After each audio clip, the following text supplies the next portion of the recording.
welcome back, everyone. Welcome back, everyone. Welcome back to another week, another edition for the first time this year, actually, of the StarCraft Evolution League number 7. I'm, of course, your host, VIP, with you. I'm joined by these amazing players, by the people in chat, by with plushies as well. Welcome one and all to something a little bit different, to StarCraft Evolution. Welcome to a mod in StarCraft 2, which does pit Brood War versus StarCraft 2. They go face to face, they go back and forth, and we are here to jump in once again. We did cast the entire league and the weeks leading up to the league last year in 2024. We took a bit of a break, but now we are back. We are back in full swing and full force in 2025, as this event has returned as a monthly tournament. Let's go in. Spawning in the bottom right hand corner of Citadel, we have the Polish Protoss player, the blue Protoss representing Streamer Zone. It is Gerald. And spawning in the top right hand corner, we have the orange Terran player representing Hokago T-Team. It is Zodiant. And if you're in the chat, you know what time it is. It is Gamba time. Predictions are open. Place your bets on who you think will claim the series. Best of luck in the chat as you get your Gamba going, as you place your bets. Coming into this, I'll be honest. First things first. 4-player spawn map. 4-player spawn map. And Gerald immediately goes to the cross spawn location, trying to get a read on what's going on. And of course, Zodiant is playing Brutal Terran, and Gerald is playing SC2 Protoss. Just as a heads up, as a reminder, Gerald is playing his main race, Zodiant is not. And I'll be honest, this is my first time casting Zodiant in StarCraft Evolution. I've casted Zodiant before in StarCraft 2. He's a very solid player, of course, in the European region. But here in StarCraft Evolution, I'm less familiar with him. I don't know how he compares. I don't know how he shapes up. I know that Gerald is decently well versed in this mod. He has played in SEL before, but he wasn't quite able to make a deep run in the full championship. We'll see how he compares, though. I do favor Gerald coming into this, but I also don't really know what we're going to be getting into here with Zodiant, as we're opening up with a 3 racks. Let's go. 3 racks set up here by Zodiant. Likewise, Gerald back at home, still just scouting his opponent, trying to get a feel for what's happening. He scouts top left, bottom left, and now he's moving out towards top right. He's trying to figure out where exactly Zodiant is. Zodiant has also he has scouted. He sees immediately, has eyes on Gerald. So Zodiant is aware. As we said, Leon says a big shout to John X Cruz in the chat. Gab, thank you so much. Thank you so much for the subscription. Hope you enjoy the content. Hope you enjoy the StarCraft. Hope you enjoy the casting, Papi. Oh my god, thank you so much. Thank you so much.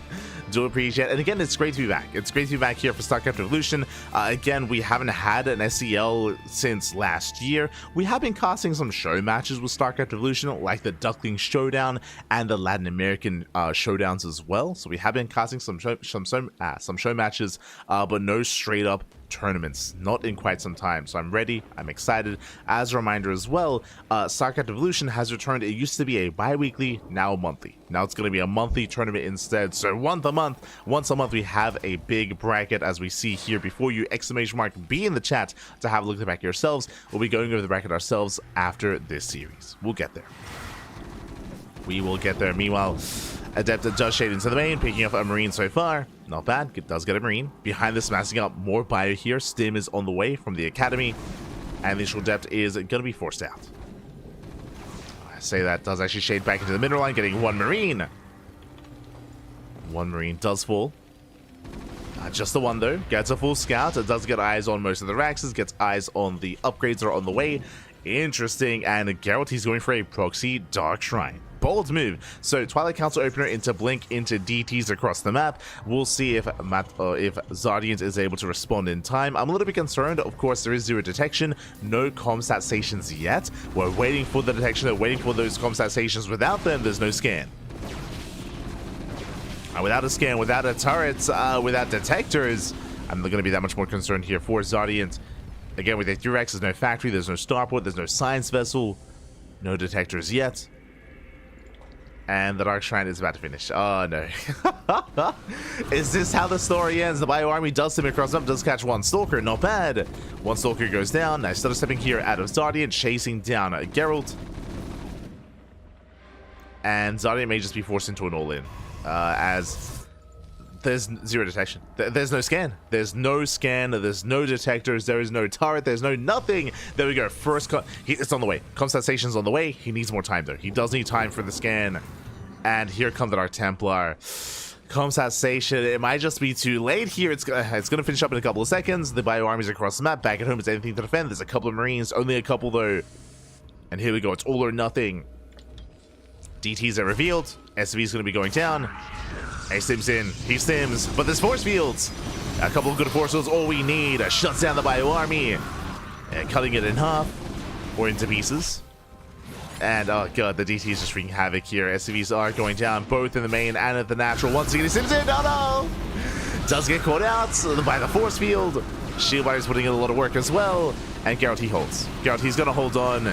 He's going to shut this down. Does blink back here to the shield battery. There's 3 Marines remaining. Down to 2. Down to 1. And across the map, the DTs, the one was dealt with, thankfully, by the turret. But there's one more DT here at the natural. And again, scans are very limited. Oof. Yeah, 2 more shots. Up. Does go down. Getting more SCVs. Behind this, Gerald, he gets away with his third base. The third base is left alone. He gets 12 SCVs across the map. And this is out of hand. This has already gotten out of hand. This is game-ending damage. Zardian forced into an all-in store because they come in. There's no medics. Oh, there's no medics. There's no medics to support. GG gets called. And Gerald, he will take game number 1. Whew. GG. GG, well played. Gerald, he will take lead in the series. And Zardian, he's up against the wall here. Again, just a brutal start to go into those Dark Templar. Again, Zardian, he had 0 detection ready. He eventually got a turret. He eventually got some comsat stations, but by then already just crippling damage. Just crippling damage was dealt. We saw that Zardian was able to sim across the map, but again, force fields were all that Gerald needed. He shut down the push, shut down the army. GG. GG, well played. Whew. With that, Gerald takes the lead. 1 more game, and Gerald will advance on into the next round. We'll get there. Again, he does have an opponent waiting for him, so we'll get to the brackets after this series. For now, we're focusing on the ZVT, sorry, the PVT before us here. And we'll see what map is chosen for game number 2. We shall see. But again, thank you, John X. Thank you. Thank you. Senor Cruz. Gracias, gracias. It's a student. Yeah, I didn't even get to talk about it, but yes, there was like a heavy rain effect on that map as well. The rain, the thunder. But here we go. Jumping into game number 2. And oh, it's one of my favorites. We're going to be loading into Monty Hall. Now, for those of you who have not experienced StarCraft Evolution before, you've been missing out, papi, is all I can say. But Monty Hall is a pseudo-island map and can lead to very unusual, very unorthodox games, which is what we love about it, which is what we appreciate about it. Let's go. And you'll understand what I mean by pseudo-island map once we get into it. You'll understand. Pleasure to have some StarCraft Evolution again. Yeah, I've missed it. I've missed it for sure. Like, we've had like a sprinkling of StarCraft Evolution in January, but only a sprinkling. Like, we casted the show matches with MC, we casted the show matches with Hon Mono, and we did cast a best of 7 show match between, or best of 5 show match even, between 3 Point and Hon Mono. But yeah, that's all we really had in January. So it's been a while. Has been a while. And here we go, spawning in the top left-hand corner of Monty Hall. We have the Polish Protoss player, the Blue Protoss. Oh, the Blue Protoss representing Streamer Zone, leading the series 1-0. It is Gerald. And spawning in the bottom right-hand corner, we have the Brood War Terran player representing Hokago T-Team. It is Zardian. Gerald didn't know. Gerald, unfortunately, he actually didn't know the rule set, but yes, maybe I should reiterate this as well. The way this format works, the way this Gerald, shaking my head. Oh, now he knows. Now he knows. But it is forcing only Brutal versus SE2. We do not play out Brutal versus Brutal or SE2 versus SE2. And now Gerald has realized the map that he's loaded into. Again, I mentioned that we have seen Gerald play this before, but it looks like he doesn't really have a lot of experience, so he's kind of playing on the fly. This is what I mean by pseudo island map. What I mean by that, you are completely walled in. You're walled in by these middle patches towards the north, towards the center, towards the south as well. So you're completely walled in. Now, it only takes one worker to mine through the gold patch, so I don't think Gerald knows that. But only takes one worker to mine through this gold patch to gain access to your expansion, so you can expand quite freely here, but you have to mine through these mineral patches to actually have units to pass through. So that is something that Gerald has to work on if he does want to reinforce. Likewise, you can also intentionally leave these areas unmined to make sure that your opponents cannot harass you from these locations. And both players have options to see how they want to expand. Likewise, you can worker scout by mining through the gold minerals and of course getting in, but Zardian does actually wall off this northern or the center location. So he is walling off the center. Gerald, he expands towards the south, towards the bottom side. And now that we kind of enter our openers here, we have, relatively economic starts. We do have a Rax into factory first from Zardian, bear that in mind. Delayed CC for the Terran player. But on top of the fact that it takes, there are different routes to enter the main base, what I should say is that each of these routes, each of these kind of entry points, leads into an entire lane that is walled off. As you can see here, there are giant cliff faces that are cutting this area off, so we have entire lanes here segmented from each other. You can actually, I believe, go through some of these locations with Colossus. I think some Colossus can actually traverse through some of this, if not only drop play, right? Like Medevacs and War Prisms and Drop Lords are a way to go from one to the other, one lane to the other. Otherwise, they're completely isolated from each other. And of course, air units they can traverse. Speaking of air units, we are playing this out like an island map. We have 2 starports on the way. Double starport production here. Academy as well. There's a hidden starport on the left-hand side. Checking the hallucination. Gerald, he has only seen one. He saw the 111. He did not see the second starport. Are we going into mass Wraith? What's the plan?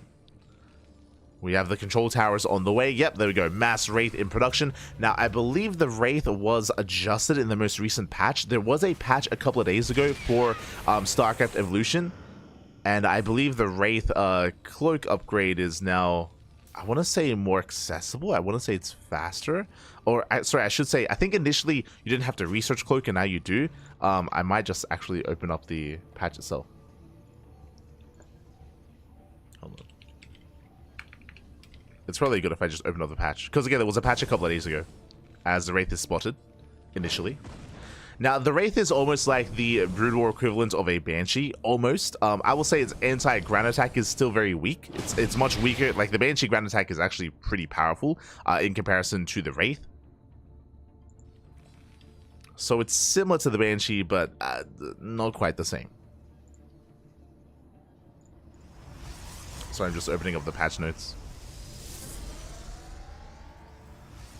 Just opening up the patch notes here for the Wraith.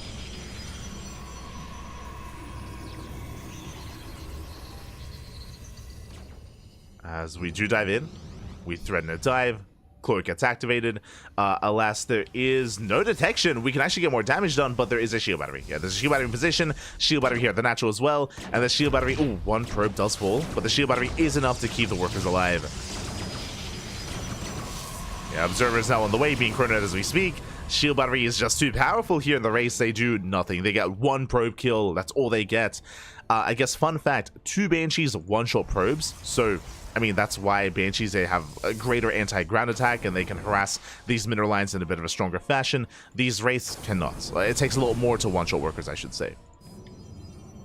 Observer has arrived. And the Wraith backs up. Behind this, getting to the rest of our upgrades.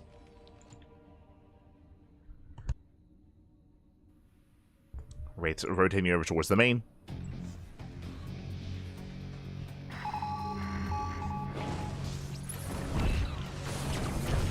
And there we go. Now we can start one-shotting. We go one. Oh, as long as we line up our shots. So we go 1, 2, 3. Probe's going to be going down. Nice damage so far. Still amassing up more race, by the way. Now expanding towards his part. Oh, no. But Gerald, he goes to the counterattack. Goes to the base trade. Is losing probes back at home.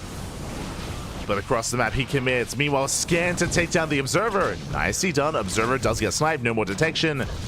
And we are one-shotting probes. At the same time, Stalkers, they dive into the natural, and there's nothing else home to defend. Uh-oh. The base trade is in full force. And I did just check, yes, it was in the latest patch that Cloak research time was reduced, and the cost was also reduced as well. So Wraiths, they have been buffed in the recent patch. Despite that, though, workers are going down, and this is becoming critical damage. 14 probes do fall, but meanwhile, Gerald keeps popping off across the map. 9, 10, 11 probes falling. Zardian, he races back home to defend. Cloak is running out. And this is getting out of hand. Zardian down to 10 SCVs, down to 9, down to 8. 8 SCVs remaining. The race, they will be able to barely hold on thanks to the Cloak. But GG, yeah, there's just nothing else left here. There's no economy, 8 SCVs remaining, and Gerald, he will take the series 2-0, advancing on to the next round. GG. Whew. GG, well played. I will link the patch notes in the chat. Here you go. We'll link the patch notes. Just for those that are curious as to the most recent changes of StarCraft Evolution, but congratulations, Gerald, he will advance on into the round of 16. My condolences to Zardian here. I appreciate that Zardian did try something different. He was going Mass Wraith, and again, Mass Wraith, or Wraiths in general, were buffed in a way. It was made a little bit more viable to research into Cloak and commit into Cloak as well. But despite that, he had no ground army. He was caught with his pants down. Gerald with a massive counterattack, caught him off guard. GG. GG, well played. I'm sure he was hoping that maybe Gerald would be more defensive. Alas, was not. And with that, Gerald will advance on, and the question becomes, who is his opponent? Let's find out together. Exclamation mark B in the chat to have a look at the back yourselves. Let's switch our scenes over and have a look together here. As the bracket is huge, the bracket is massive. We'll start from the bottom as we have our next series ready for us here. As you can see, Milky Cow takes down Syntax 2-0. Milky Cow waiting for the winner of TOP and Hunter. Meanwhile, Gerald takes down Zardian 2-0. Gerald, he's up against Spirit in the next round. And if you've been watching StarCraft Evolution, if you haven't, I recommend the VODs, especially the 4 championship that we did cast in December.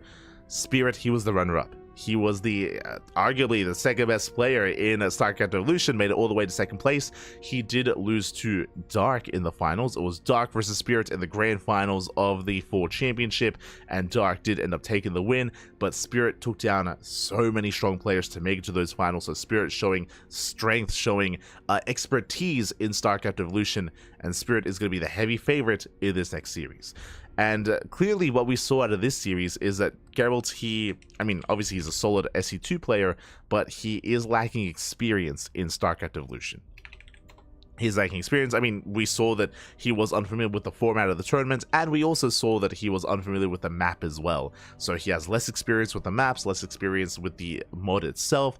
We'll see if he can still, if his skill in SE2 can still carry him against the player of the caliber of Spirit. It's going to be difficult. Not impossible, but it'll be a tough ask here for Gerald.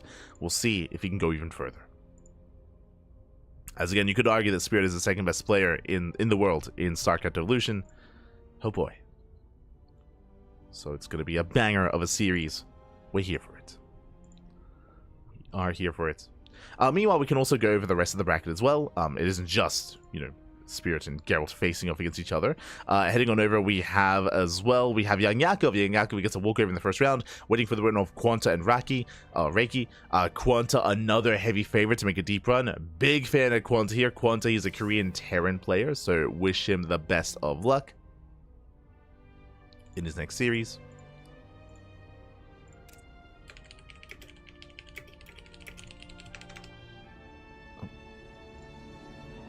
Un momento.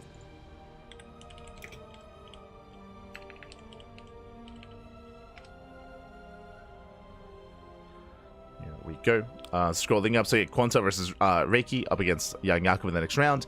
We have Def Mars versus Ateshi. Ateshi is a Korean Protoss player. I have high hopes for Ateshi, but waiting into the next round, we have SHIN.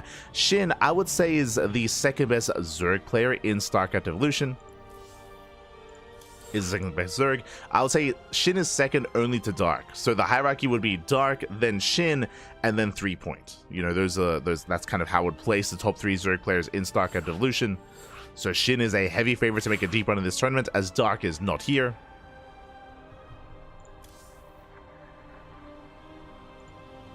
Scrolling up, we have the second half of the bracket here. Speaking of 3-point, there he is. 3-point, he is waiting in the next round, waiting for the winner of Rex and uThermal. So best of luck. Again, 3-point, he's keen to make a deep run in this tournament. We have Remyth versus Prome when it goes up against uThermal in the next round. Scrolling up, we have Rebellion. Rebellion takes down Templar 2-0. Rebellion waiting for the winner of Honmono and Old in the Old as well in that first round. Miggy versus Mule when it goes up against Classic. Classic is the player that I would pin as the best Protoss player in StarCraft Evolution currently. I would place Classic above Ateshi, above Rebellion. I'd place him above Lunacy as well. So Classic is the player that I would place above all others, and most likely above Skillus as well. I still have a hard time kind of ranking Skillus in StarCraft Evolution. I have a hard time. For now, I'll tentatively place Classic as number 1. So Classic, best Protoss. Spirit, best Terran, and in this tournament, SHIN, best Zerg. And they're all spread out. They're all nicely spread out. And we'll see who faces off against each other here. I would imagine that the seedings place Classic as number 1, SHIN is number 2, and then like 3-point and Spirit is 3 and 4. We'll see if they can be stopped from making it to the semifinals. We'll see if they can be stopped, as those 4 that I just mentioned are the favorites to make it to the semis. In Classic, 3-point, SHIN, and Spirit. We'll see. We shall see. I mean, there's a lot of strong competitors here, like Honmono, Rebellion, uThermal as well. uThermal's an interesting one just because I don't know how much practice he's been putting in. I know he splits his time playing other games, of course, and StarCraft 2 and 2v2 as well. So he's going to have an interesting performance, I guarantee. Do look forward to his matches. Do look forward to it. Likewise, Kiwian also, do not sleep on Kiwian, do not sleep on TOP. He's also a strong contender. And Quanta. Didn't see uThermal had made it. Yeah, uThermal. He's here. He's here as well. Hopefully we can catch him at some point.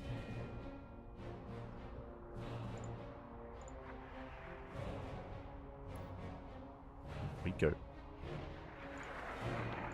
As it looks like the videos are done. Let's go, and we're jumping into one of my favorite maps in the map pool. Oh. As un momento here.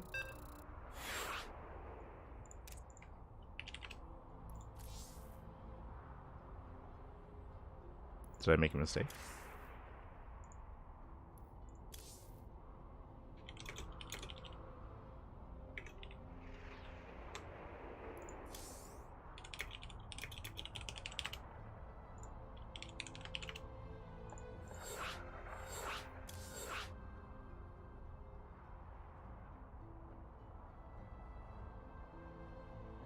Hold on.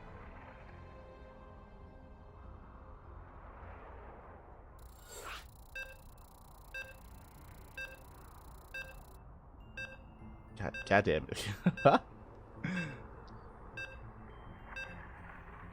Now we're jumping in. Now we are jumping in. Wait, I thought Pomyaja was in the bracket. No shot. Did he never play? Ah. God damn. But here we go. We're getting into our next series. Getting into our... Ooh, we're getting into a proper island map this time. Remember earlier we were loading into Monty Hall? Monty Hall was a pseudo-island map. This is a very real island map instead. And here we go. Spawning in the top left-hand corner of Neo Isles. Oh god, what's it called? Hold on.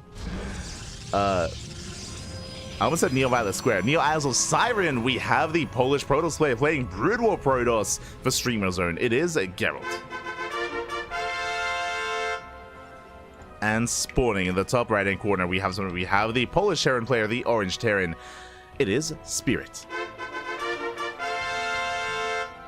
Rocking the SC2 race, and if you're in the chat, predictions are open. Place your bets on who you think will claim the series. Again, coming into this, I do favor Spirit, but this is an island map, a proper island map. What do I mean by that? Well, our players are on their own islands. There's 4 islands in total. There's 4 possible locations to spawn in. Top left, top right, and bottom left as well. So 4 possible spawn locations. And how many bases do you have to yourself? Well, we have here the natural with high yield gas, we have the third base with high yield gas, and we have a fourth expansion here, which is a lot more exposed. Now, this fourth base is a part of the island, but as you can see here, you have to go the long way around. What this means, and we have seen this a lot on Neo Isles of Siren, is that this base can be very vulnerable to attacks because a ground army, as you can imagine, if, for example, Gerald, he's here with Charger Archon, for example, and I know that he's, playing Brood War, but for example, if he's here with Dragoon, to respond and to rotate to a drop here, he has to be in position. If not, it takes so long to just run all the way around and actually get to this location, so it can be very awkward to defend some of these locations if you're not otherwise split up prematurely.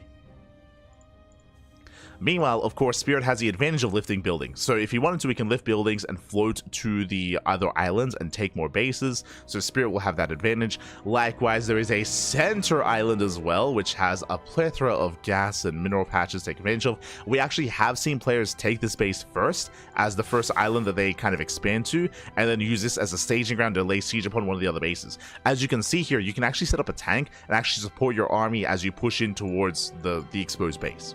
Well, whether it's this base, whether it's this base as well, or either of these exposed bases. So this center island could be kind of like a staging ground for that. As we have casted many a game on Neo Isles of Siren. Neo Isles even. Here we go. Hyper1 saying, why did I pick this map? I think Gerald, again, he's very unfamiliar with the maps, at least from what we saw with Monty Hall. So I think Gerald, he's happy to play anything. I think Spirit was like, oh, let's play on this map. And Gerald's like, sure, okay, I guess so. Little does he know. Little does he know what's going on. As you can see, he's trying to scout. Oh, he doesn't know. He's trying. He's ran across the map. He's like, why can't I scout you? He doesn't know. He doesn't know, Pappy. He's trying. I'm waiting for the comment. I'm waiting for him to yeah, you know what that means. He didn't know. He didn't know.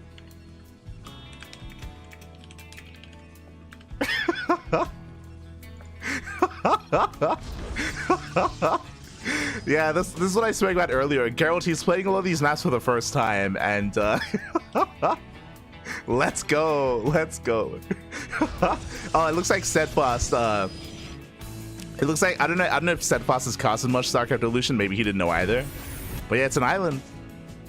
There you go. Shout out to Steadfast. Steadfast is also casting in English. I think he might be casting for the first time. I'm not too certain. But yeah, third base being taken. Spirit, he's like, oh, you fell for my trap. We have double Stargate on the way into +1 air attack going into Sky Toss. So Gerald getting ready for Mass Sky Toss. Meanwhile, Spirit should be getting ready for his own setup here, going into Bio instead. I mean, again, he's playing SC2, so he can go for drop play. Drop play is going to be accessible here for Spirit. So he can be very active with a Bio army early on.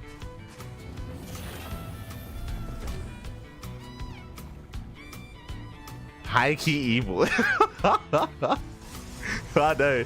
Gerald's like, I trusted you, Pappy. I trusted you to pick the map. Spirit's like, mate, we're competing. Money's on the line. You trust the Terran? Ah, big mistake.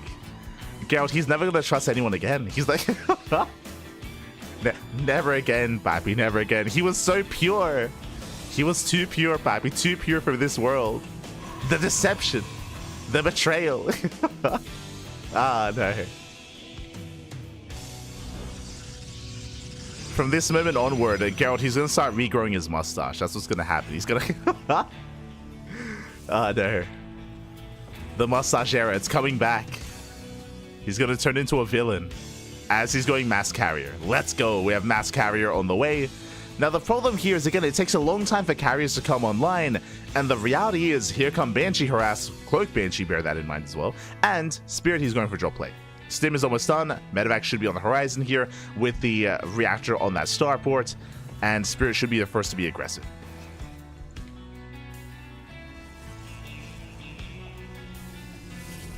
Here we go. Double Banshee in towards a third. Cloak is done. And a zero detection. Yeah, probes and pop off. Zero detection here for Gerald. Not again. There's actually no... Yeah, I mean, what can we do? There's zero detectors for Gerald. probes, they're just going to go down, and what can be done? Robo's now on the way, but he has to make an observatory as well. Like, he has to go Robo, then observatory, then detection. So now it's time for Gerald to die to the Invisible Man. Remember, game 1 against Zardian yet. He's like, mate, do you know that you need a Robo? Do you know how to play Protoss? Do you want some help?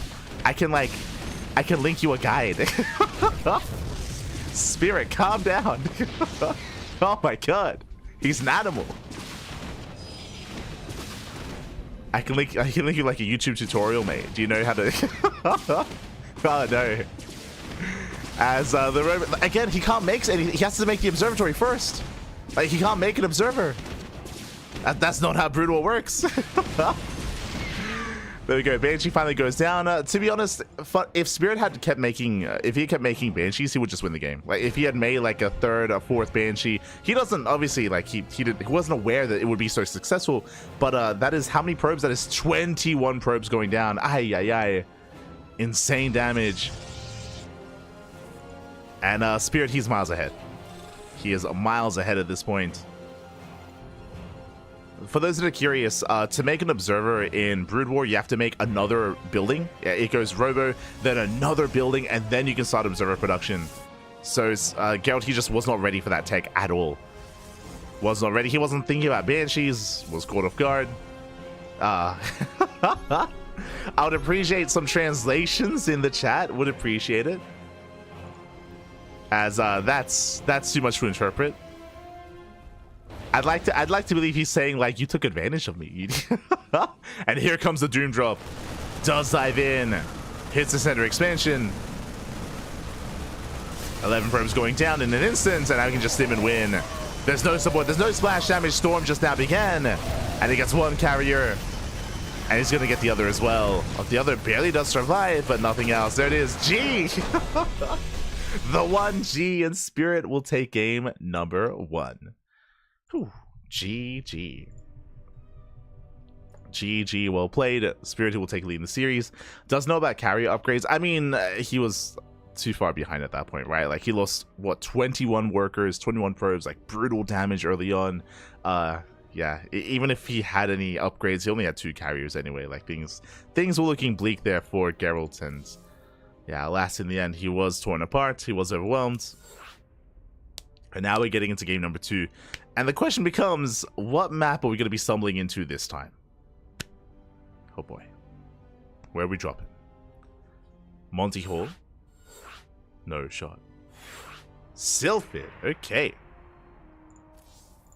Here we go. Sylphid is a 3-player spawn map. Is a 3-player spawn map. Is a little bit more standard in that respect. You know, there's no quirky, you know, islands, bases, or islands. There's no weird setup like that. Oh.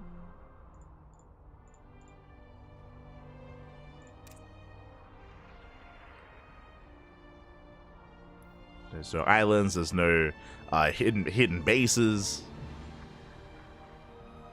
Should be good to settle in. And now Gerald gets to play SE2. So Gerald, he is picking the StarCraft 2 Protoss race, and Spirit, it's time for him to flex his Brood War Terran. Let's go. Time to flex. Do people use cannons for detection in Brood War? I mean, they can. They can. I could be mistaken. I don't think there was a forge either for Gerald. Could be mistaken. Regardless, here we go. We're setting up and spawning in the bottom hand corner of Sylphid. We have the blue Protoss player from the land of Poland representing Streamer Zone down in the series. We'll see if he can bounce back and force the ace match. The pressure's on. It is Gerald.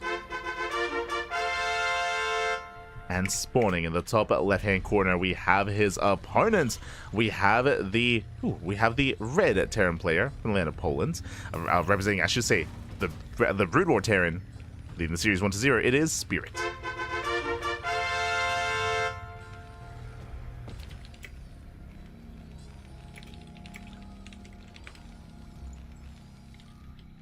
Here we go.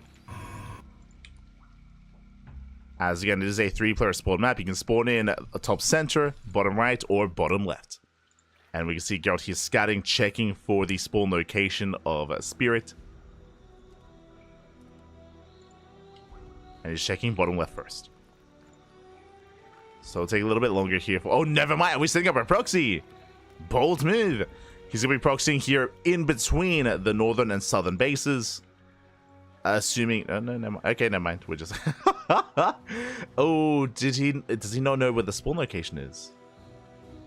Oh, okay. So it looks like he doesn't know where the base is meant to be. I think he just assumed cross spawn. But he'll get there. He'll get there. He will find his way to the base. And we'll find Spirit. But again, this is what unfamiliarity with the maps do cause. We gotta practice, man. We gotta practice. Skeleton pokes in. Does poke in. Will delay the CC. Behind this, we do have the initial CC first interact. So economic build here by Spirit. Quite greedy, I should say. Going for the CC first. He will get away with it. I would say it's greedy, but you can get away with this on these more random location spawns because there's a chance, I mean, there's a low chance your opponent's going to be cheesing you, so you can get away with it. Command center is done. And we'll see how Spirit will follow this up. Is getting into mech double factory. Let's go. Now, fun fact, Spirit, because of his dominance in the StarCraft Evolution League, Spirit, he single-handedly got the Goliath nerfed.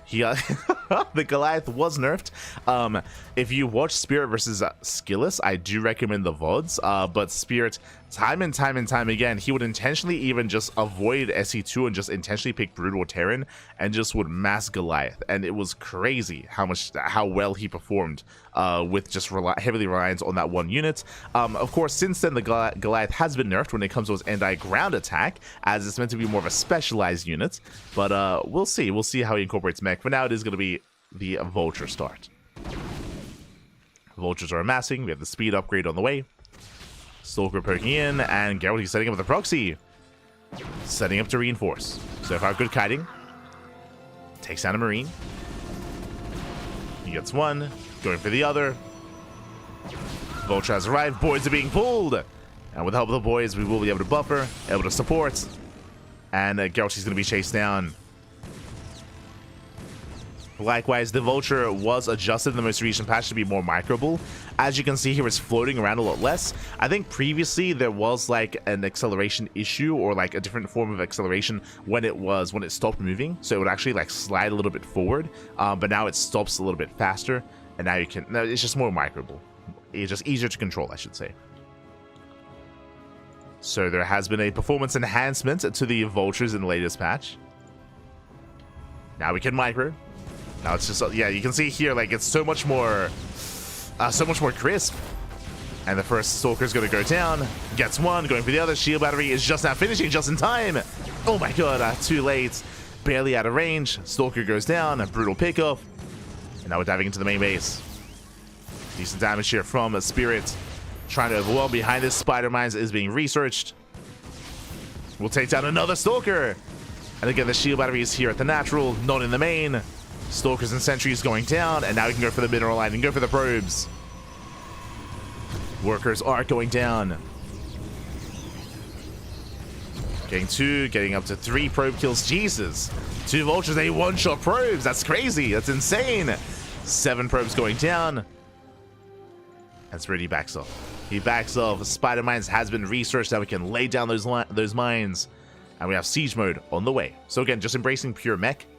If you're just watching from the SE2 side of things, you might be thinking, hey, mech versus Protoss, that's kind of like a niche thing. Brood War mech is a lot more viable than SE2 mech. I mean, we still see SE2 mech against Protoss, you know, shout out to Gumiho, for example. Oh my god. Brutal connections. But again, Brood War mech is definitely a little more solid here.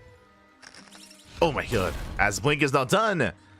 And Stalkers are getting picked off. These are expensive losses for Gerald. He's going to be expanding towards his opponent.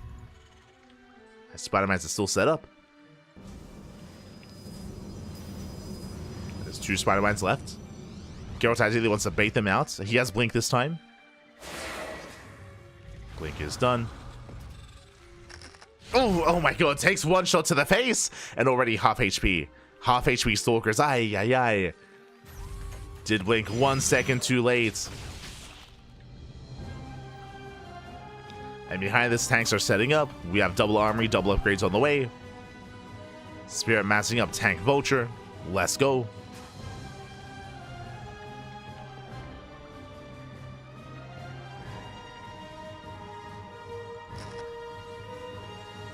And we'll see if Gerald can recover, as he's been behind. Again, he lost a lot of workers early on, so he's been having to rebuild his workers, resaturate, working towards charge into what looks to be Colossus, or Disruptors.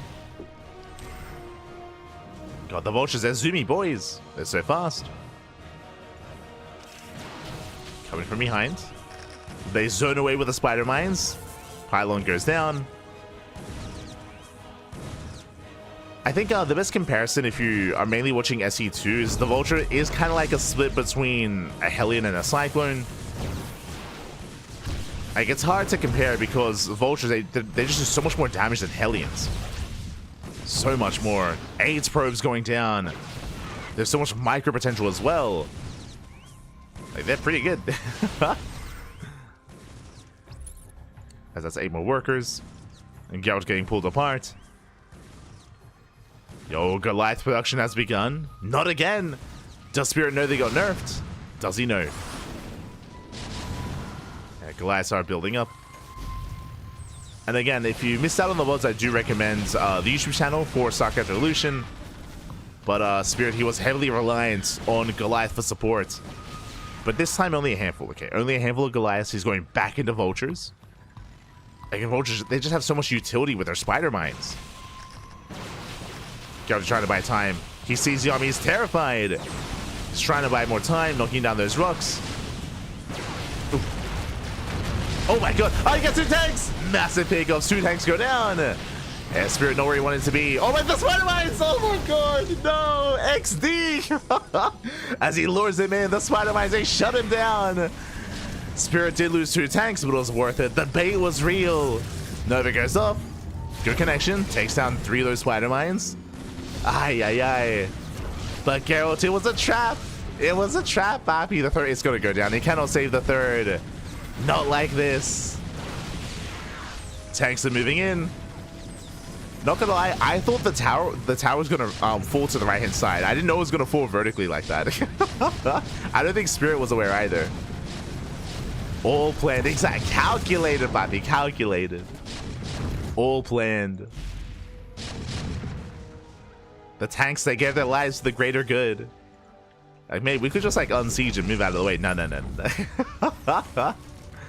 We have to make it look real. Oh, there he goes up. Takes down 2 vultures. Ooh, it does not quite connect towards the end though. The target firing is too good, and Spirit, he does it. He breaks through the defensive line. Gerald, he barely has an army remaining, down to a handful of stalkers. There's 2 shield batteries. The tanks, they shell away at the mineral line. They take down 12 workers. The third is not going to get up and running. It's not going to happen. Across the map, we have some harass.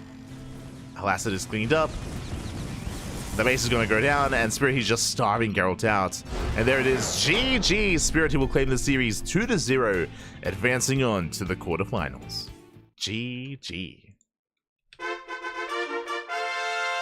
GG, well played. Spirit flexing his SC2 Terran and his Brood War Terran as well. Congratulations. Spirit, he will advance on to the next round.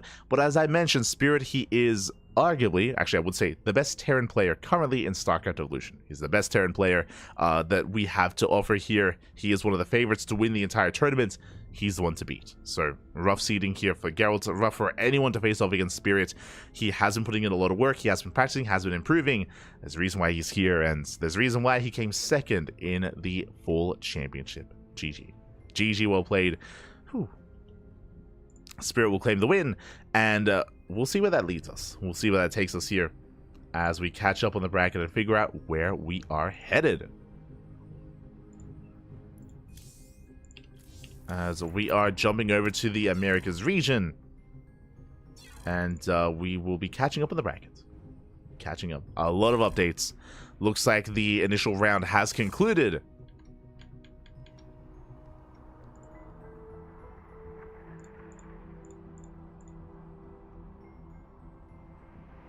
The initial round has concluded here.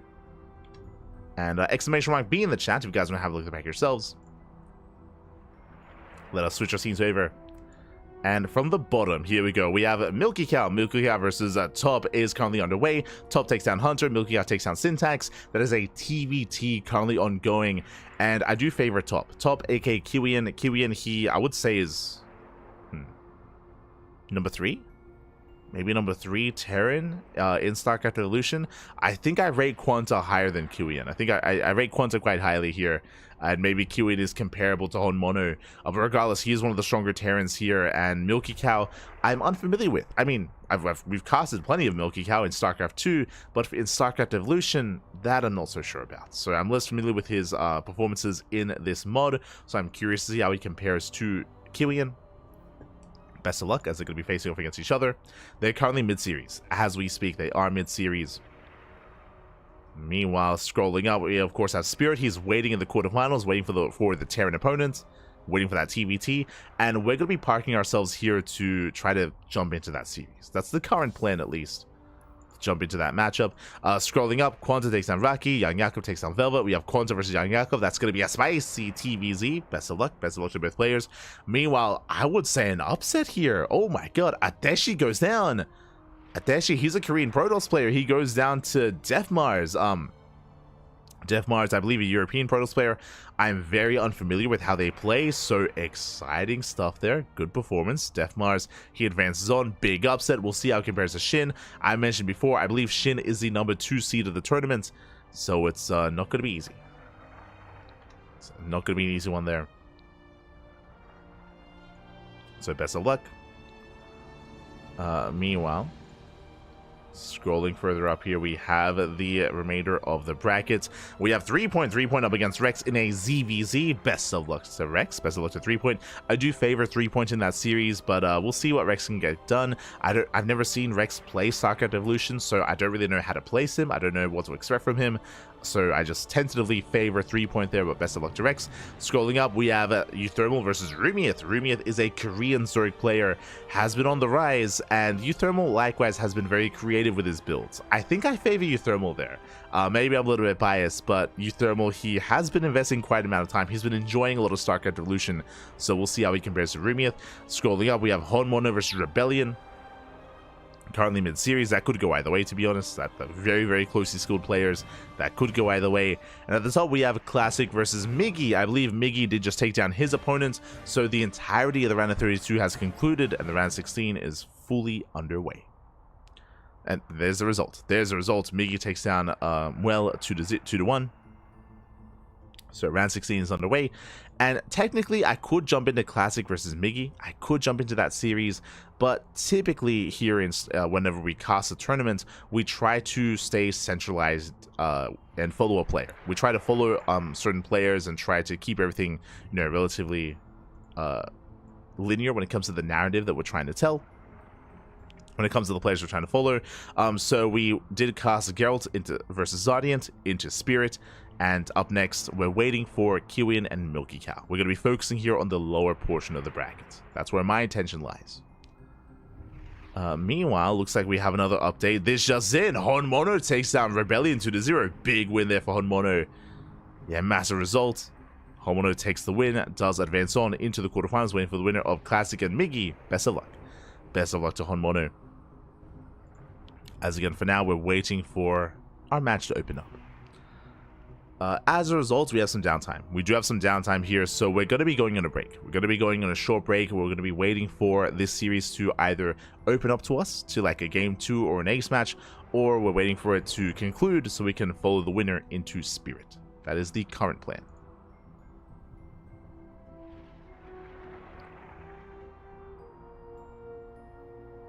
We'll have to see the nerf Goliath in a way nerf Spirit. True. We'll have to see that. I mean, I'm sure he saw the patch notes, right? So he'll just avoid Goliaths and he'll just play a different form of mech, I would imagine. But we'll see. And also, I should emphasize that the Masked Goliath was specifically for TVP, for Terran versus Protoss. If I remember correctly. I don't remember. Did he Masked Goliath against Zerg? It's been too long. I'd have to rewatch the series between Spirit and Dark. But I think it was only against Protoss players. But I could be mistaken. I could be mistaken. Until then, we are going to be going on a short break, so take this time to get some snacks, get some food, get some water, get ready for a night of StarCraft to come. Here we go.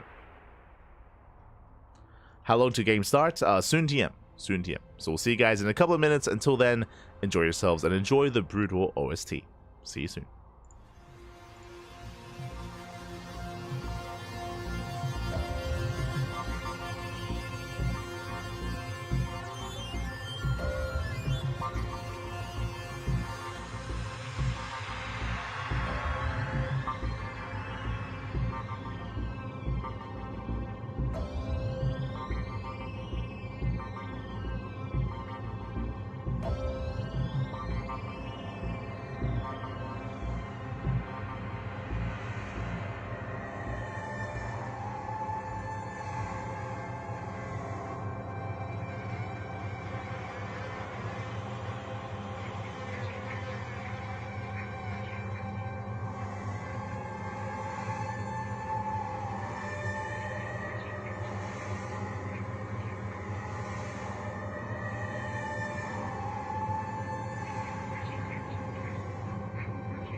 and welcome back, everyone. Welcome back. Whew, hope you enjoyed that brutal. See, I do apologize for the downtime, but we are back. We are here in the round of 16, and we are jumping in mid-series. Spawning in the bottom right-hand corner of Sylphid, we have the red Terran player representing 3D Clan. It is YoungYakov.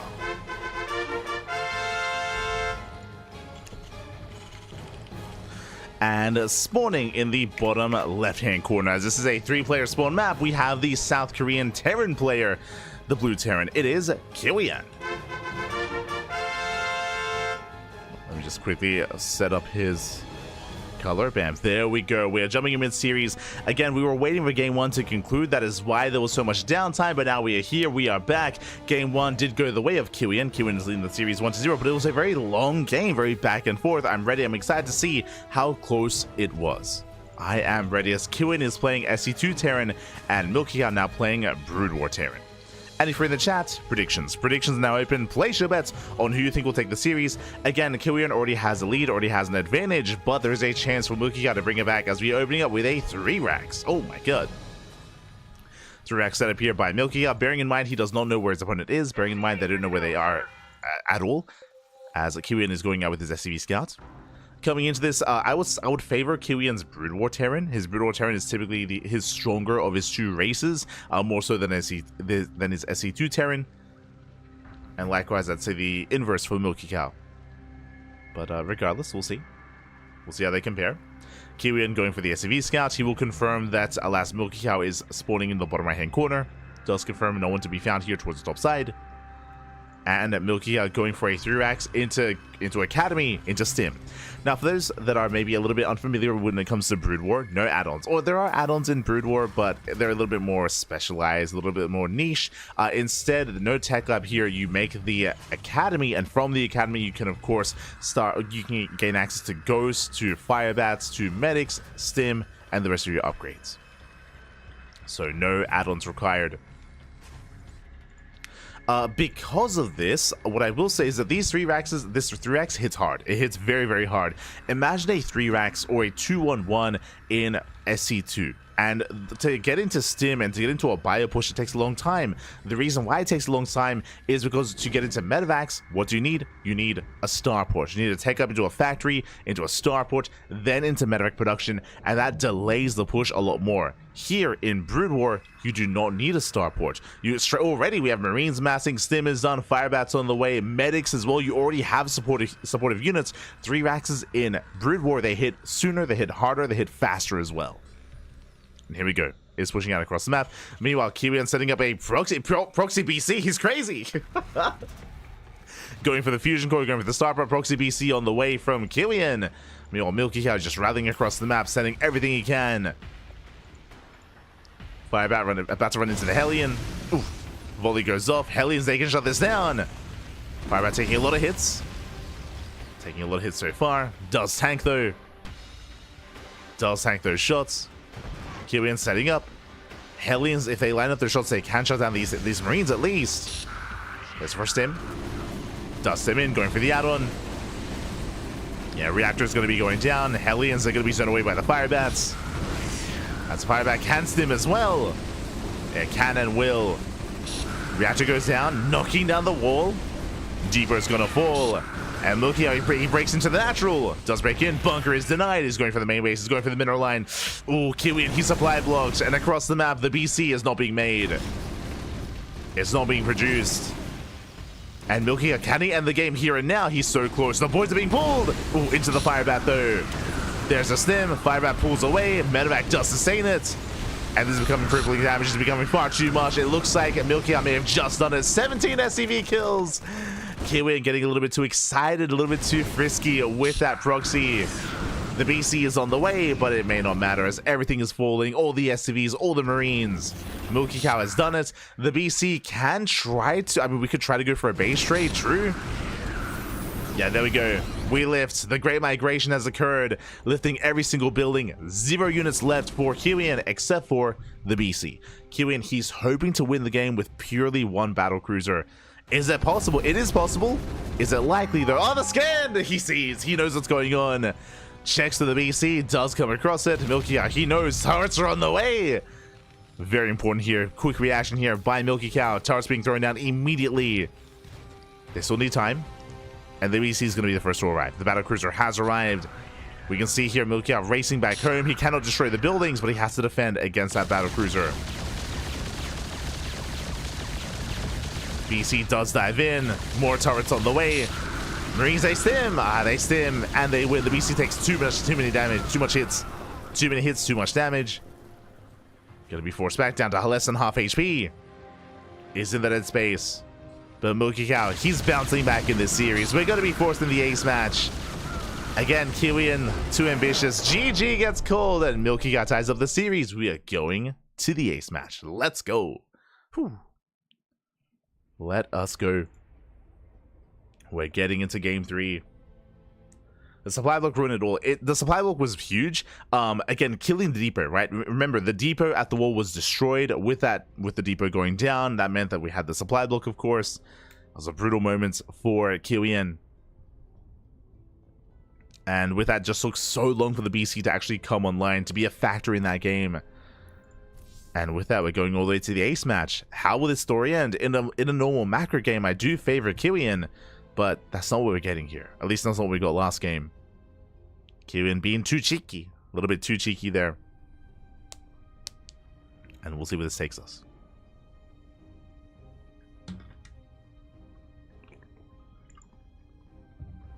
We'll see where this takes us.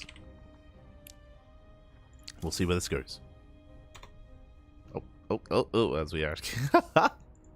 As we're getting there. Marines from Brood War are so strong. They're pretty good. They're pretty good. I mean, they're also very fragile. We didn't get to see it, but I should give praise to MilkyCow. I should give praise to his unit control, specifically his Firebat movement. As we're getting into the ace match here. What I mean by that, Hellions can actually completely annihilate Marines. Give Killian 4 Hellions and he can one-shot. He can one-shot those Marines, he can completely shut them down. But if you remember, intentionally MilkyCow, he was microing his Firebats, he was intentionally zoning away the Hellions and protecting those Marines, as they never really got a proper Hellion volley off on that bio army. So that's why the Firebats, they kind of had their place there to protect the Marines. They did a great job at tanking, at zoning, at bringing it all together in the end. And with that, GG. GG, well played. Whew. We're getting to our next game. And as we were trying to emphasize as well, another reason why that 3-Rex is so powerful is because medics come online faster. Remember, as we were saying, you don't need to get a factory, you don't need to make a starport. There's all these steps that you have to get through to actually make any kind of medevacs to support your bio army. In Brood War, mate, Academy is all you need, and you can make those medics. So your support for the bio army comes that much faster for Brood War. But here we go. Here we go. We're getting into the ace match. We're getting into game 3 and spawning in the bottom left-hand corner of Troy. We have the StarCraft 2 Terran player, the red Terran for 3D Clan. It is MilkyCow. And spawning in the top left-hand corner, we have his opponent. We have the Brood War Terran player from South Korea. It is Killian. And welcome one and all to Troy. What is Troy? Troy is a 4-player map, and it's, I believe, one of the largest, if not the largest map in the map pool. I guess some of the island bases, some of the island maps could be a little bit larger, but very macro oriented. We have a very defendable natural, as there is a ramp coming into the natural, and MilkyCow, he'll be the first to scout and the first to confirm. SV rocks up, and he does get eyes on the positioning here of Killian. Killian going CC first. It is safe to go CC first because the chances of being scouted is quite low, but alas, MilkyCow is the first to get eyes on his opponent. Meanwhile, Killian has yet to scout. Killian, he's in the dark. For all he knows, his opponent could be on the right or on the left. I guess he may have gotten an eye on the kind of trajectory of the SCV, so he could try to determine from that. Otherwise, it's going to be a 2-Rax follow-up. Let's go. Meanwhile, MilkyCow back at home, just going for a CC first, taking his gases, and settling in. Now, another thing about this map, it isn't just that there's a narrow ramp coming into the natural, which makes it more defendable. On top of that, you have your own pocket island base. Here, There's a triangular third on the right, triangular third here on the right as well for both players, and there's no way to gain access to this base outside of drop play. Like outside of coming in with a medevac drop, this space is very safe, and as a Terran player, you can quickly expand here by floating over your CC. So a very easy to take third base.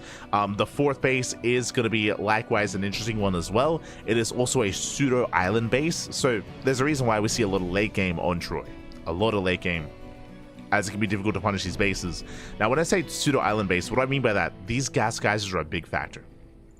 Now, the way that these gas geysers are positioned here, if the gas geyser is destroyed, I should say if the assimilator is destroyed, then it reveals the gas geyser underneath. Fun fact, the model of the gas geyser is larger than the model of the assimilator, so when the assimilator gets destroyed, it actually walls this area off. This area does get walled off by the gas geyser underneath. So you can intentionally just segment this area off here at this expansion, or even in between the bases. We have seen cheese, we have seen early rushes that prioritize on destroying these gas geysers, walling this area off, and then killing the main, and just like cutting the army off as well. I say rushes, doom drops. We've seen doom drops be successful in such a way where we got like we're maxed out, we go for like a massive doom drop into the main base, we destroy these gas geysers, and suddenly the main base is dead, because the ground army is just cut off from the main.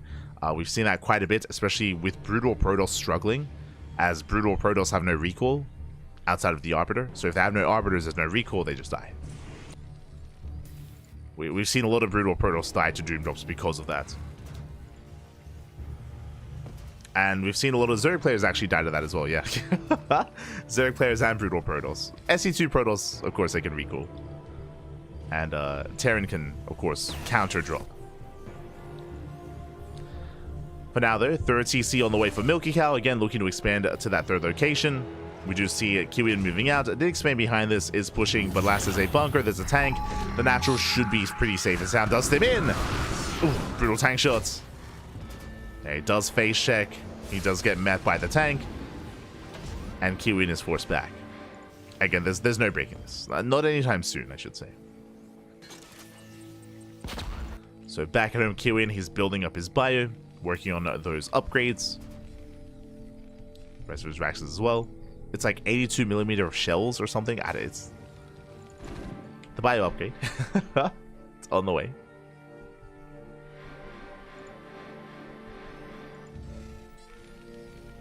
So he's coming here into mass bio.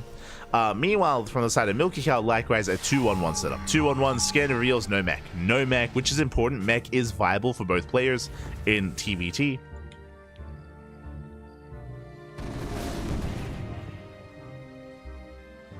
As Reaper is shut down.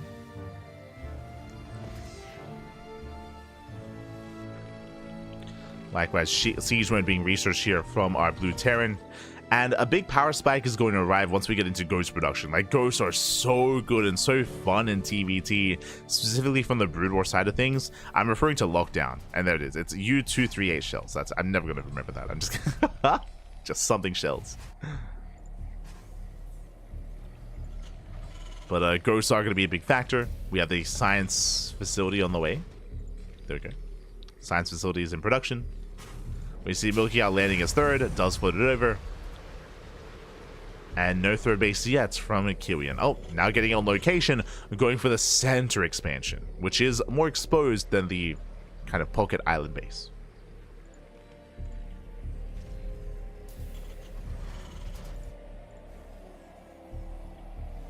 Here we go.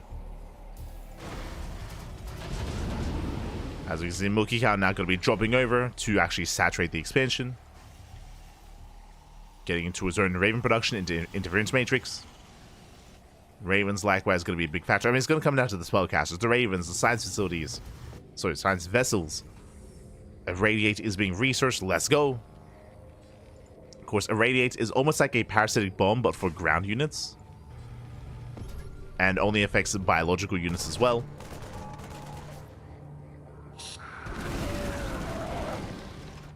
I say for ground units. I guess you can target anything, really. But I should emphasize, it does only deal damage to biological units.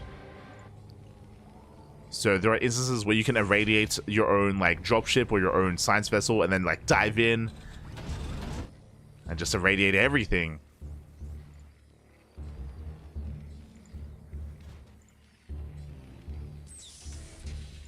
So it is going to be a good counter to the bio army here of YoungYakov. Bearing in mind he is committing to bio tank. Not going pure mech.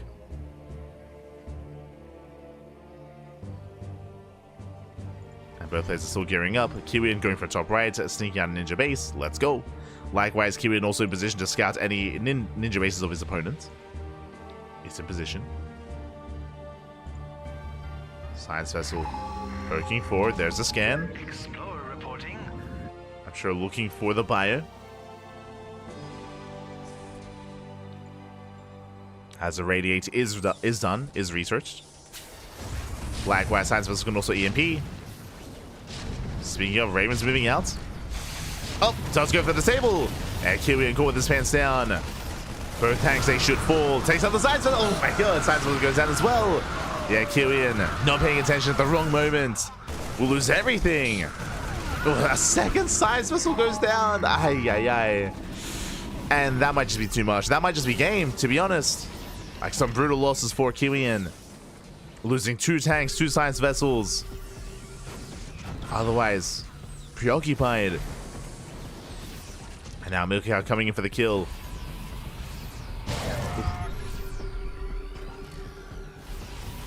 See if he can break through. Pushing into the line of tanks.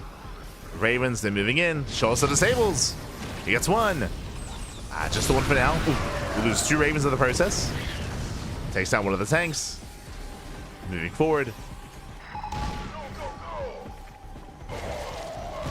Oh, as he doesn't have vision. Yeah, tank goes down. Meanwhile, YoungYakov, he doesn't know. He has not scouted the bases. It's all the way over the 3rd or the 4th. Kiwian, he breaks out. Nice spread. Takes down the tanks. Yeah, there's the first irradiate.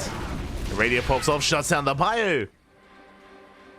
And Kiwian, he survives. Whew. Does survive. Does maintain his bases. Does maintain the 3rd. And soon the 4th as well. It's a very clutch fight there from Kiwian.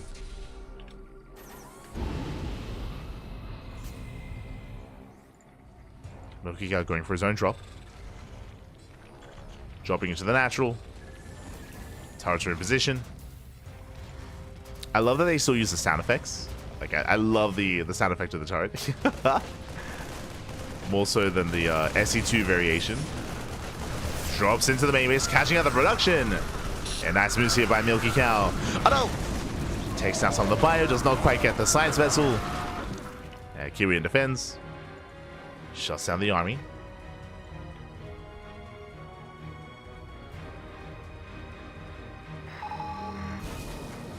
Just shuts down the army, does move out.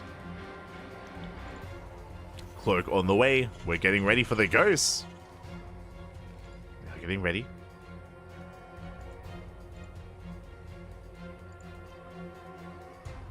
Likewise, YoungYakov establishing his own 4th base. Has a high workout, but does need that saturation. Does need that expansion. And the game, it is going to slow down here.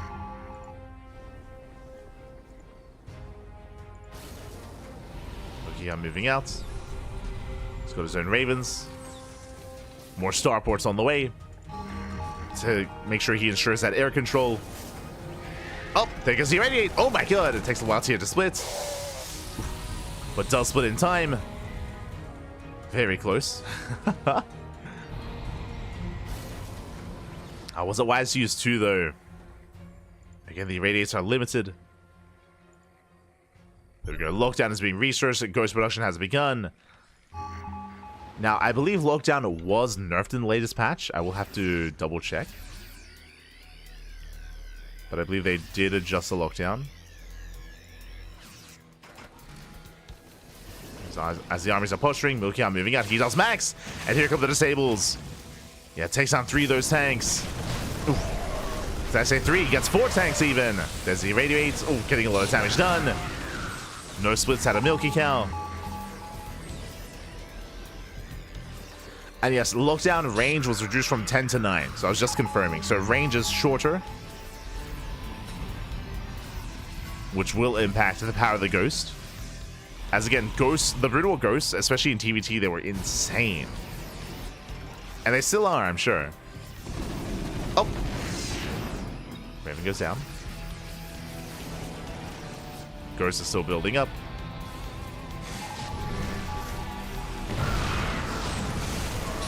Likewise does break out, looking down to those tanks. Oh, the irradiate! Oh my god! So much damage!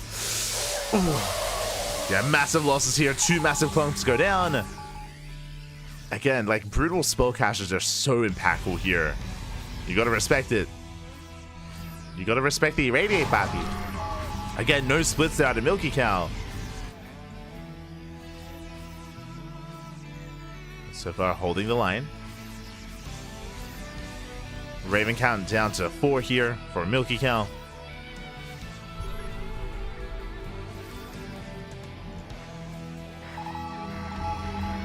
Now, for those that are curious, irradiates, the reason why it's a little bit more impactful on like your own unit to come in is irradiate expires when it kills the unit that's on. So even though its duration can last longer, it will expire sooner on a Marine because the Marine doesn't have much HP. So there's also a factor coming into this. Is also why if you irradiate one of your own science vessels, for example, and dive in, then you can actually do more damage over time, depending on the circumstance, of course. Assuming it doesn't just get destroyed itself.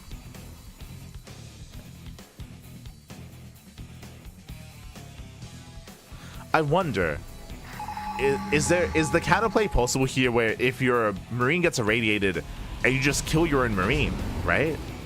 Like if you kill it yourself, that'd be a way to do it. Would be a way. Drop comes in, clutch on siege in time from Killian. YoungYakov, he does find top right. He's going for the base. Just now scouting. He's now aware. YoungYakov getting put out.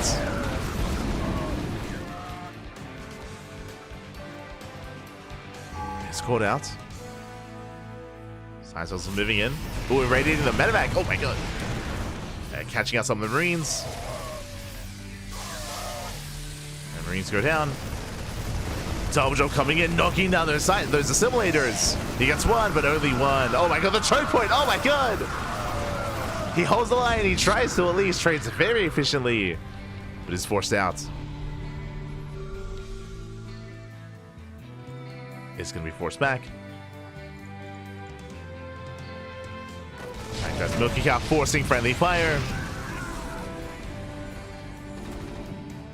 Gets one tank. Gets the one tank. Dropped off right. Nothing to defend. SCVs are going down. Killian out of position is being torn apart. Here comes the Master Sable. YoungYakov diving in. Alas, there's a wall of fire waiting for him. And does Killian commit? Not quite. Not yet. YoungYakov does outtrade though. Takes down the line of tanks, takes down the bio. Irradiate's coming in on the Raven, but the Raven's not the best option. I love the idea of irradiating a medevac, as medevacs they are just naturally over the bio army. Raven less so. I mean, there's barely any bio left. When he scans, sees extra bases. Going for his own EMPs. Does EMP the science vessels. You see the irradiate is still going on. Like, it lasts so long. Nice knockdowns. Locks down the libs. Gets one. Just the one. Oh no, gets both actually. Both liberators go down. Oh, missile on the bio. Second missile popping up. Killian being zoned away. He's getting to triple BC production. Let's go. BCs are building up. Now, there was a massive rework with the BC in the latest patch. It's too much to get into, but in general, the BC was improved, was buffed, just because the brutal BC was considered to be just weaker in general. So has been improved. Ooh, tank boys going up. Nice EMP as well. A lot of damage dealt here to Killian. He's trying to keep up with the bio movements. That will expose his tanks, though. Yeah, tanks are exposed. YoungYakov just pulling Killian apart. Does dive in. Disables 4 tanks. And Killian out of position. And where does he go from here? He's going for a counterattack. He's going for the fringe bases. And we commit to a base trade. Let's go! Looking out, pushing up the ramp. BC's in race back to the main. And they try to race back. Mass disable here. BC's get disabled. They're going to be cleaned up. Oh, we do see Q in racing back home. Shuts down the reinforcements. Oh my god, trying to stem off the ramp. It's not going to be easy. No, the miscontrol.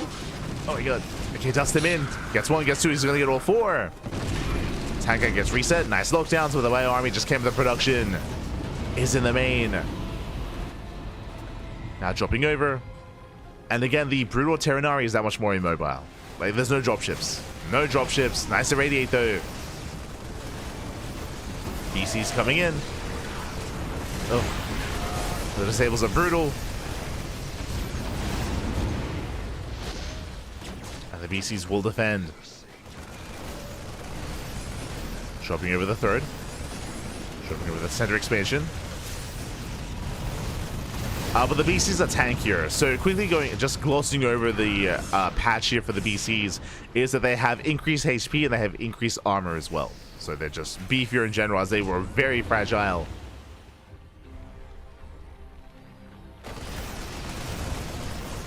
Likewise, damage output was increased, damage range was increased as well. Just overall buffs across the board for the BCs.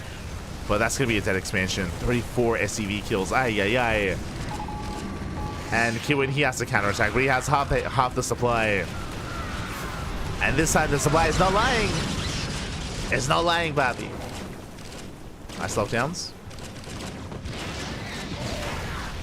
Catches two tanks. Likewise, floating in. Getting another tank. Uh-oh.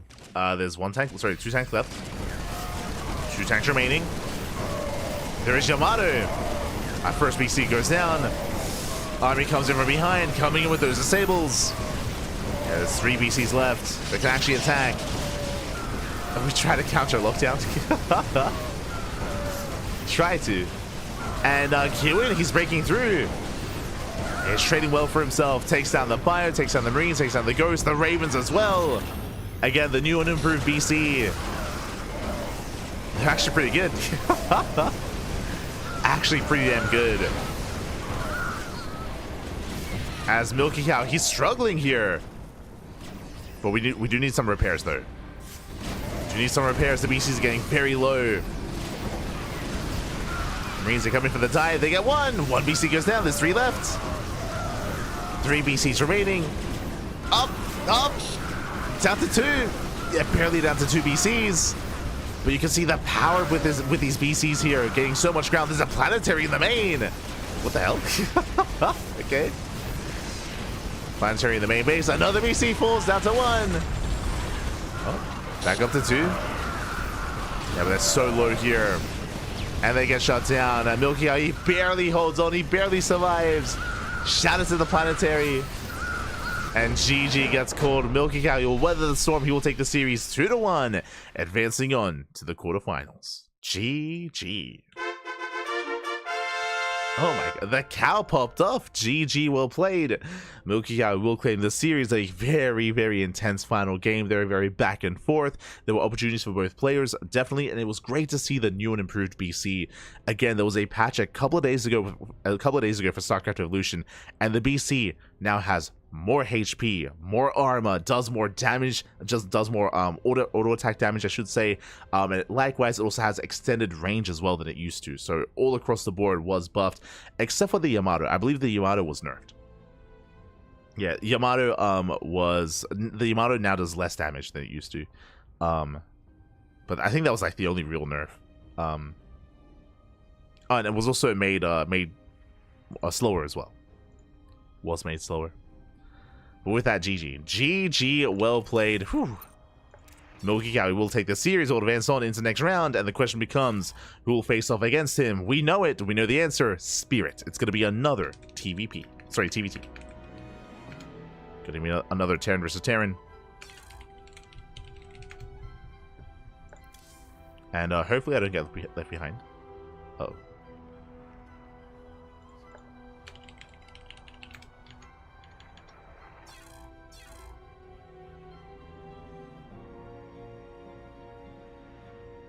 Hopefully I'm able to join them.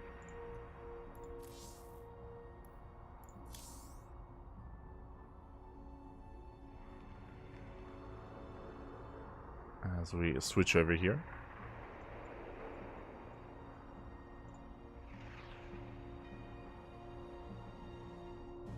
Oh, there we go. Again, just quickly checking, and yeah, congratulations to YoungYakov, was able to overwhelm in the end. I mean, it was brutal. He was up against the wall it was like, what, 4 BCs? Only 4 BCs were achieving so much. I mean, there was a ground army underneath them that they were supporting, of course, but they still did well for themselves. Alas, the last-ditch efforts was quite impressive there by Kiwian. In the end, it did fall though, and GG well played. We're now getting ready for our next matchup, our next TVT. In general, looks like we have a lot of mirror matchups. Exclamation mark B in the chat if you guys wish to have a look at the back yourselves. Here we go. As we switch our scenes over and catch up on the bracket, we have YoungYakov versus Spirit in the lower quarterfinals. That is our next series. Meanwhile, YoungYakov takes down Quanta. Very impressive. I was favoring Quanta in that series, so GG well played by YoungYakov. He's facing off against SHIN in the quarterfinals as well. So ZVZ and a TVT leading into a ZVT semifinals. We will be following those matches. Don't you worry. Scrolling up even further, we have the upper matches getting ready as well. Classic takes down Miggy 2-0, and Honmono takes down Rebellion 2-0 as well. We have Classic versus Honmono. Likewise, Rumiat takes down uThermal. Big win for Rumiat. Again, Rumiat, he's a Korean Zerg player. I was favoring Rumiat takes down uThermal. I was favoring uThermal in that series, but alas, did go to the ace match. Does fall at the hands of Rumiat. Likewise, 3-point takes down Rex, and 3-point up against Rumiat in the next round as well. Coming into the quarterfinals, these are going to be some crazy matches, and on top of that, we have a unique format this tournament. Once you make it to the quarterfinals, there is a lower bracket. There is a safety net underneath you, so regardless of who wins and who loses, these players will have a second chance. They will have a second chance here. Oh. There we go. As the Vitas are done, and we're jumping into our next match.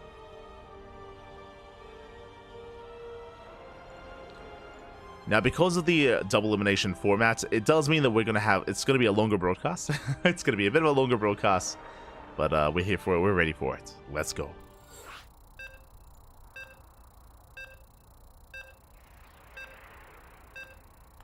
Is anyone in the bracket that has a chance of beating Classic though? I would rate Spirit higher than Classic at the moment, and maybe SHIN as well. So when it comes to the top 3 players in this group, in this bracket, I would say they're Classic, SHIN, and Spirit. They are the top 3 players, and I would actually say that SHIN and Spirit are stronger than Classic previously, but what I'm going off of is their performances in StarCraft Evolution League back in December. It's been over a month. And again, the game has been patched since then. The game is different. The players have been improving, so I can't really say that with certainty. I can just say the top players. How they compare to each other, we're about to find out, right? Like, after a month of hiatus, we're about to find out together how they compare to each other. So I'm ready, I am excited, and here we go. We're jumping into our next series, into the quarterfinals, and spawning in the bottom right-hand corner of Neo Isles of Siren. We have the Brood War Terran player representing 3D Clan. It is YoungYakov. And spawning in the top left-hand corner, we have the Orange Terran player, the SE2 Terran. It is Spirit from Poland. And if you're in the chat, you know what time it is. It is Gamma time. Predictions are open. Place your bets on who you think will take the series. Best of luck in the chat. Classic hasn't been that active as a pro. He has been playing in online tournaments in SE2, but again, just because Classic has been active in SE2 doesn't mean he's been active in StarCraft Evolution. Like, that's why I cannot say, like, with 100% certainty, like, who is favored to win entirely. I can only, like, state the top players, and again, it's been quite some time since we've seen them in StarCraft Evolution, so we'll see who's been keeping up with this mode, with this mod, and who hasn't. Now, coming into this series, though, typically, I would say Spirit, he's the favorite player, but I would have also said Kiwian was the favorite player as well against YoungYakov. So YoungYakov, he did cause a massive upset previously, and can he do it again? We're here for it. We're here for him. We're ready for him. Let's see if the cow can bring down the spirit as we load into, and we have cross spawns on the island map. Welcome one and all. If you missed out previously, Gerald found out the hard way, but this map is an island map. There are 4 bases. We have 1, 2, 3, 4 bases available to you on your island, and then we have to cross the river here. We have to cross these paths to actually gain access to the other islands, to the other bases. Likewise, there's a center location here, a center island base that you can use as a staging ground to actually lay siege upon some of these other locations. But coming into this, I do favor SC2 Terran. The reason why I favor SC2 Terran is merely because of how mobile this army is. I'm referring to drop play. Drop play and medevac boost play is just a little more accessible to Spirit, so he can be more active earlier. For now, is going for a 1-1-1. 1-1-1 into Cloak Banshee. Oh boy. So Cloak Banshee's out of Spirit. Meanwhile, Milky Cow back at home, getting into his own double factory mech build. Okay. So it's going to be mech out of Milky Cow. It's going to be Cloak Banshee out of Spirit. Now, thankfully, Milky Cow is getting into the Comsat station, so he will have scans available to him. Scans are going to be available, but here we go.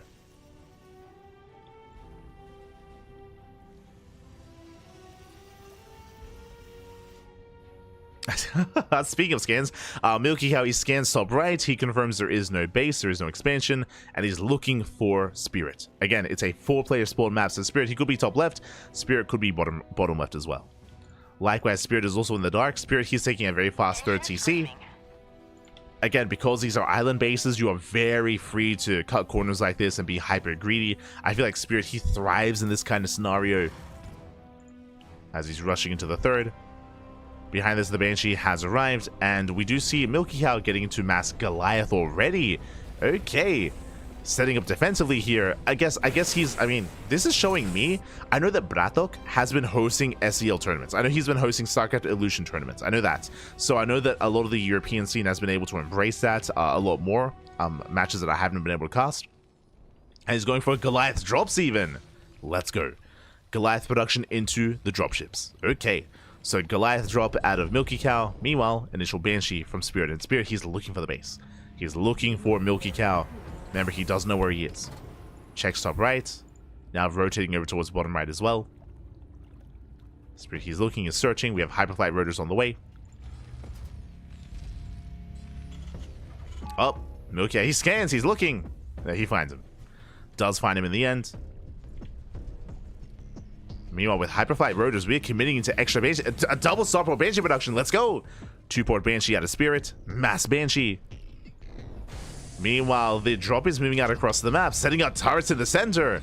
But here comes the Banshee, and is there anything at home to defend? There are 3 Goliaths. 4 Goliaths to defend. Banshees, they hit the main base. Do we have a scan? Uh-oh. No scan. No scan is available. SCVs are going down at the same time, though. Likewise, Goliath drop here across the map. But we need scans. We need scans. Both at home and across the map as well. There it is. There's a first scan. But the Banshees get away. They do get away. Brutal here. No turrets, no static defense, but the cloak is running out. 1 Goliath goes down. There's another scan. Banshees, one of them goes down, the other barely does get away. And across the map, oof, the Goliaths are cleaned up. There's still 2 left. 2 Goliaths remaining. Just keeping Spirit pinned at home. CC is delayed. And we defend. Milky Cow defends. Likewise, so does Spirit. Spirit, he's still going Mass Banshee, by the way. Getting another starport. A 3rd starport in production. Crazy. Up. Trying to micro. Hopping a micro out of Milky Cow. Saving the Goliath. Dropping in towards the natural. SCVs are going down. Milky Cow pulling Spirit apart here. Banshee's out of position. And again, Banshees, they can't shoot up, so you can actually save them. You can pick up. Save those Goliaths. Ooh, dropship under fire. Viking has arrived. Oh, can he save it? Can he save the Goliaths? Drop, Pappy, drop. Oh my god, barely does unload in time. Another dropship does arrive. Pulling back to the turrets. Does pull back. Nice position. Once again, saves the Goliath off. One Goliath goes down, one Goliath left. YoungYakov barely holds, but does lose most of his army. Ay, ay, ay. Yeah, down to one Goliath left.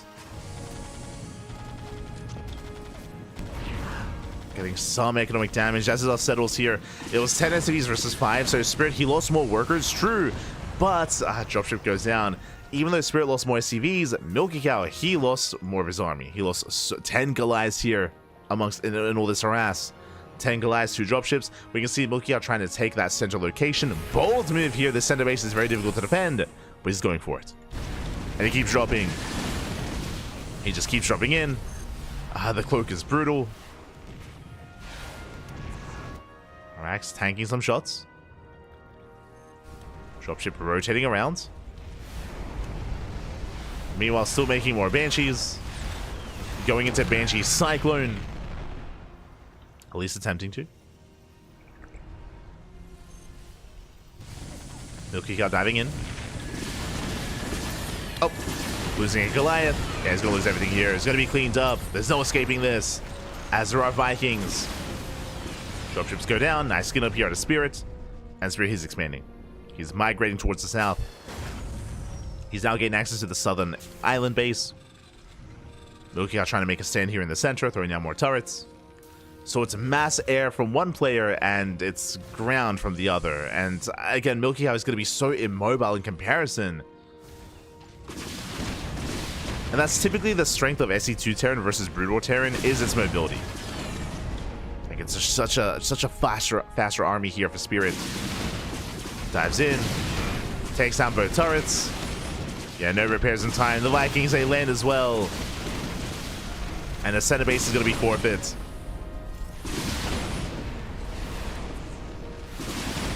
They're taking down the mineral line. Center base is going to fall.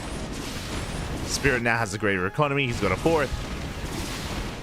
YoungYakov down to 3 bases. Yo, the Valkyrie arrives, but it's on its own. Alas, it is on its own. Gotta be forced back. More Valkyrie on the way.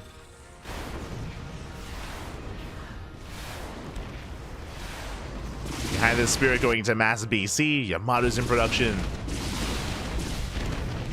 Let's be a kill in the expansion. And the problem here with this build for YoungYakov is that he needed more momentum. Like, the drop play of YoungYakov was supposed to pull Spirit apart and get even more economic damage and get him into a better position, but it got cleaned up. It got cleaned up. The the Goliath drop play was just not as ideal as he would have hoped for. Wasn't that successful. And now he's contained. At this point, YoungYakov, he's contained to his island. Throwing down more turrets, stuck at home.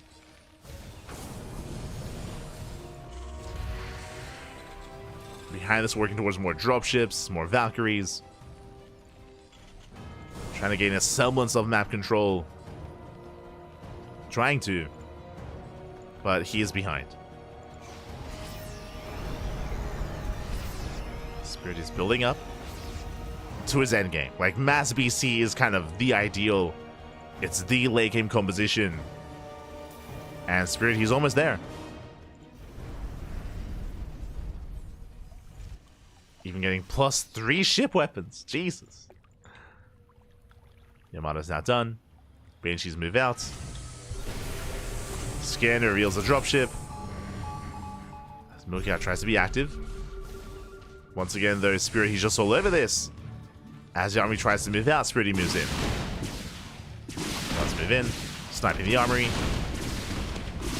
All the Valkyries, they do well for themselves. Jesus. They do a lot of splash damage. True. Cyclone jump on the right. SCV's going down. Banshees, they move back in. Catching out a Goliath. There's a scan. Nice shutdown here. Oof.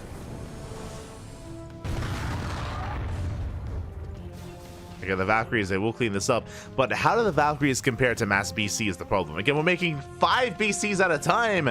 Meanwhile, the counter BC. Now, again, as a reminder, the BC for Brood War was recently buffed. Has more HP, more armor. Likewise, has more anti-ground range. There's more anti-ground attack. But how do we compare? And the problem here is that, sure, it's cool that we're going to be seeing BC versus BC, but Spirit, he's there first, right? Like, he already has a big lead. He has 7 battle cruisers already. Alas, YoungYakov just now making his first 3. So he's 1 step behind. 1 step behind here when it comes to the Sky Terran.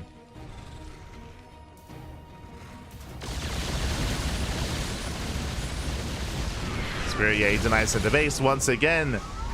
Oh, here come the Valkyrie for the Yamatos. They just shut him down. 1 Yamato for almost every single Valkyrie. The supply just isn't there. He just doesn't have the numbers. He cannot sustain himself. He cannot sustain these losses. Likewise, he had to fight without the Goliaths. The Goliaths are stuck to the ground. They couldn't be there. And this is what I mean when I say that YoungYakov is just contained. He's contained to his island. Spirit, he's free to take more bases, take more CCs, and migrate to the top right-hand base as well. Spirit just has so much momentum, and yep, there it is. Is now expanding towards the right-hand island as well. Taking all the islands, all the bases.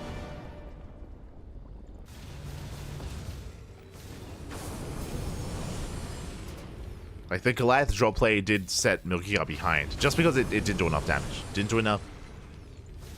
It delayed his Sky transition. Now, if Spirit leaves YoungYakov alone, then both players are going to max out. Both players, they will max. I will say that YoungYakov's army is still worse, though, because he's still quite heavily reliant on a ground army, on these Goliaths.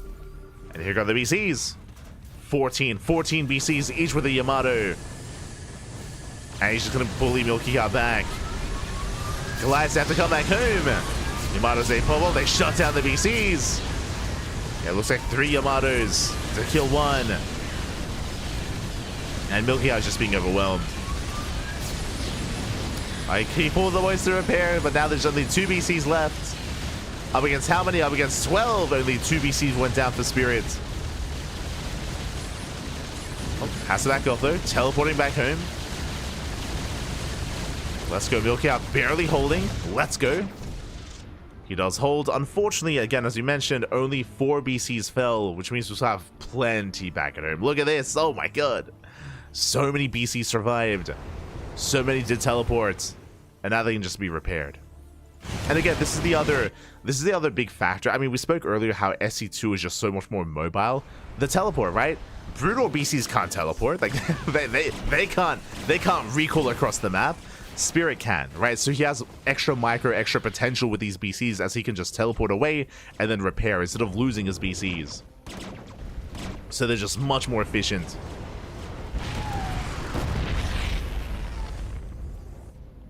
YoungYakov back in my... We didn't need it. We just took those hits like a man. We didn't have to teleport. We just fought until we died. Smooch. But that's also why, like, the buff to the BC occurred, because if the brutal BC is going to be less mobile, then it has to be worth it, right? It has to be more tanky, it has to be more effective in general. If it is less mobile. So that's kind of like the give and take, right? Yamato's a pop up. More BCs teleporting in. And 3 just takes down the entire main base. Yamato is popping up. And GG gets called. Spirit, he overwhelms. And Spirit, he will take game number 1. Whew. GG. Spirit will take a lead in the series. And we'll see if YoungYakov can bounce back. Whew. Here we go. We'll see if he can bounce back and force the ace match. The pressure is on. And again, just to reiterate, a big reason as to why Spirit was able to... I mean, again, on an island map like this, the answer is to go mass Sky Terran. Both players had to go in that direction. The reason why Spirit had a big lead, again, was because of the failed Goliath harass. I say failed Goliath harass. Did kill 10 workers, but needs to do more damage. Otherwise, it did kind of delay the Sky transition out of his opponent, out of YoungYakov, of course. Spirit, because he started things off with Mass Banshee, that kind of already set up the production for the eventual BC switch, right? Like, it was all one led into the other. Where he already had the production set up, he had the upgrades behind it as well, all gearing up towards, you know, that Sky Terran. So he was working towards that from the beginning, whereas, unfortunately, YoungYakov wasn't.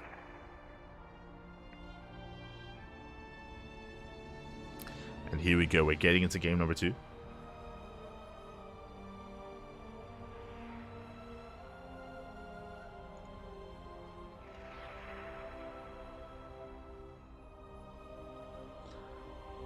$650 BC versus 550 health BC, but mobile.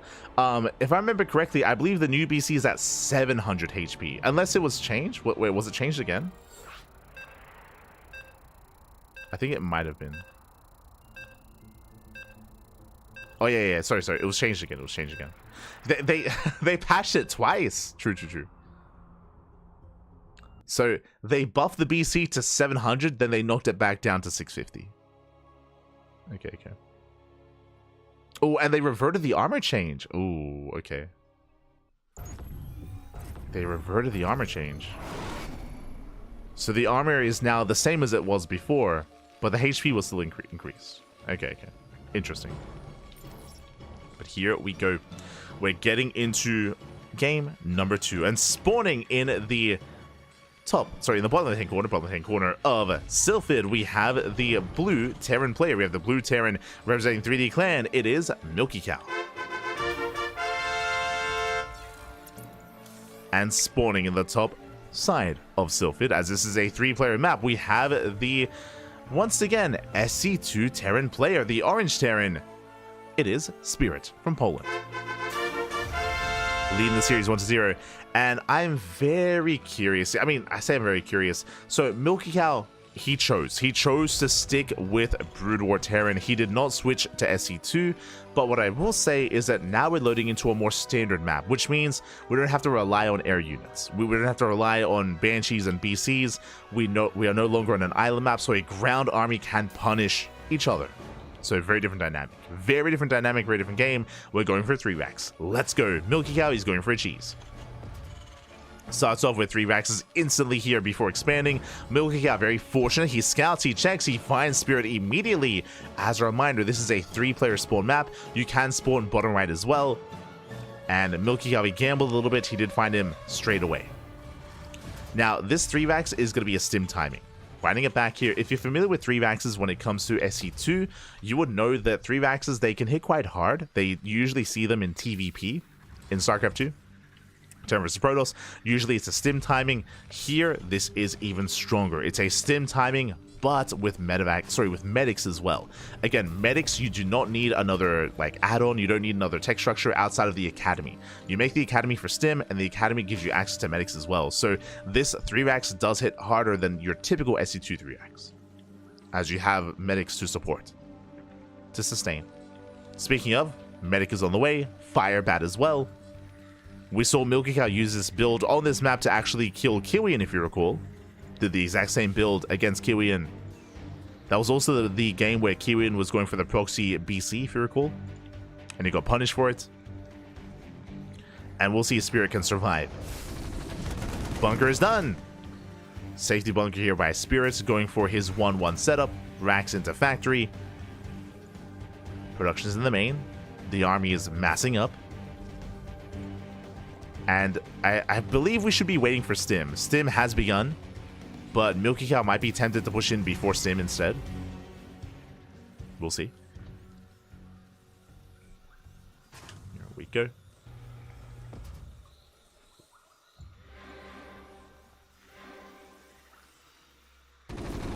As he does go for the depot. Depot's under fire, literally and figuratively. Is under fire. Is going to go down. This will supply block Spirit, or will look to supply block Spirit at least a little bit. And pushing further back. Boys are being pulled to repair. The fire bat putting in a lot of work. Nice target fire on the medic. Medic is targeted down, and the medic it's going to fall. Very nice control by Spirit. Intentionally does target it down. Ooh, second depot is denied, or second bunker is denied. But with the surround, we should clean this up. The fire bat falls, and Spirit, he holds. He shuts down the army. Stim is done, but without a medic, there's no sustain. No sustain here for YoungYakov. He's being forced back. Spirit, he's holding. Tank is on the way. And he just needs a little bit more time. Once that tank arrives, that's going to be a hold. YoungYakov behind this is attempting to expand. Did kill 5 SCVs. That's something. Spirit is still ahead. Stims in. Does stim in. One fireback goes down instantly. Oh, the target firing. Jesus. Yeah, fireback goes down. And Spirit, he's holding. He does hold. Repairs in time. The bunker is safe and sound. Tank has arrived as well. And now Milky, oh, he has to transition. He has to work on that natural. He's going to saturate once again. He tries to stim in. Oh, but the tank is in position. Spirit, he's all over this. He shuts Milky Cow down.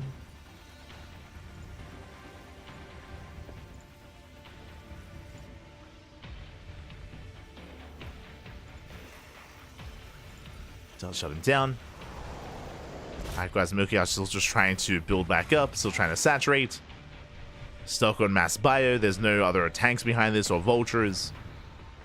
Just pure marine and medic. Spirits in main, third TC's on the way. Scan does reveal that. And the Banshee play as well. Is once again... Oh, never mind. We fake it out. I mean, I guess because of the scan. Turrets are on the way for Milky Cow, taking it seriously. But Spirit, he does pivot away from Cloak Banshee.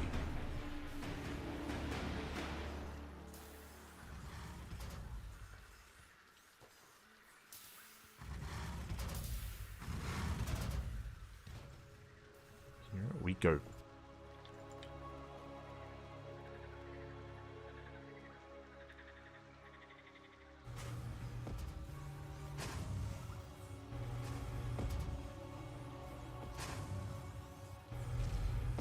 Just catching up in the chat. As again, Milky Cow just going into, or just so we're focusing on his bio. Now the first factory is on the way. Third CC is now done. Both players are going to be expanding. I do still favor Spirit in this position as he has the greater economy. The pressure is still on Milky Cow to find some damage. Either go for drop play, catch his opponent out of position, get into a mineral line, catch out some key units like a tank, like a medevac. There's a lot of pressure on Milky Cow. Does pull away. Spirit expanding towards his opponent. Taking the center base.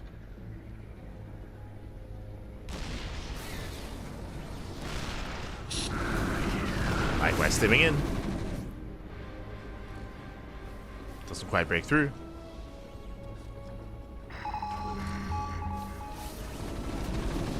Oh. And as Elise is delaying the expansion. Delaying the CC. Diving on the tank. Oh, doesn't quite get it though. Doesn't quite catch the tank.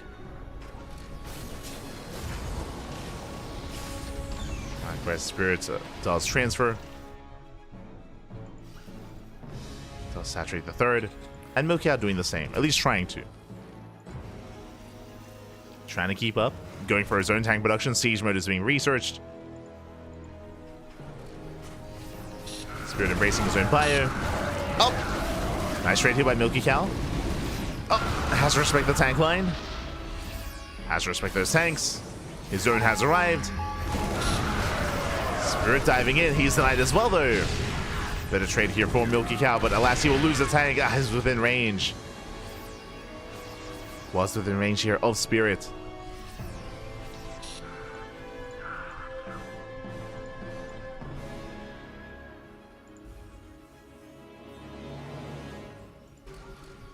From here, we're securing ourselves. Okay, secure.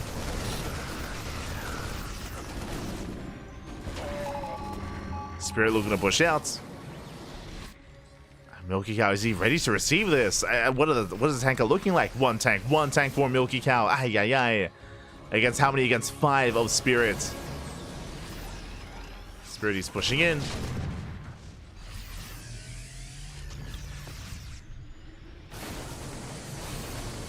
Making his way across the map.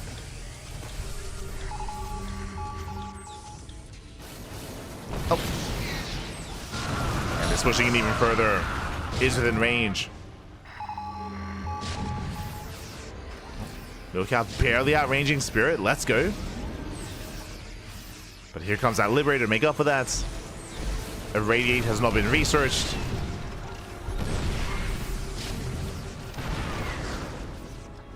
And Spirit just pushing further in. Slowly over time. Pushing his way forward. Tank boy is going up. We have the freedom, we have the liberation. Taking down the tank. He just sims in, he just goes to the dive. Does get the tank at the end. And GG gets called. YoungYakov, he is broken, and Spirit, he will take the series 2-0, advancing on to the semi-finals. GG. GG, well played. YoungYakov, he was very committed with his initial 3-backs. He had to do more damage. If you remember, he failed to really get much done. He got 5 SCV kills. That's it. He got 5 SCVs. He traded with some of the Marines. But alas, Spirit had some really nice control. If you remember, in his defense, Spirit, he intentionally target fired the medic. He focused it down instantly, and without the medic, there was no sustain. There was no more sustain for YoungYakov. Spirit, he just snowballed out of control. GG, well played. Spirit, he does claim the series, does advance on, and the question becomes, who will face off against him in the next round, in the next match? We have our semifinals ready. Let's go. It's going to be a ZVT, which we expected. But there was an upset. Okay. There's a couple of things going on. Have to message some players and make them know that we're good to go. Let's switch our scenes over and catch up on the bracket, because we have a lot going on here. Oh my god. Okay, from the top, actually, I can do something better, as I will soon have to switch to another bracket.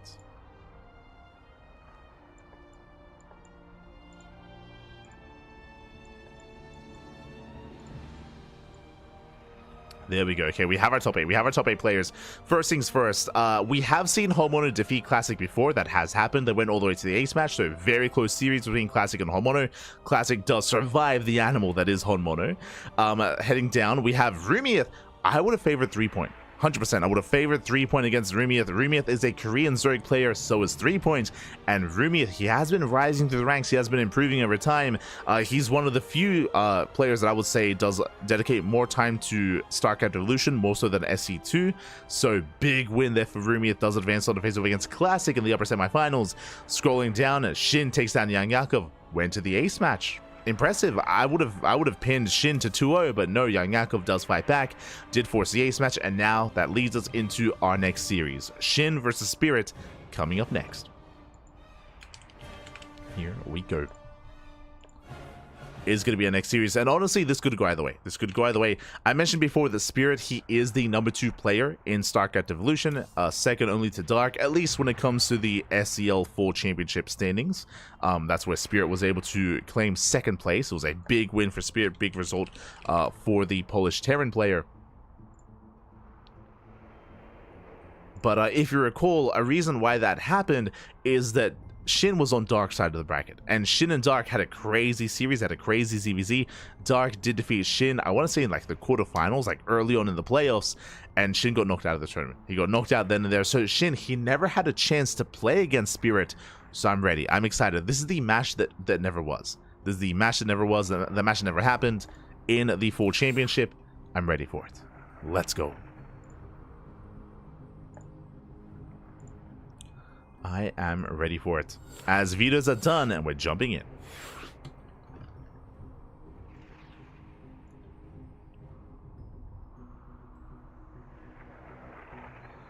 Meanwhile, I believe now that we've reached the top 8, there is a double elimination bracket. So I'll fix this up. Hold on. Bam. So for those that there we go. So for those that are curious, the players that just got knocked out, Homemono, 3-point, YoungYakov, and YoungYakov, they still have another chance. They still have another chance at redemption here.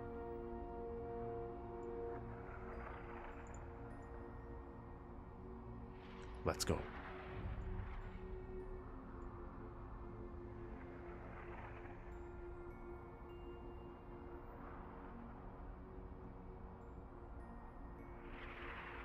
As there is that lower bracket.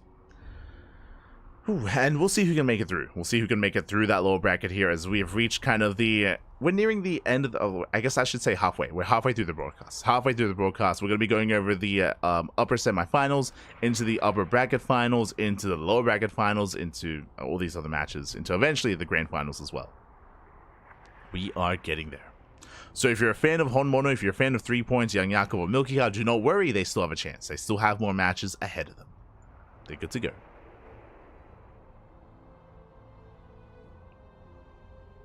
Alright, good to go.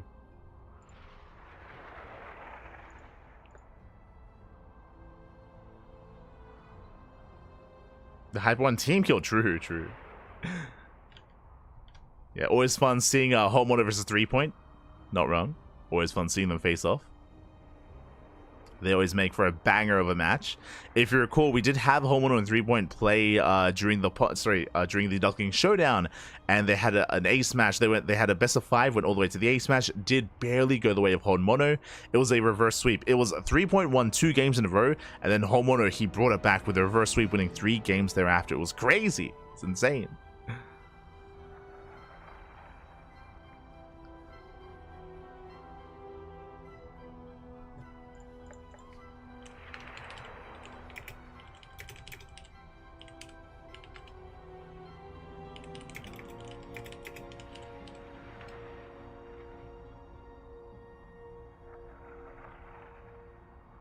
Here we go. Here we go as we are jumping into our ZVT. And game 1 is going to be on ley lines. Oh boy. Wait, ley lines? Wait, is this a part of the map pool? Hold on, is there an updated map pool?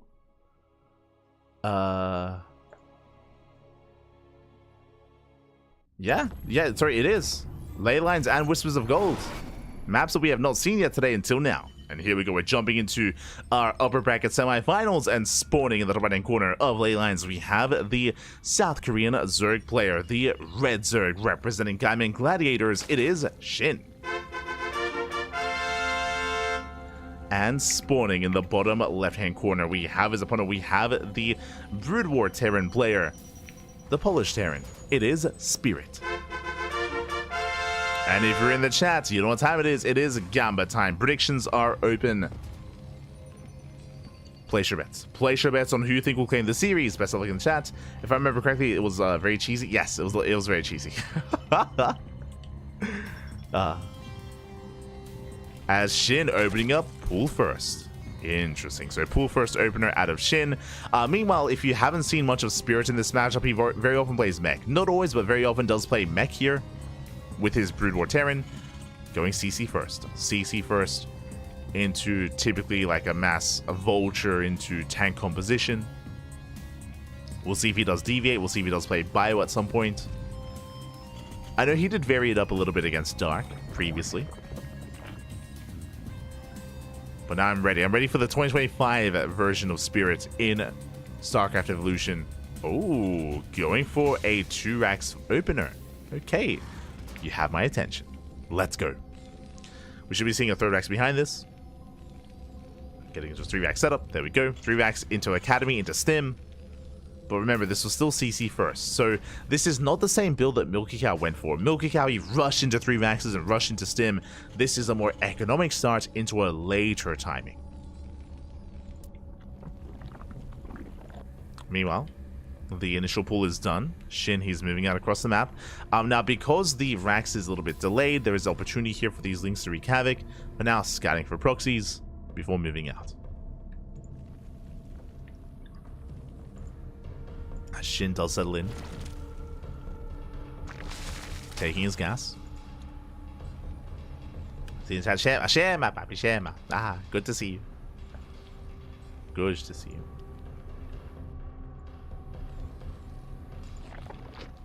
When are we getting the real scale tournament? we don't do that here. No. I don't think there's like a proper like competitive form of real scale tournaments. Unfortunately, I think that's more for aesthetic purposes, but fun nonetheless, I'm sure. Fun nonetheless. Ooh. As we are going to be opening up with our Firebats. Academy is done, of course. Firebats, they can trade very well here against Lingbane. So it's a unique dynamic. I mean, I guess it's similar to the Marauder. I would say the Firebat is more effective than the Marauder when it comes to tanking and dealing with Lingbane. As the Firebats have arrived. So far 3, getting up to 6, and going for an earlier push. Again, instead of going for the upgrade, instead of going for stim, we do see Spirit. He is intentionally amassing more fire bats for a move out. Jesus, getting 3 more, getting up to 9. 9 fire bats. That's a hefty amount of fire bats. And here comes the push. Here comes the move out. And Shin back at home. He's been droning. He's been droning even more. The Overlord's not in position. He does not see the move outs until now. Thankfully, he has no Overlord in the center of the map. We'll spot the army. And he's been droning. What does he have to defend? He has 3 lings. He has 3 queens. He has nothing. Nothing to defend. Uh-oh. Shin is in trouble. Now, thankfully, there's no stim. If there was stim with this, I think Shin just dies. But of course, there is no stim with this army. Hell's going for the base. Queen's trying to keep up. Fire bats, they do take a lot of hits. Say waddle on forward. Lings, they get annihilated. 1 queen getting caught out. And the first queen is going to fall. Gets 1 queen so far, but the others, they do so much DPS here to the fire bats. It looks like Shin is holding. Whew, he does hold on. The queens, they hold their own. And Shin doesn't lose any drones. Doesn't lose any workers. Just 16 lings and 1 queen. Better trade for Shin. Now we can saturate. Now we can settle into Ling Bane. And this is where I would say that Spirit's in a rough position. That was very dedicated. A very dedicated push there from Spirit. He had to do more damage. He didn't. Now he's working towards his factory, towards Stim, towards a 3rd TC. But this is all a little bit later here for Spirit. We'll see if he can maintain this. Back at home, Shin is just droning. So because Shin is droning, this means that Spirit should be left alone. He should be fine. So Spirit, he should be able to stabilize and get into his own 3rd base. Lings, they dip in, but there's an army to defend. And Shin is just droning. Just droning. Double Evo chamber. Lair is on the way. We're gearing up towards the mid-game. Alright, let's go. We're gearing up towards that mid-game. And we can see here that it was initially a 3 ranks opener into mech. Double factory, so triple factory production into double armory as well. So this is a hard switch into mech from a Spirit. We mentioned at the start of the series, this is typically where he thrives, like mech as a composition. Mech in TVZ is where Spirit does find a lot of success. When it comes to Brood War mech, I should say. And yeah, the Raxes are just being used as scouts. The Raxes, they're all lifted. They're all floating over to wall off even. But again, because of the opener, because of the Hellbats, it does mean that this transition is late. It's a late transition to mech, which means Shin is free to drone. Like, there's nothing to threaten him. There's no Vulture run-bys, there's no Vulture counterattacks, there's nothing to threaten Shin. Shin is free to just hammer down that drone key, expand, tech up, and get away with greed.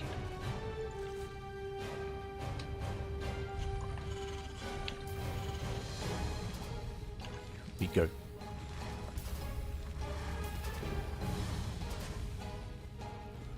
Here we go.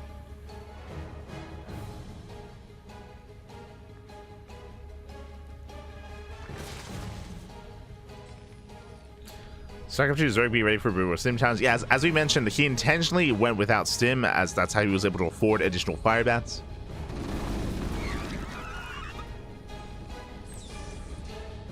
And now Spirit, he is taking his 4th. Building up his mech army, and he's going to be turtling. He's just going to be turtling up back at home. We'll see if Shin can delay the expansion. Lings, they dive in. Scouts into the main to confirm the mech. Oh. So far being forced back.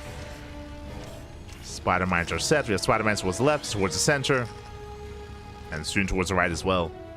And we have noticed the movement of the Vulture has significantly changed since the last time we saw them. Again, there was a change to make it more reactive or to allow it to be more microable. We have noticed. And Spirit can benefit, but here comes the dive. Spider-Man's they go up. Oh my god, they shut down the Ling Bane. Everything, actually. Jesus. There was a bit of friendly fire. The question marks get thrown down. May Spirit, he question marked Gerald as well. Ay, ay, ay.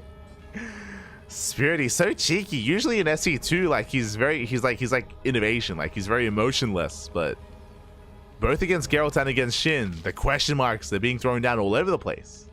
Este Spirit. So Spirit, he defends. What does he lose when it comes to the friendly fire? Just a handful of Marines, if that even.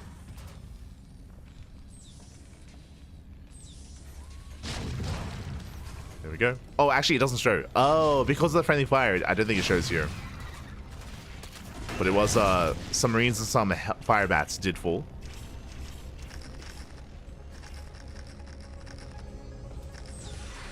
And so here we go. He is setting up that fourth.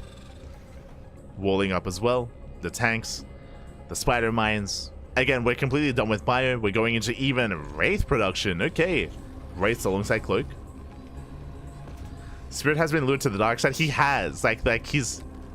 He likes his question mark. Like...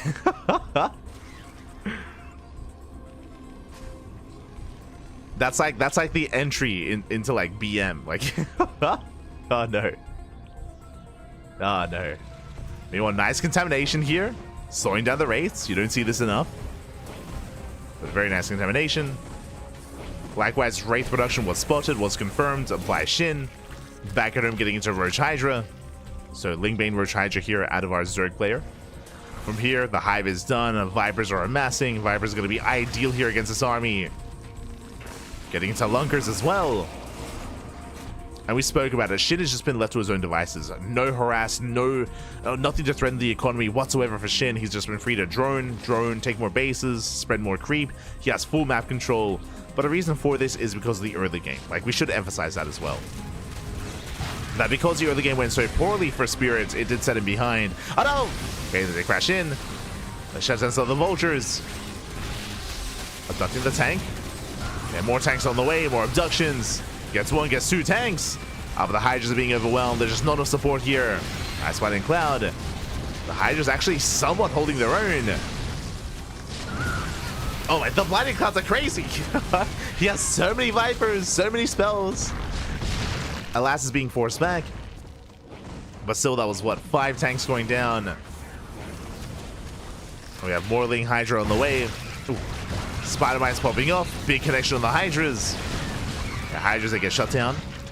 Spirit, he's holding. He's barely holding on, but really SHIN's just waiting for his Vipers to gather more energy to dive in once again. Where's the anti-air? Just the Wraiths. Here come those Blinding Clouds. They cover most of the tanks. Abductions coming in. And Spirit is just being pulled apart. They're just being pulled apart on the low ground. The Vipers are running out of energy. There's what, like one more abduction left. More tanks falling. CC is exposed. And SHIN should be able to bring it down. Oh, no, never mind. It's barely saved. SHIN gonna be forced back. Spirit, he's barely holding on. And I believe the Viper count was not quite reset, but one Viper went down. One Viper did fall. There's 3 Vipers left. Spirit trying to wall up. Getting another expansion. Still just making purely vultures and tanks.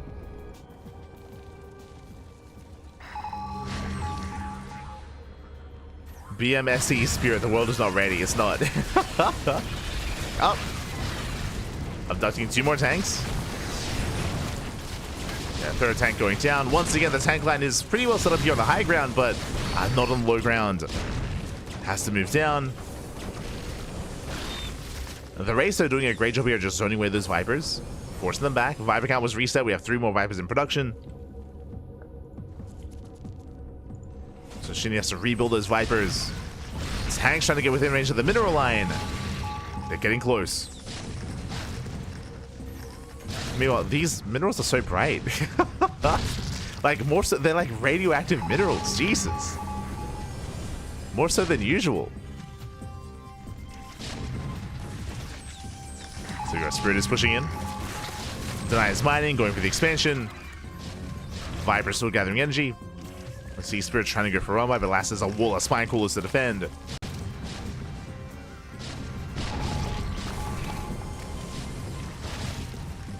No, the Vipers. Vipers, they're good to go. They're topped up. Spirit trying to harass. Vipers, they come in. Here comes the On Siege. First tank does fall. Yeah, brutal Blinding Clouds. The tanks, they do nothing. There's 1 tank behind this. Yeah, Spider-Mine's doing quite connect. Abduction here on the Changeling. Let's go. And shit, he's breaking through. He's breaking through the defensive line. Takes down, what, 6 tanks? Oh my god. Spider-Man was brutal. Shin still out trades. Spirit going for a counterattack, pushing through the center. Now, bearing in mind, this mech army for Spirit is still quite cheap. So that's what I love most about when it comes to these like Brood War engagements, is that we see like 6, 7, 8 tanks go down, and Spirit, he's still almost maxed out. Like, he's maintaining himself. Yo, we have the Goliaths! Goliaths have arrived. Lings eager for a run by. Ooh, SCVs are going down. Brutal losses. Leading out to 11 SCVs. Meanwhile, once again, we do launch in. The tanks are exposed. Massive pickups. Getting what? 3, 4, 5, 6 tanks. Even without the blinding clouds. Spirit was caught with his pants down. Likewise, double power bomb. Taking a lot of damage. Jeez, there are so many Spider-Man set up on the high ground. And Spirit going back to what he does best, going mass Goliath. Let's go. Making 8 more tanks behind this. Goliath's pushing forward. Taking down some of the side defense. So far, the Goliath's doing well. Lurker production has begun. That's what the tanks are for. Decent blinding clouds. Oh my god, the Vipers, they do fall to the Goliaths. 3 Vipers going down. Massive pickups. Goliaths, they do well for themselves. They almost reset the Viper count. The base does fall. And now Spirit can just rotate. Now it can rotate over. More Lurkers building up.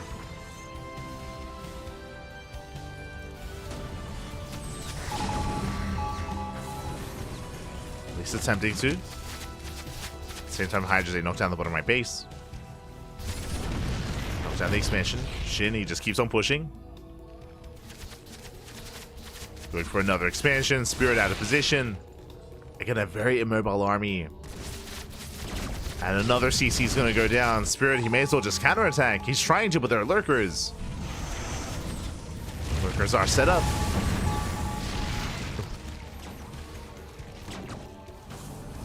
And once again, when it comes to mobility, Shin is quick to just unburrow, to scuttle away.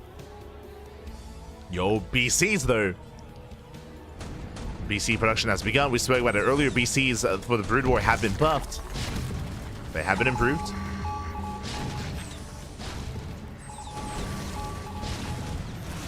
So BCs are on the way. Tanks pushing right down the center. And they're getting within range here of the Lurkers. Yeah, Vipers are not ready. There's what, 1, 2 blinding clouds, if that. 1 pops off, but the Hydras, they're running out of Hydras here. He's going for the dive. There's no support. The tanks are on their own. But do they need support? As the Lurkers, they get completely shut down. The CranKy was too good. And GG gets called. Shin gets broken. And Spirit takes game number 1. Whew, GG. GG, well played, Spirit. We never even got to see the BCs. Shin taking a really rough fight there. We saw Spirit trading so well. And again, something that I should emphasize, even though Spirit was losing a lot of tanks throughout that game, it's a much cheaper army to rebuild. So Spirit, he was able to maintain his army, maintain himself, rebuild those tank lines. He also had some really good moments with his Goliaths as well. Was able to catch out the Vipers on multiple occasions. And again, was able to out-trade Shin. Shin just getting a little bit too excited, a little bit too cavalier by pushing through the center, by trying to dive on top of those tanks. Even though they were exposed, the tanks, clearly they can hold their own. Clearly. The concave was too good. And Shin, he ran out of steam. And with that, we're getting into our next game.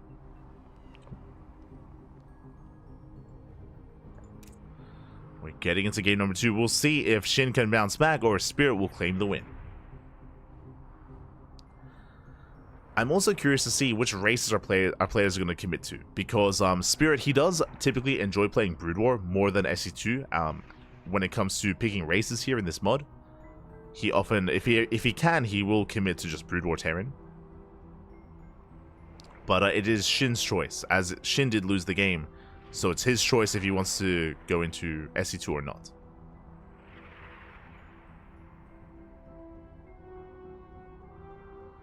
we go.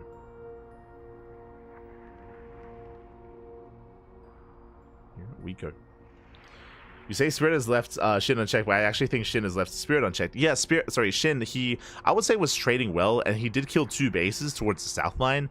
But as we saw, you know, in the end, Spirit, who was able to maintain those losses, you could argue maybe had a greater economy for a longer period of time, so was able to build up a tank anyway to be able to afford those trades, to be able to afford losing tanks. And of course, SHIN did have some really rough fights pushing through the center. Which didn't help. They have some rough fights. And with that, game 2 is upon us. Going to be loading into Whispers of Gold. Let's go. Let us go. Looks like our players, they need some time though. They need some time to themselves. We can take a moment to catch up with the bracket. It looks like we have some updates coming in. 3-point takes down Homono 2-1. Went all the way to the ace match, but does take it. Meanwhile, the rest of the matches are still ongoing. So I'm gonna go on a very short break here. I need a refill. I'm out of water. Like my water is just, can you not? It's empty. It's empty. So I do need a moment, and we'll be back soon with game number 2. We'll be back soon.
And welcome back, everyone. Welcome back. Whew, hope you enjoyed the lovely Brutal OC as we returned. We returned with game 2 with the rest of the series.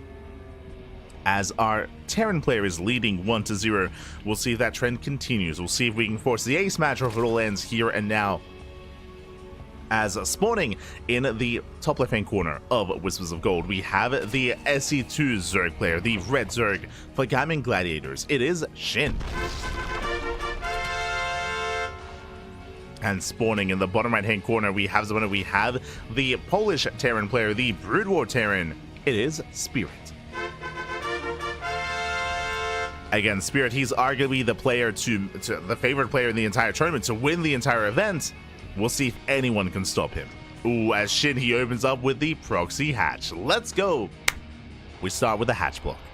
A very unique start here by SHIN, and we'll see if these shenanigans can give him the edge he needs to claim the win. Now again, it is a loser's pick, from my understanding, loser's pick, so SHIN, he chose to commit to SE2, which means Spirit is able to embrace the Brood War side of things, once again.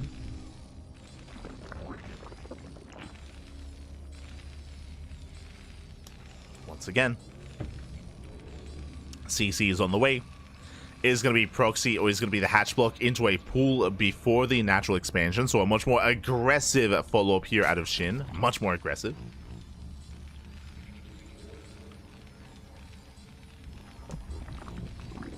Damn, hard to engage tank Goliath. Exactly right. Like, typically you'd have the Vipers to lead the charge to get those blinding clouds, but because the Goliath's zoning the Vipers away, and the Goliath anti-air is crazy, it shuts down the Vipers. And I mean, we saw that kind of that dynamic in the previous game, but now we're setting up here into game number 2. We have our double racks follow-up here out of Spirit, once again starting with Bio, but I would not be surprised if, just like the last game, Spirit starts with Bio and then hard switches into mech. Drone does scout, drone does confirm. The hatchery doesn't complete, but did force some inefficient mining, as a lot of SCVs were pulled to focus on the hatchery.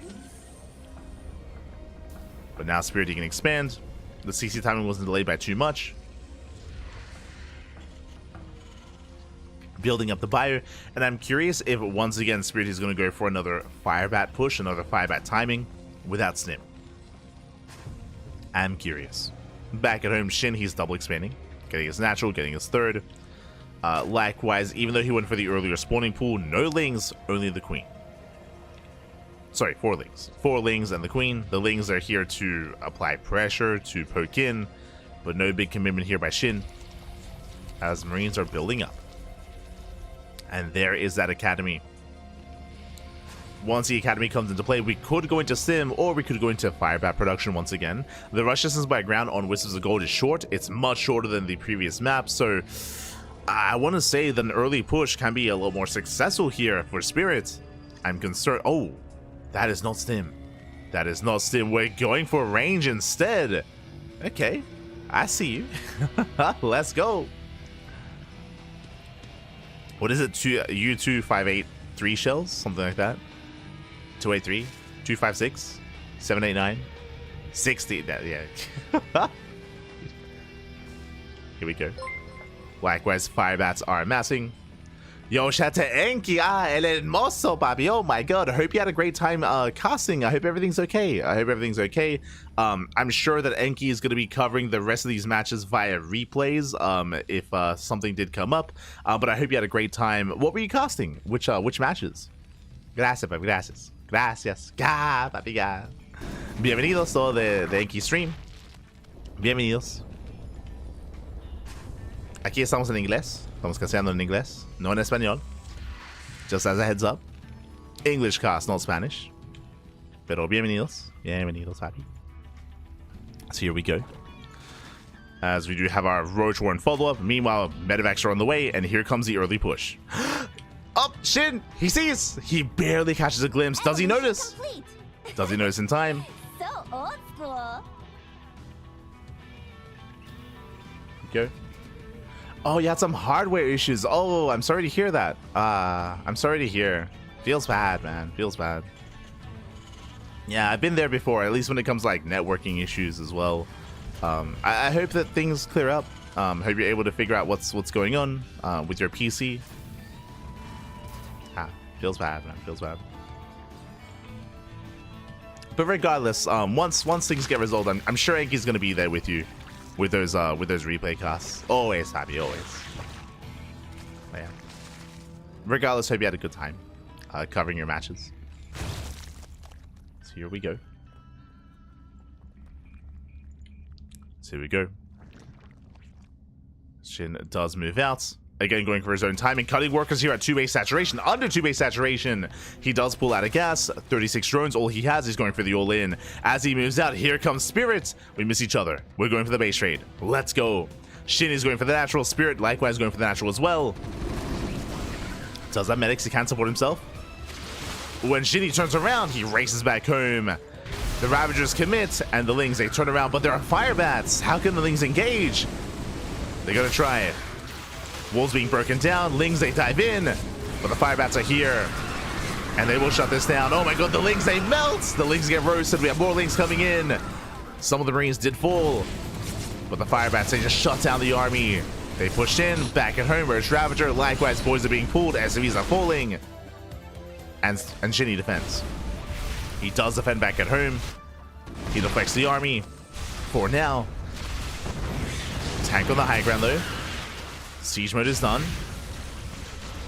+1 is going to be denied. And again, Spirit, he should be able to hold on to his own natural. Just barely. I'll get the eBay, he can float. He's going to be saved. The base is so low. And it should go down. I say that. Roaches have been amassing. Oh. Spirit going for the base. There's a transfuse. Despite that, the base will fall. Shin knocked down to 2 expansions. And GG gets called. Shin, he taps out. He loses the base. And Spirit will take the series 2-0. GG.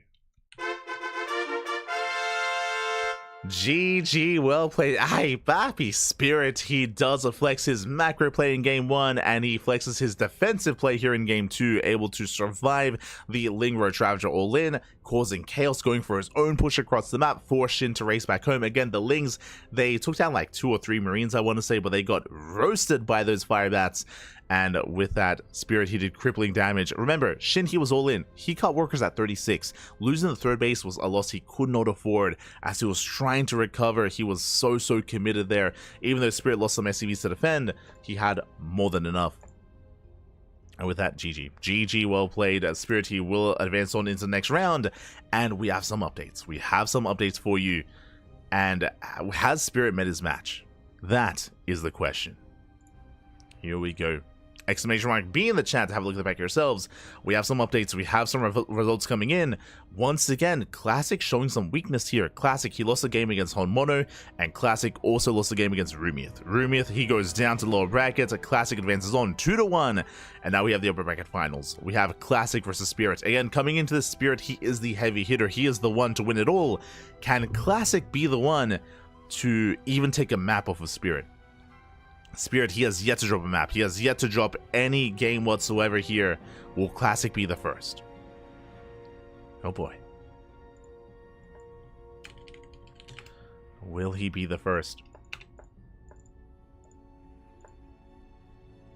As we are getting ready here. Vetoes are underway, and this is going to be a best of 3. It's going to be a best of 3 between these two. If you're a fan of Shin, if you're a fan of Rumiath, then don't you worry, they're going to be knocked out to lower bracket. We have results coming in. YoungYakov takes down YoungYakov 2-0, and 3 Point takes down Honmono 2-1. So Honmono has been eliminated, 3 Point has been eliminated as well, and those lower bracket matches going to be occurring as we embrace our upper bracket match. So we have a ZVZ rematch between Shin, sorry, not rematch. We have a ZVZ between Shin and 3 Point. They're facing off as we speak. And we also have a ZVT between Rumiath and YoungYakov. So facing off in that lower bracket.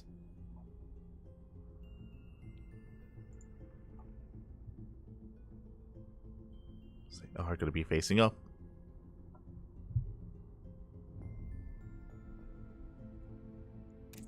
And again, vetoes are underway. Oh boy. And I'm ready to see the Mask Goliath. I'm ready to see the mech. I'm ready to see the mech out of Spirit against Classic. Assuming he plays Brood War. This is assuming that Classic doesn't want to embrace SC2 Protoss. We'll see. We'll see what Classic prefers. Again, Classic, I would say that he is the best Protoss player when it comes to the StarCraft Evolution Protosses. When it comes to this kind of format, he is the top of the Protosses. But likewise, again, he hasn't really been too active when it comes to this mod as of late.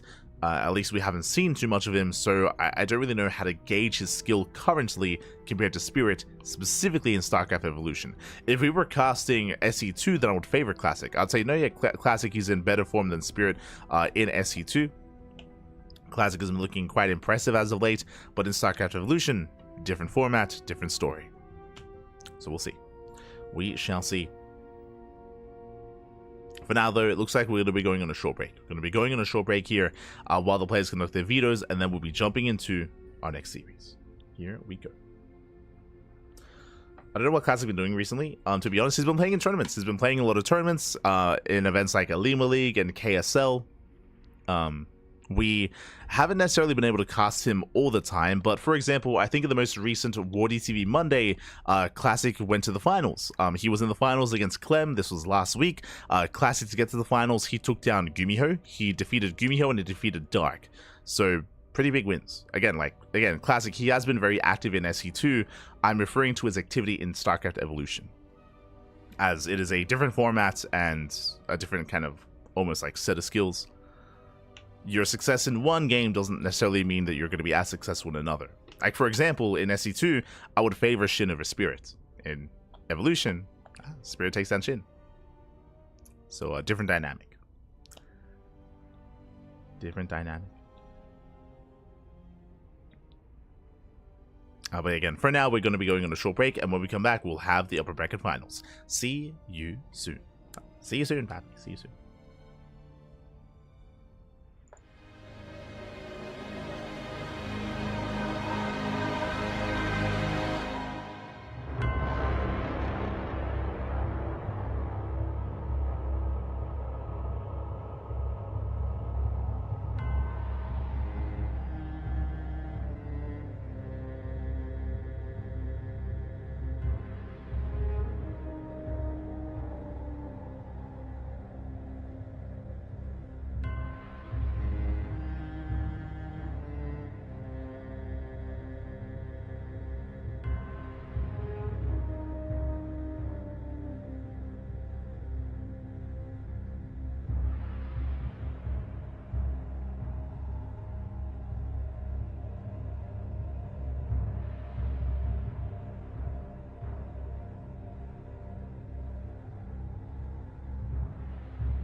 And welcome back, everyone. Welcome back to the upper bracket finals of the StarCraft Evolution League number 7, the very first SEL of 2025. Ooh, it is good to be back. It's good to be here, and we have a banger of a best of 3 ready for you. Spawning in the bottom left-hand corner of Citadel, we have the South Korean Protoss player, the Brutal Protoss. It is classic. And spawning in the bottom right-hand corner, we have his opponent. We have the StarCraft 2 Terran player, the Teal Terran from Lena, Poland. The one to beat. It is Spirit. Again, the number 2 player in StarCraft Evolution came second place in the Fall Championship. He was the runner-up, and we'll see if he can claim the win here and now, as we are going to be featuring some Protoss for the first time in a while. Let's go. For the first time, period, actually, we have yet to really... I mean, we casted Gerald earlier, but Gerald, he was playing SC2 Protoss exclusively. Now we're here seeing some Brutal Protoss instead. And as we calm things down, if you're in the chat, predictions. Predictions are open. Place your bets on who you think will claim the series. Best of luck in the chat. Again, Spirit, he already 2-0'd SHIN. Bear that in mind. He 2-0'd SHIN, and coming into this tournament as well, I pinned Spirit as the favorite player to win it all. But Classic is one of those few that can threaten him. You know, players like Classic, SHIN, 3-Point as well. These are the guys, these are the players that can bring Spirit down, but they need to be on their A game, and maybe even a little bit of luck on their side as well. We'll see. As for now, welcome to Citadel. This is a 4-player spawn map. You can spawn bottom right, bottom right, top left, and bottom left as well. All 4 locations are potential spawn locations, and it's going to be on our players to figure out where they are. Meanwhile, when it comes to the bases themselves, the natural is more exposed. Unlike on some of these other maps, there is no ramp. There's no ramp coming into the expansion, no ramp coming into the natural, so it is more difficult to defend if we were to be more assertive and more aggressive. Meanwhile, again, if you're in the chat, predictions are open for the next minute, so place your bets while you can. Get your gambler going while you can get your gambler. And Classic is just going to be opening up with Dragoons, as to be expected here. Just a Dragoon-based opener. This typically leads into Robo play, into Disruptors, into Reavers, I should say. As Reaver drop play is very common in this matchup. Very common to embrace. Initially, the Dragoons are moving out, scuttling across the map. And we can see Classic is scouting text top left, top right, and now through deduction, through the process of elimination, he is aware of Spirit's location. Does waddle in, bunker is done in time. And alas, Classic going to be forced back for now. Trading shields for hull damage. Range is almost done as well. I should say range is halfway done. More Dragoons rallying across the map, and we'll see if Classic can break Spirit. We'll see if he can break him.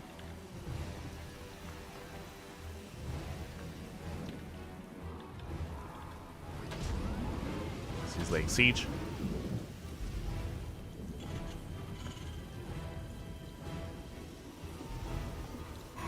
Behind this, Classic setting up those pylons, getting vision on what Spirit is up to, and make sure there's no drop play.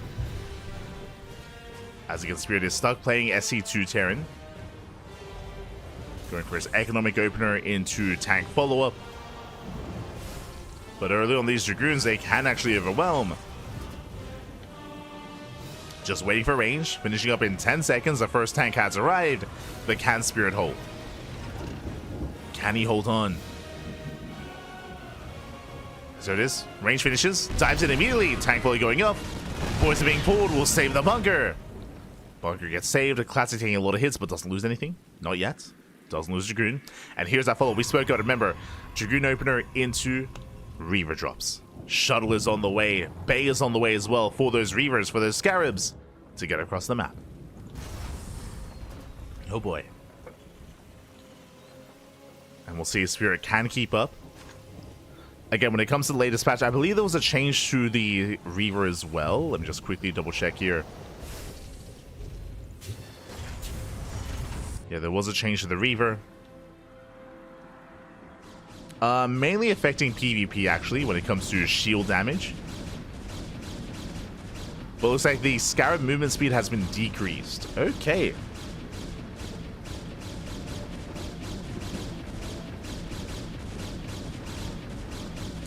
And yeah, so the latest patch has made the Scarab slightly easier to micro against, as it is a little bit slower.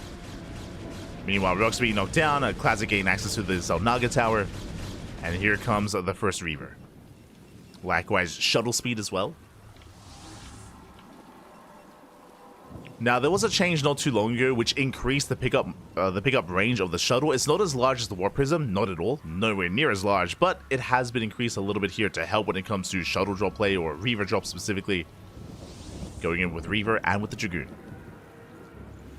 Making his way towards the main. Likewise, there is some bio in position. Spirit turtling up. Spirit, he still doesn't know where his opponent is. Oh my god, he still has no idea. Scans top left. Reaver coming in. What's his target going for the Marines? Nice control. Spirit, he pulls away. Despite that, the mineral line is exposed. Ooh, massive connection. Force, if he's going down, he gets 4. 4 Marines so far. At the same time, Spirit, he strikes across the map. The Banshees have arrived, getting, oh my god, so many probe kills. 7 probes going down. SCVs are falling, but so are the probes. The Reaver goes down. We spoke about it earlier. The pickup range here is quite low here for the shuttle. So miscontrol out of Classic. Banshees, they focus their attention across the map. Getting 13 worker kills, 14. 1 Banshee goes down, but 1 Banshee for 14 probes is well worth it for Spirit. Spirit, he comes out ahead. Does come out ahead here. Classic fumbling the ball, lost the Reaver, and now Spirit can break out. He can break out across the map. Classic getting a 4th. Rushing into a 4th base. The Mivak gets spotted. Classic knows. Back at home, what is it to defend? How many Reavers does he have? 1. 1 is on the way. Without Reavers, can Classic survive? Can he hold? Okay, Zealots are amassing. Charge is done, or Zealot legs have completed. Making 8 Zealots at a time. Nice kiting here for Classic. Shaves away those Marines. Spirit, he stims in. Stims in, catching 2 of those Dragoons. Up! Scout truck going up. Ooh, decent connection. But just the 1 shot. Tanks with the range of Prism. Oh, sorry, the shuttle is going to go down. Massive pickup. No more Reaver, no more shuttle. And with that, Spirit, he does it. He breaks through. Breaks through the defensive line. Pushing into the natural. And there's just not enough left here. Classic, he has been broken. Sure, he has a 3rd base. Sure, he has a 4th on the way, but that doesn't matter. Zealots, they rush in. But nice kiting here by Spirit. He will clean this up. And he breaks the natural base. And from here, he can push into the main.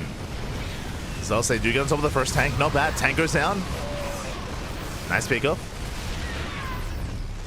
Again, Classic just amassing up as many Zealots as he can. Trying to pull off a miracle defense. You know, Spirit, he has a high ground. He dust him in. Again, just came with the production. GG gets called, and Spirit, he will take a lead in the series 1-0. GG. Oh my god. GG, well played. Again, Spirit doing an amazing job harassing across the map with those Banshees. Classic, he was not quite in position. He did have detection. He was able to protect the natural, but he was unable to protect that 3rd base. He lost so many workers across the map. Likewise, because his attention was split, because he was defending back at home, he did lose that first Reaver. The first Reaver went down. Massive loss there for Classic. Upon losing that first Reaver, I mean, there was just really nothing to defend, nothing to stem the tide, to keep Spirit back. He just overwhelmed and did take the game. GG. GG, well played. And again, coming into the Spirit, he is the heavy favorite. There's a reason why I keep mentioning that he is the number 2 player in StarCraft Evolution, second only to Dark, at least currently, until the next championship. Until the next championship to kind of like recalibrate like who's on top and who isn't. But now that we hold Spirit in high regard.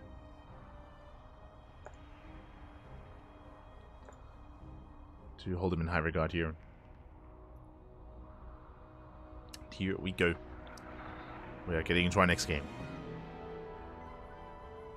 Did Classic get first pick and go for Brood War? Yes, yes. Classic got first pick. He went for Brood War. And then loser's pick. So it's going to be on Classic here. Does he go for Brood War or SE2?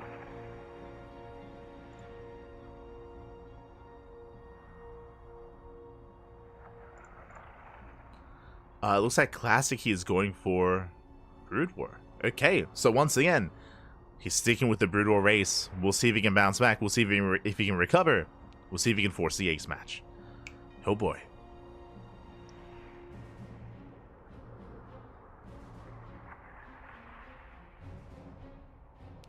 we go. Oh my god. Meanwhile, we have some upsets. Crazy. Again, like, speaking of holding players to high regard, coming into this bracket, SHIN, he's the highest rated Zerg player. Despite that, something crazy happened off stream. I don't want to take away from this series, but SHIN, he is out of the tournament. Wow. Just catching me off guard. But now that we're focusing on our series here, on our best of 3, we'll catch up with the bracket after this. As spawning in the bottom left-hand corner of Lane Lines, we have the South Korean Protoss player, the Brood War Protoss, once again. We'll see if he can bounce back and force the ace match. The pressure is on. It is a classic. And spawning in the top right-hand corner, we have his opponent. We have the blue Terran player from land of Poland, the SC2 Terran, leading the series 1-0, 1 game away from winning the entire series and from advancing on to the grand finals. It is Spirit. Here we go.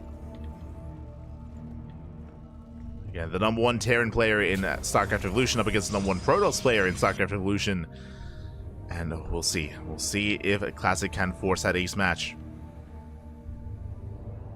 Again, it was a rough start previously, losing that first Reaver, of course. Did start the snowball in favor of Spirit. We can't afford those missteps. We can't afford those mistakes.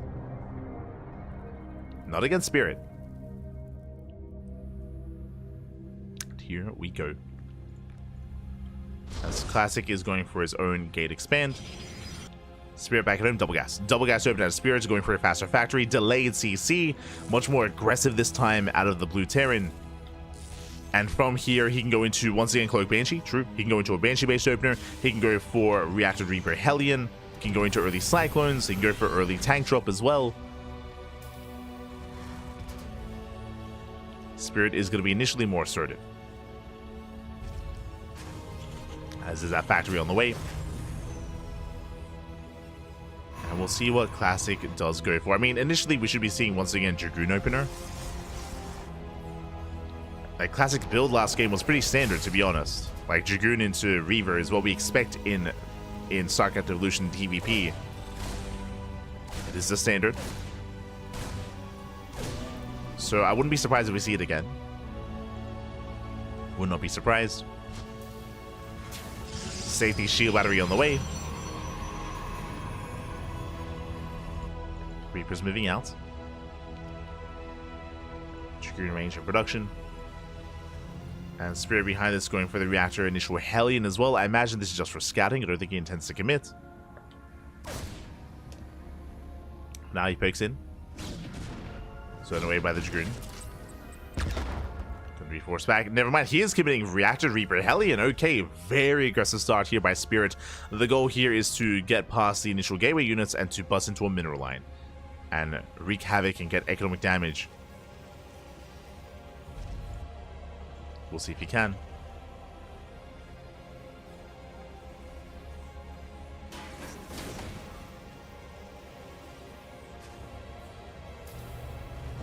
As he's building on more Reapers, more Hellions. So far just triple Reaper, double Hellion. Not too big of a commitment. Spirit's moving out. Looking to threaten that natural.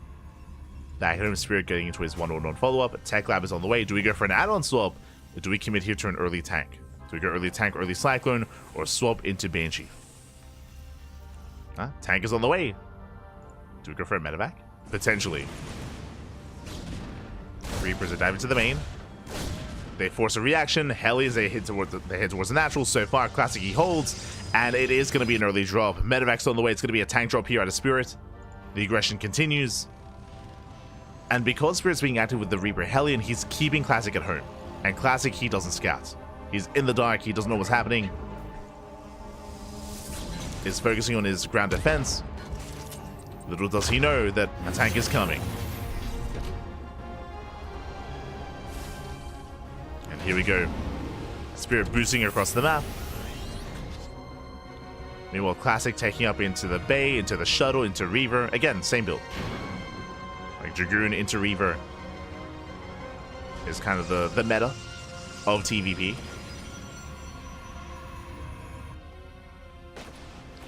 Spirit rotating over towards that natural base. We're trying to get within range. Tank shot goes off. Not bad, but that's a lot of Dragoons. And Classic can't shut this down. Takes out the medevac. Collapsing on the tanks as well. Oh my god, Dragoons are going down though. Yeah, brutal losses here. Bleeding out 4 Dragoons. Spirit, he trades somewhat well. Getting 5 Dragoons actually. 5 Dragoons going down for 1 tank and a medevac. Gets into the mineral line. Gets 1 probe. Gets 2, gets 3. And it's a one-way trip. Getting 4 probe kills. From there is being forced back. Reinforcements rallying back home. And Spirit, I'm sure he was hoping to do more damage here. I'm sure he was hoping to either cripple the economy, maybe even end the game. Still traded well for himself. But now it is time for Classic to move out. Shuttle speed is finishing up, and it's time to push. Here comes the Reaver. And hopefully this time, Classic does not lose that first Reaver. Hopefully he's that much more attentive with his army. Hitting up the Marines. Dropping in towards the natural. Oh, towards the main even. Once again, Banshee production here out of Spirit. Cloak is done. Ooh, shot going up. Getting 1 SCV. Oh my god. Some of the workers do stack. Yeah, they stack up. Alas, they do not go down. 4 worker kills at the same time. Banshee gets across the map. Well, that's going to be another 4 SCVs going down though. 8 workers in total. And this time, the Reaver still popping off. Still alive. Taking a lot of hits. Still taking a lot of damage though. Deep in the red. Has to be so careful with this Reaver. As he's going for the mineral line. Oh, going back into the main. Marines are in position. And the initial Banshee does race back home. Does drop off once again. Oh my god. Takes down a good chunk of Marines. There's more Marines going down to the Scarab. Classic survives. Behind this is third base. Third base is getting up and running. This time he is safe to expand, to build up his economy. And now we have a back and forth. We have more back and forth this time. Because the Banshees are stuck at home, so this time there's no harass either. Well, not as intense as previously. And we have a game. we have a game, Pat. Oh, diving back in. Going for the tank. Oh my god. Whew. Has to be careful. Reaver shot going up. 5 SCVs. Very nice hit. Very nice Scarab shot. Getting 7 SCVs in total. Oof. Getting up to 9. The Viking has arrived though. It's going to be a one-way trip, but still 9 SCVs. Not a bad trade here from a Classic. Does lose the Reaver, but this time a much better trade. At the same time, Banshees, they do hit the natural. We have Dragoons in position. Observer as well. Classic, he defends. And he's ready in the center of the map as well. Ready for that Scarab shot. Spirit poking in between the bases. Getting a probe. Not bad. Getting a lot of workers, actually. Classic matching up at the center. That's going to be 7, 8, 9 probe kills. Can we get the Reaver? No shot. Up. Oh my god, the Reaver goes out. Massive pickup. Gets a Reaver, gets even more probes. These Banshees, once again, they're the MVPs.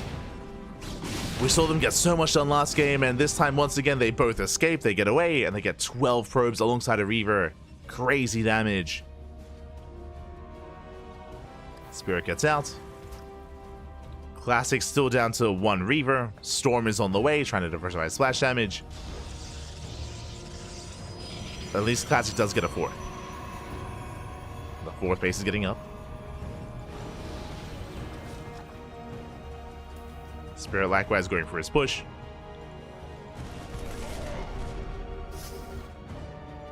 As Spirit moves out, we have a massive Zealot run by. And a shuttle drop as well. With the Reaver harass.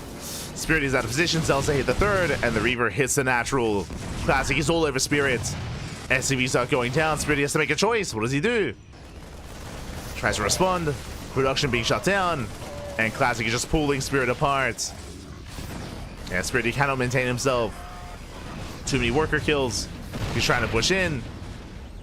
He will lose the tank down to 2 tanks. 2 tanks, barely an army. Barely any bio. And Spirit's all in. He's completely all in at this point. He just took far too long. Now denies mining. Can Spirit bring this back? He has a comparable army size, true. Oh. Storm is ready on the High Templar. High Templar goes down. Going for the Reaver. No detection. No detection here. Reaver gets picked off as well. At the same time, Zealots are catching reinforcements.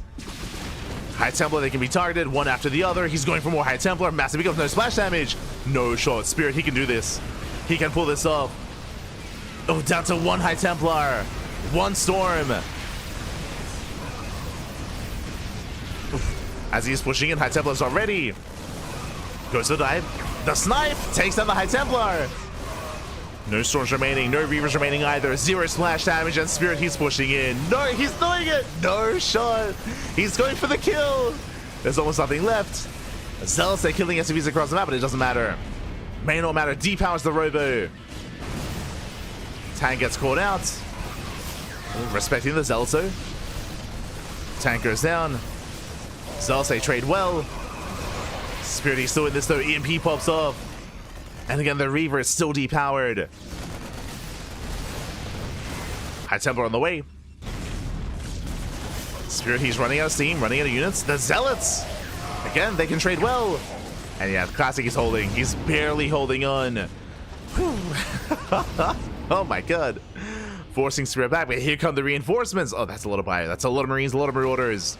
Now, thankfully, there is going to be a High Templar, but unlike in SE2, there's no energy overcharge. The High Templar, they need time. The High Templar need time to gather energy for that storm. And the question is, does he have time? Spirit, he's up in army supply. A lot of supplies in medevacs.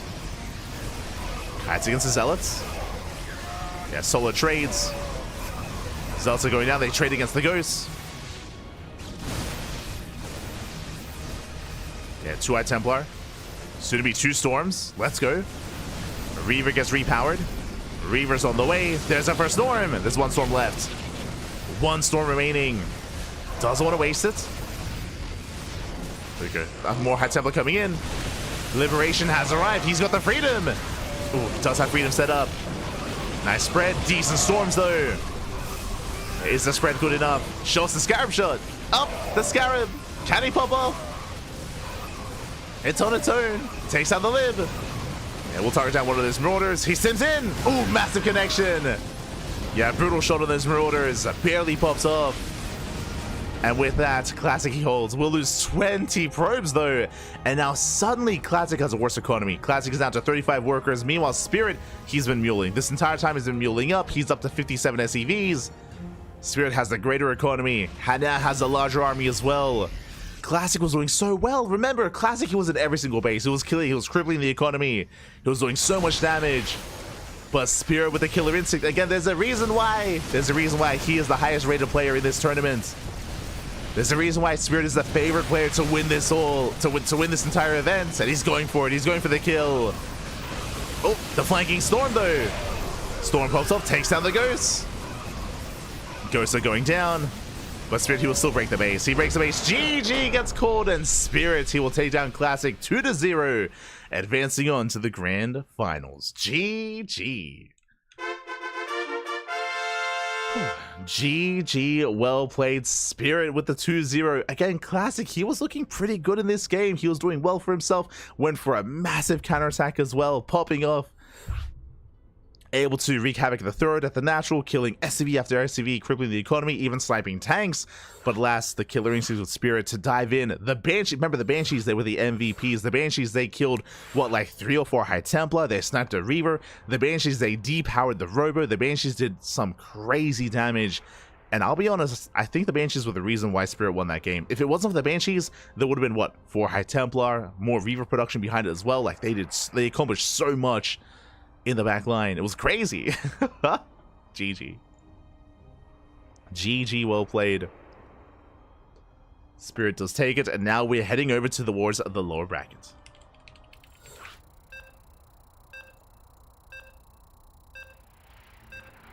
Here we go.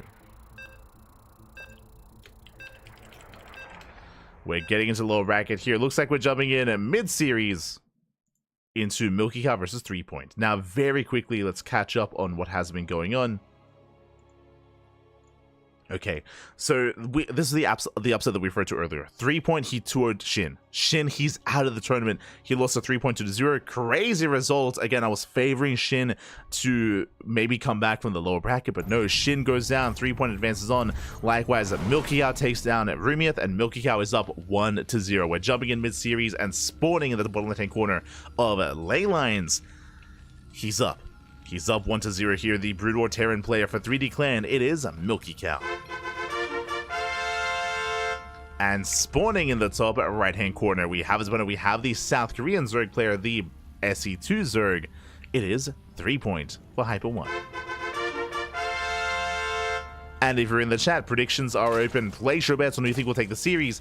YoungYakov is the underdog. I mean, he has been the underdog for a lot of these matches. He has brought down some big names, surprisingly so. YoungYakov taking down YoungYakov, taking down Rumiath as well. He's been looking very impressive here tonight. Again, he did get knocked down to the lower bracket, did go down to Spirit, but YoungYakov has been fighting. He's been fighting his heart out, and we'll see if he can keep going. We'll see if we can take down 3-Point as well. 3-Point, who I would say is favored in this series, but very often, doesn't matter who he's up against, YoungYakov puts on a show. Oh, let's go. For now, CC first. CC first out of YoungYakov. And likewise, 3-Point setting up for an earlier pool and gas. Gas pool opener here out of 3-Point. Let's go. Hyper aggression. Now, with the early gas, this should be leading to either an early Link Flood with Link Speed. This can lead into early Roaches with an early Roach Warren. This can lead into a Link Speed and a Bane Bust as well with a Bailey Nest. Regardless, 3-Point, it looks like he's setting up for an all-in. Setting up for an all-in. YoungYakov back at home, walling up, walling off with his 3-rack setup. Let's go.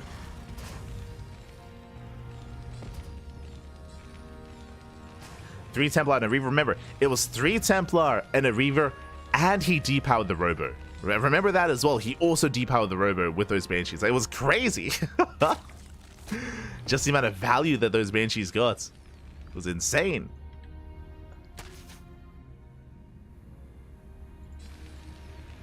Again, the MVPs, Papi. The MVPs. The Invisible Man.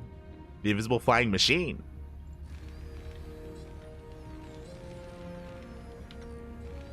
We go.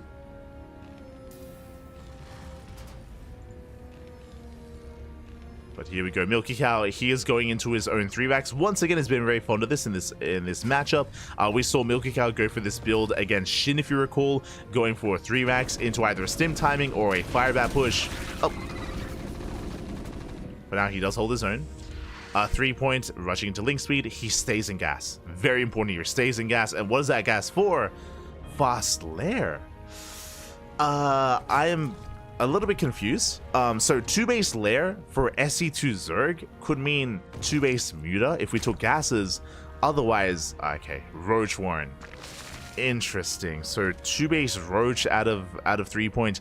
This can also lead into like a Nidus Worm with gas. Not really. I was about to say Nidus, but again, gas is going to be spent on the Roach Warren, not on a Nidus Worm here. So really interesting build out of 3-Point. Hyper committed. We'll see what he can get done. Now, what I will say is that Roach defense should be okay against YoungYakov's 3-racks. Like, as we're building up Stim, Medics, Firebats as well. How many Roaches are there going to be, though? That's what I'm curious about. Like, how many Roaches here to defend? As the push is coming. Roach speed is on the way. I would imagine this is for the counterattack. I would imagine that 3-Point wants to defend and then push. Is droning up somewhat as well. Saturating is natural. As Stim is now done. Okay, getting caught out. One Marine does fall. Every Marine counts.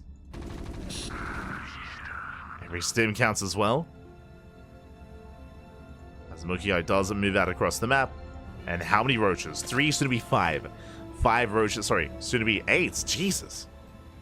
Yeah, he's gonna have plenty to defend. 8 Roaches and a Queen. More Roaches on the way. And again, Roaches, they should be able to clean this up. Okay, Stims in, sees the Roaches. He commits regardless. Takes down 1. 1 Roach goes down. Gets 2, gets 3. Gets up to forward. Maybe. I underestimated the power of these Marines. Jesus, like he just stims in. He just brings out the roaches. The power of the medic specifically. Just allowing just multiple stims. Not bad. Does focus on the roaches one after the other. And can he break through? It's going to be close. It's still very close here. Firebat moves forward. Ooh. Gets rid of the splash damage as well. But at 3-point, he will hold on. Chasing this down. Roach speed is done. Whew. Oh my god. A very intense hold with 3-point. He will shut this down. And now here comes the counterattack. And again, this is why 3-point rush into Roach speed is for this moment, for this counterattack. As we can not overextend. Falling back to the tall grass. Remember, shots they do miss when they try to push in or when they try to attack. Looking at forced all the way back home. Alright, forced back home. 3-point, he keeps on pushing. Laying siege upon that natural. Yeah, Rax is under fire. Forcing the lift.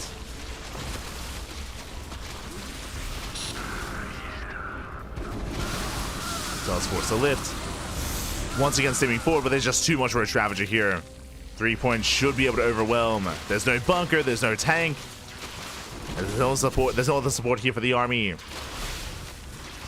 YoungYakov forced to pull the boys to repair. Even going for the academy. Other miles. Oh my god. I'll say zone back the bio. Wait for the racks. I mean, this is still just good damage here. Just forcing denied mining time out of YoungYakov. Oh, Enki returned. And then Muscle Baby, he's back. Let's go. He's back in action. As YoungYakov is going to be his final stand here. He does stem in, does take down the Ravagers at least. Very nice trades. Takes down the Ravagers, takes down the Roaches. No shot. YoungYakov, he holds. He has a tank. He's barely holding. Oh my god. He's surviving. The medics are completely out of energy. Oh, they're tapped out. But GG gets called. YoungYakov, he holds, he defends, and he will take the series at 2-0. GG. YoungYakov has been looking very impressive in StarCraft Evolution tonight. Despite the fact that he's been a lot more inexperienced with this mod, still looking quite strong, quite good. GG, well played. YoungYakov, he will survive the aggression, will survive the counter all in. Made his way into tanks, and with that, GG. GG, well played. YoungYakov will claim the series, will advance on into the next round. And the question becomes, does YoungYakov have an opponent? Does he have an opponent waiting for him? Let's find out. Let's catch up on the bracket, as I feel like we have a lot of catching up to do. Here we go. Oh, we're down to our top 3. As you can see here, Spirit took down Classic 2-0. Spirit, he's waiting in the Grand Finals. He's waiting in the Grand Finals. Classic has a second chance. Out of all these players, out of SHIN, 3-point, Honmono, Quanta, out of all the players here in this tournament, it is YoungYakov that's made it to the top 3. A name that I did not expect to make it this far in the tournament. Crazy. YoungYakov, he's mad. He's a mad cow. He's oh my god. So GG, well played, very impressive.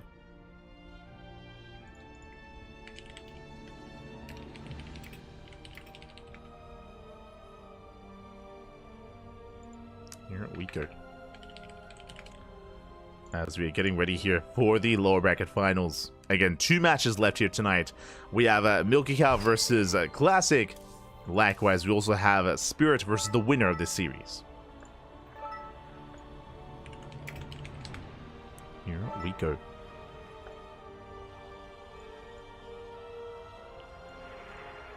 Just catching up in the chat.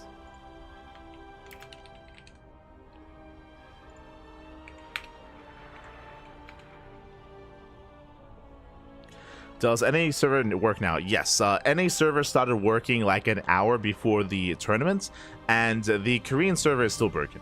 The Korean server is still down, but NA did come back online just in time for this tournament. Thankfully.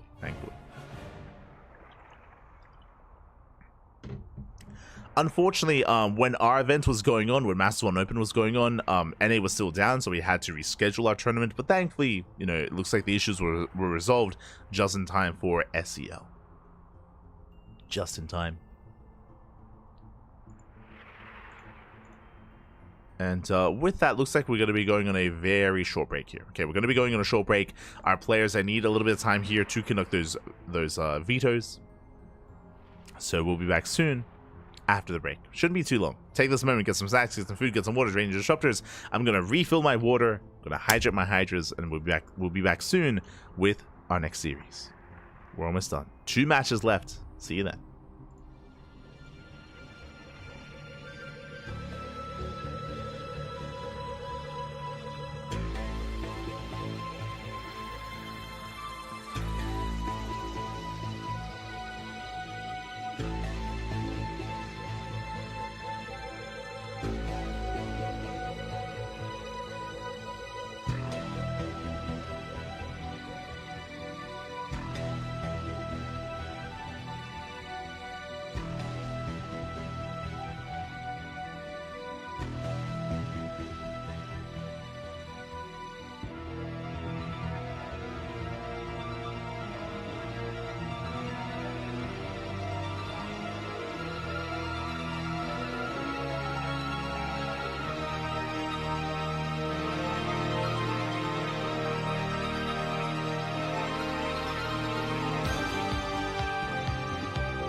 And welcome back, everyone. Welcome back to the lower bracket finals of the StarCraft Evolution League number 7. It's been an intense tournament so far, and we've reached our top 3. We have 3 players remaining here in the tournament. We have Spirit waiting for the winner of this series, and we have our Protoss and our Terran. And spawning in the bottom left-hand corner of Citadel, we have the South Korean Protoss player, the Red Protoss representing himself. It is the Brood War Protoss player. It is Classic. And spawning in the top right-hand corner, we have his opponent. We have the blue Terran player, the SC2 Terran. It is YoungYakov. The 3D clan. Here we go. If you're in the chat, predictions are open. Place your bets on who you think will claim this series. I'm torn. I'll be honest. When it comes to these predictions, I'm very torn. Coming into this on paper, I would say that Classic is the favorite player to win this. But I've said that about every opponent that YoungYakov has had. And a part of that is because YoungYakov, he's a little bit newer to the StarCraft Evolution scene. He did not take part in the Evolution 4 Championship last month. So there's a lot less known about YoungYakov and his form in StarCraft Evolution, and he's been impressing us a lot here tonight. He took down some big names, took down a 3-point, took down YoungYakov as well. Did go down to Spirit, but Spirit, he is the #1 player here in this tournament. So I mean, he is favored. Like who hasn't gone down to Spirit, right? So no shame in that. So who do I favor? I still do favor Classic, but again, YoungYakov has been impressing. He's been impressing us so much tonight. And we'll see if we can avoid the TBT finals or embrace it. What's it going to be? For now, welcome one all to Citadel. It is a 4-player spawn map. Classic, it checks bottom right. Meanwhile, so does YoungYakov. Again, four possible spawn locations. Both players trying to get a read on what's going on. And it is going to be cross spawn.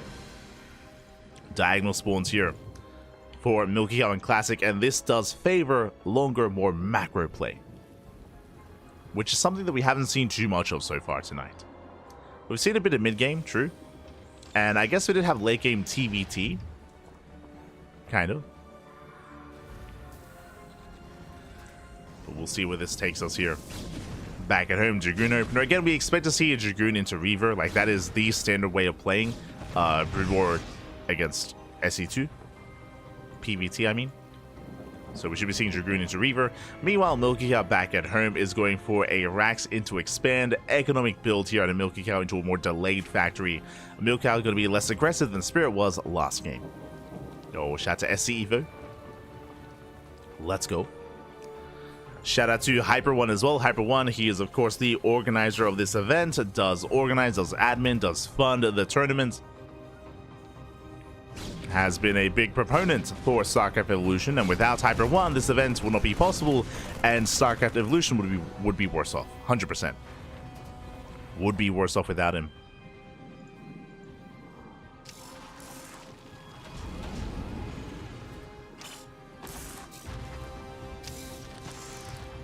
As Classic is building up. Robo's on the way. Again, this should be for the shuttle, for the robotics bay. Into Reaver micro, or into Reaver drop. That's a fusion core. Yo, YoungYakov, he's got some builds. Okay, we have a tech lab on the way to, or even an add-on swap here to work towards BC. BC and TVP? Is that what's happening right now? Are we committing? Let's go. There's that tech lab. Tech lab's in production. We'll see, can YoungYakov survive? Can he defend long enough to get away with that battle cruiser? Mine shot going up. Ooh, brutal connection. Boys are being pulled. Again, Dragoon range is done. And he's getting a lot of free damage here on that bunker. Typically, we need a tank, but there is no tank here for YoungYakov. He went for the Cyclone. Tank is now on the way. Nice lock on. Gets a lot of damage done on that initial Dragoon. Gets a lot of damage. Takes down a Dragoon. There's still 4 left. Still 4 Dragoons remaining. Oh, knocking down the bunker. Even another Cyclone as well. Yeah, massive pickup. Classic moving in. The tank has arrived. And he has to hold on. He has to pull the boys. The tank is under fire. The tank is going to go down. Massive pickup. A nice punish here from YoungYakov. Takes out most of the Dragoons. Takes down most. Not quite all. And behind this here comes that first battle cruiser. BC is on the way. Now, if you remember, I had assumed it was going to be a Reaver opener, but this is something very different, actually. Oh, no! Bit of miscontrol here. Classic inattentive. Does bleed out 3 Dragoons. Massive pickups. That should not have happened. See YoungYakov trying to maintain map or air control. The high ground. It's going to be forced back. Bunker was not rebuilt. I wouldn't mind does borrow. This will give YoungYakov some time. Behind this, Classic getting a 3rd base. Likewise, going to be working towards charge instead. Charge on the way. Citadel is done. Does main out over towards the 3rd. And here comes the first BC. Teleporting right into the main. It does teleport in. Yamato's in production. First BC getting 4 probe kills so far. And how many Dragoons are there? 5. That should be enough to zone. Should be enough to zone away. But still, that's 6 probe kills. And this does distract Classic. Despite that, though, getting a lot of damage. No shot. Can he get it? No shot. One more volley. And he up. And he will. He barely will shut it down. The BC does 4. Classic, he holds. He defends. He shuts down the BC. Double expanding, getting a 3rd base, getting a 4th as well. Classic looking very in control here. Oh, looking comfortable. Again, that could have been disastrous. Back across the map, we have another BC on the way, getting into Bio Tank. 3rd CC's in production here for YoungYakov. But Classic is free to cut corners. He's free to cut corners, get his 4th, saturate his bases. Temple Archives on the way, that's going to be for Storm. He just has so much freedom. And he will get another expansion.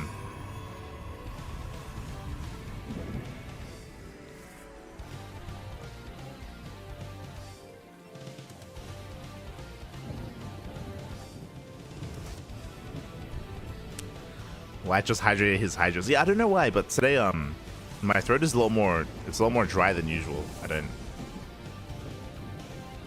don't know why, Papi. I don't know why. God. I'm trying to hydrate. I think I'm gonna get some tea tomorrow to look after myself. Should be okay. You know, 2nd BC does arrive, pushing in between the bases. Oh, gets the observer, but he's gonna be stuck. He's gonna be trapped. No way out of this. Classic locking him down. High Templar building up. Oh, true, getting the Zelnaga.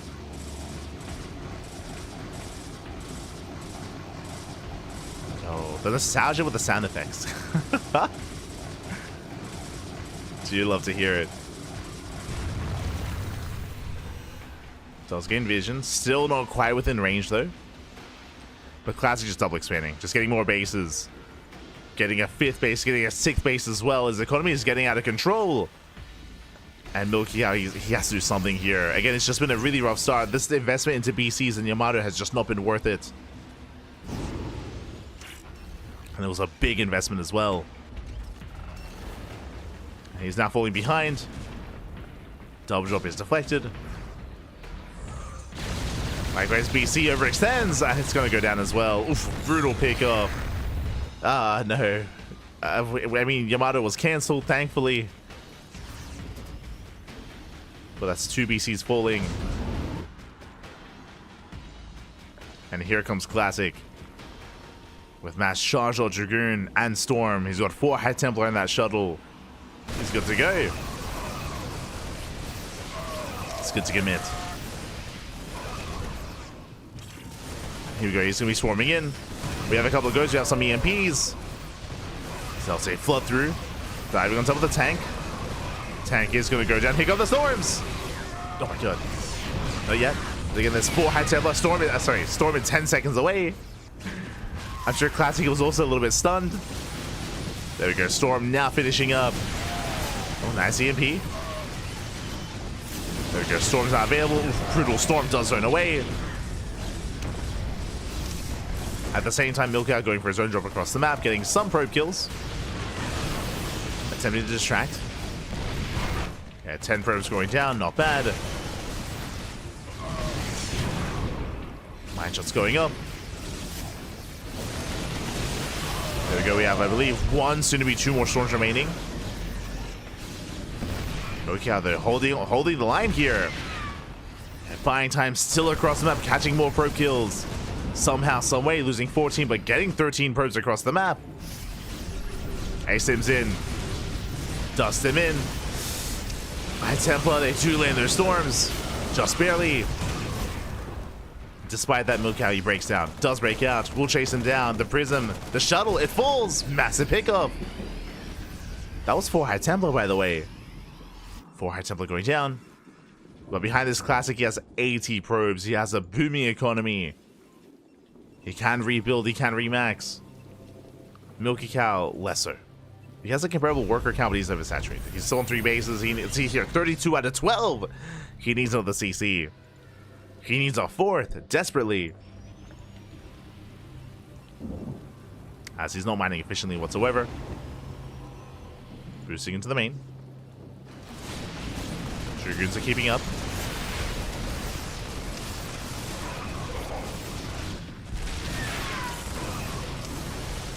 They are able to keep up. Both armies move out. Observer does spot the main army here of Milky Cow. Classic is aware, just going for a Zealot run by. Moving us around. Yeah, it turns back around. Nice EMP. EMP shuts down the Nexus. Here comes the Surroundo. And they're coming from behind. The last Milky Cow does slip away.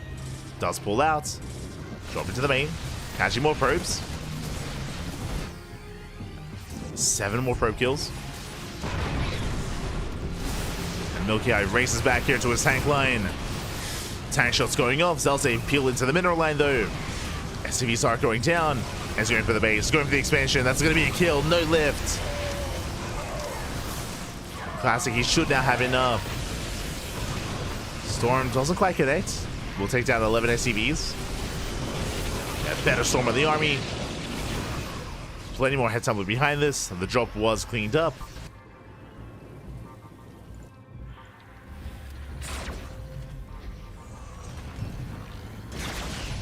Oh jeez.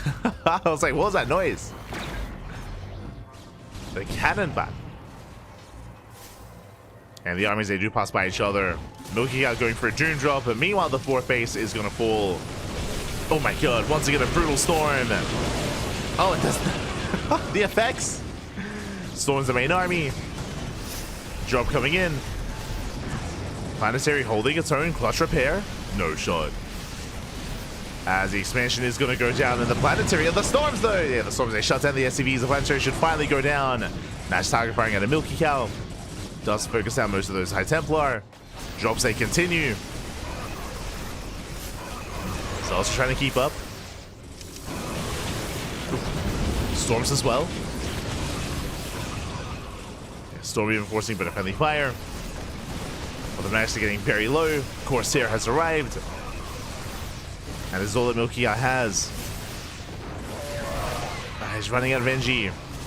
Running out of bio. Nice target firing. Gets out. Takes down the Corsair. Oh god, there's still more there. Oh no, they're reinforcing Corsair. Classic defense. Classic, he holds. And Milky Cow, I mean, it was a good effort here going for the Doom drop. Did a lot of damage. But, I mean, he just cannot keep up here when it comes to his army. When it comes to supply. Down heavily. In Classic, he's about to max. He's about to max out.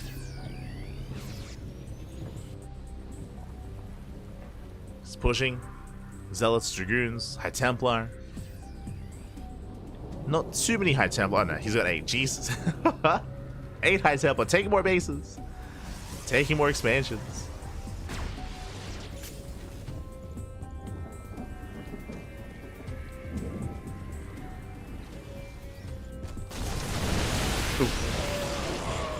Brutal Storm. And GG gets called as Milky Eye runs out of sea and the main army hits a 3rd, and Classic will take a lead in the series. Whew, GG. Classic does take a lead. Again, a very intense game. A lot of it, though, did come down to the BC build. The BCs, they did not pay for themselves. He invested into 2 of them. It delayed further tech. It delayed his starport follow-up production as well. It was a big investment here from Milky Cow. It did fall behind early on. There was potential, of course, but did kind of fall on its face. It was a bit of an ambitious move. And if you remember, it wasn't just that. Because of the BC opener, the first tank was delayed, so we saw the initial Dragoon push do even more damage than it otherwise should have. So a lot kind of piled on there because of the build of Milky Cow, and Classic did punish. Classic did punish. Despite that, Milky Cow, he did have some good moments in that game, but he was able to almost recover, especially when it came to the moment when Classic tried to break the planetary. There were definitely some better trades and better fights for Milky Cow, but still not enough to recover. GG. GG, well played. That is going to lead us here into game number 2, and game 2 is going to be on Whispers of Gold. And it is loser's pick. Milky Cow. Do we see SE2 or Brood War? What are we going for? What are we going for?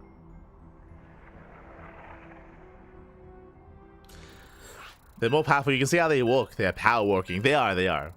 I love the, I mean, in general, I do appreciate the Brood War units a lot more. Like, aesthetically, I should say. Referring to the Zealot, the Zergling, and the Marine. When it comes to their visual look, when it comes to their, like, sound effects as well. Like, it's so good. Here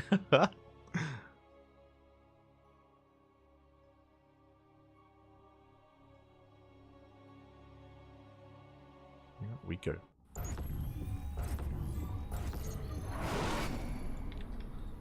Here we go. Spawning in the top left hand corner of Wisps of Gold, we have the South Korean Protoss player, the Red Protoss, leading the series 1-0.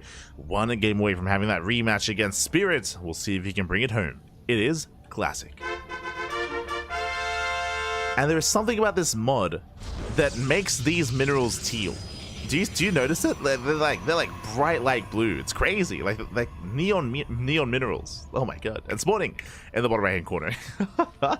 We have his opponent. We have the Brood War Terran player down in the series. We'll see if we can recover. It is a Milky Cow.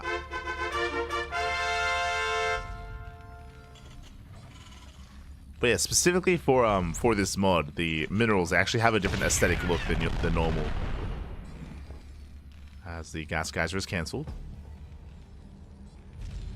Wait, what? Okay, so going for the racks into CC. Delayed gas is here by Milky Cow. Ooh, hiding his... Okay. You have my attention. Alright, Papi, let's go. Let him cook.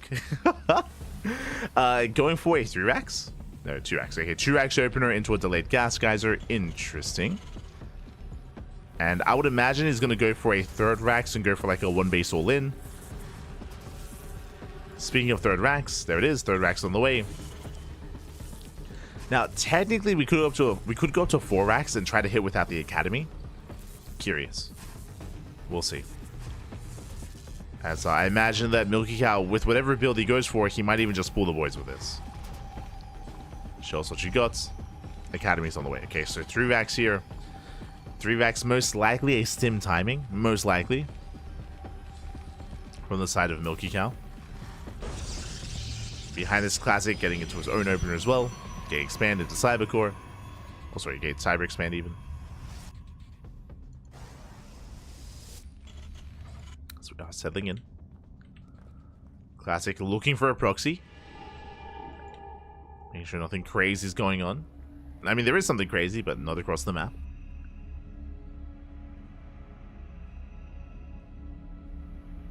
Classic went for a scout once, decided never again. I mean, this time he scouts. He doesn't really get eyes on what's going on, and you can see he's looking for more proxies. He's paranoid as to what Milky Cow is up to. I mean, he is an animal. He is a cow. Don't blame him.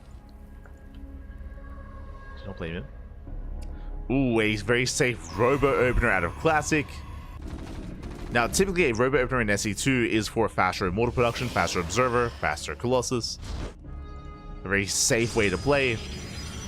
To rush into that marauder, sorry, into that immortal, I would say. Hallucination confirms he gets eyes on everything. He sees the three racks. Confirms stim being researched. He's aware. And back at home, we should be seeing that safety immortal. Likewise, we can also get a war prism as well to help juggle. Army steps in. It does not get the Stalker. A brutal punish. The Marines get shut down. Classic is holding. That was 3 Marines going down already. Every Marine counts when we're going for an all-in like this. I say an all-in. There is a natural base on the way, but it's a delayed 3rd. This is still very committed here by Milky Cow. He needs to get some damage done. Classic. He does skip the Immortal going for the Bay into Colossus. I mean, the defense has already been really good here for Classic. It's already been amazing. There's another stim. Pulls back to the shield battery. And the shield battery is all the Classic needs. Shield battery and overcharge. Milky Cow stims in once again.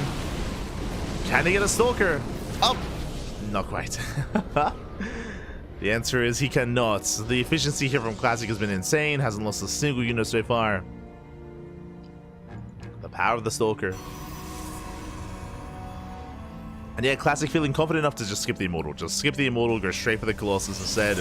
This is greedy, but he got away with it. I mean, he was looking good without the Immortal, didn't need it in the end. He shut Milky Cow down. Behind this, we do have range on the way. Observer does spot the main army.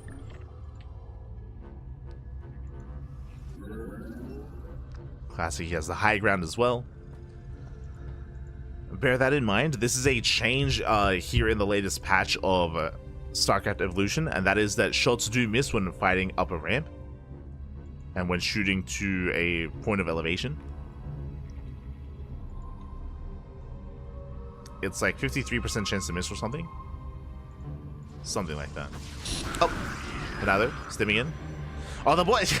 I mean, I mentioned before, the natural was really perplexing to me. We just pull the boys. We just give it to the all-in. The Colossus has right and just going to completely shut this down. The Colossus just raining down here on the army. The force fields are brutal. Shield batteries ready. More shield batteries on the way. And Milky Cow, he just has nothing left here. He cannot bring down that Colossus. Swipes are insane. And from here, Classic doesn't even have to pull the boys. Second Colossus does arrive. And it's a meat grinder. GG gets called. Classic, he shuts down the all-in and will take the series 2-0, advancing on to the grand finals. GG. GG, well played. The natural base of Milky Cow did throw me off as well. I was like, oh, I guess we're macroing out of this. But it was just for show. He pulled the boys, committed to the all-in. Unfortunately, again, the Robo Opener is ideal against that kind of play. Whether it's a safety Immortal first, or whether it's rushing into the Colossus, we saw that Classic, he held well enough to skip the Immortal, meant faster Colossus production, just in time for the all-in, and the Colossus completely shut down the Bio and the SCVs as well. Nothing could be done. And with that, congratulations. A Classic, he will take the series, will advance on into the next round, into those grand finals. It's going to be a rematch here. Previously in the upper bracket, I mean, you know what? Have a look at the bracket. Let's switch our scenes over. Let's have a look together here. We have the rematch. Spirit previously took down Classic 2-0. What we should emphasize, though, that was a very close game. That was a very close series. Both in Game 1 and in Game 2, the Cloak Banshees were the MVPs in both games, but I want to believe that this time in the rematch, Classic is going to be more wary, he's going to be more attentive, and this time he's going to be ready with detection. The Banshees, they were crazy with how much they were able to accomplish, but that's not going to happen again. At least I hope not. Regardless, Spirit, he is the #1 seed or the #1 player in the tournament. Spirit, he was favored to win the entire tournament from the get-go. And so far, Spirit has yet to drop a map, which is crazy. Spirit, he has not dropped a single map so far in this tournament. Oh boy, we'll see if Classic can be the first. I want to believe he can. I want to believe he can bring him down. I want to believe we can have a back and forth. But the pressure is on. Pressure is on. Because what I should emphasize is that even though like the Banshees were the bane of Classic in that series, I don't think that's something that Spirit has to rely upon. I think he's good enough where he can mix up his builds, mix up his play, and bring something different to the table. We'll see though, we'll see. Here we go.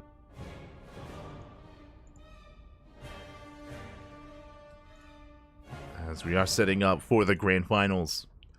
Now, the way this works, this is going to be a best of 5. Best of 5 grand finals, not a best of 3, so a longer series. And because Spirit is coming in from the upper half of the bracket, because Spirit has not dropped a series, Spirit has a second life. If Spirit loses the best of 5, then we will have another series, we'll have a best of 3 after that, where Spirit has another chance to either win or Classic can keep his momentum going. So, Classic has to win 2 series to be our champion. Classic has to win the best of 5, and then he has to win the best of 3. Meanwhile, Spirit, again, because the luxury, the benefit of not dropping a series here tonight, Spirit only has to win 1. He only has to win 1 series here. Classic has to win 2.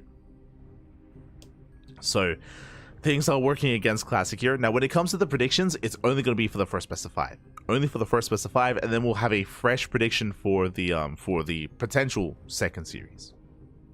Just bear that in mind. So we'll have potentially 2 predictions for the finals.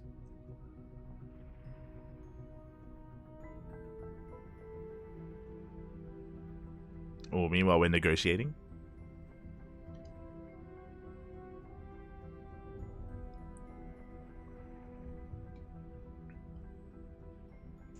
Here we go. Okay, we are negotiating a little bit here. I hope the classic doesn't have detection because of that happened twice in a... Yeah, for sure. Yo, shout out to Rex in the chat. God, Papi God. Good to see you, Papi. Good to see you. Oh my god. Shout out to Rex. Always appreciate seeing Rex in the chat. The king himself. The Tyrannosaurus. The Guardian Shield did so much. Did help quite a lot there. Guardian Shield, the shield batteries. The timing of the Colossus. All did well. The force fields, more importantly, as they were able to stem the tide and slice up the army and cut it in half. As all of that came into play. For now, though, it looks like Vita's on the way. So we're going to be going on a short break. Here. It looks like the Vita process is a lengthy one, as our players are setting up. And once we come back in a couple of minutes, we will have the grand finals. Get ready here for the final series of the night. Map 1 is on the island map. Let's go. Oh, we're ready. See you soon. You're not prepared for the finals. I'm not prepared for the finals. I'll try to be there. See you soon.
Welcome back, everyone. Welcome back to the grand finals of the StarCraft Evolution League number 7. It has been an intense and long broadcast so far, and we have reached our final 2 players. We've reached our final 2, a Protoss and a Terran, Classic and Spirit. This is a rematch, by the way. They faced off in the upper bracket finals previously, and it went 2-0 in favor of Spirit, but now we are here in a best of 5. Let's go. Let us go. Spawning in the bottom right corner of Neo Isles of Siren, we have the Polish Terran player, the Brood War Terran. It is Spirit. And spawning in the bottom left-hand corner, we have his opponents. We have the South Korean Protoss player, the SC2 Protoss. It is a Classic. And if you're in the chat, predictions are open. Place your bets, get your gamba going for who you think will claim this best of 5. Again, Classic, if he wins this series, he will have to win another best of 3. Spirit just has to win the one. Just has to win this one best of 5 to be our champion for the month of January. As a reminder, SCL, StarCraft Evolution League, used to be a bi-weekly tournament. No longer is the case. Now it is a monthly tournament, but the event itself has more prize money and has a double elimination format as well. So it is a bigger event to make up for that. And here we go. Welcome one and all to Neo Isles of Siren. What are we in? Welcome to an island map. I'll be honest, this is what I love. This is part of what I love the most, maybe one of the things I love the most out of StarCraft Evolution is the maps.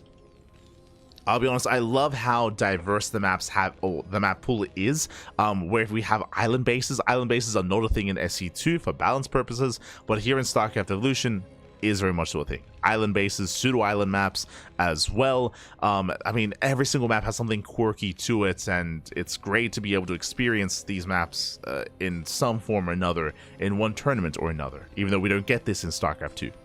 Now, for those that are curious, for those that are here for the first time, welcome one and all to Neo Isles of Siren. There are 4 bases. Here in the corner of the map, first things first, 4-player spawn map. That's another thing, right? We don't have 4-player spawn maps in SC2 anymore. You can load in, spawn in, top right, top left, bottom left as well. Neither player knows where the other is spawned in, so that is one factor coming into this. The other factor, of course, to be as greedy as possible.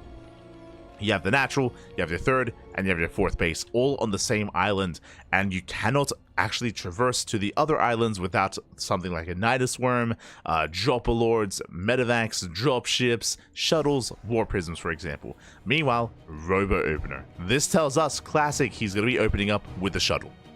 So Robo Opener here at a Classic, Spirit opening up a double factory into Mech. Let's go. Mech is on the way from Spirit. He's going to be scouting with the racks, treating it like an Overlord. So he's going to be checking top right. Meanwhile, Classic with his proxy, he's going to be randomly actually going towards the right-hand side, and he will come across Spirit early on. Here comes that shuttle. Sorry, here comes a War Prism. For some reason, I was thinking that Classic was Brood War. But here comes a Prism to drop across the map, throwing down extra gateways. This is a 1-base all-in, by the way. He's going for a 4-gate 1-base all-in. He is committing, and again, Spirit has no idea. He's scouting in the wrong location. He doesn't know what's coming his way. He doesn't see. He does not know.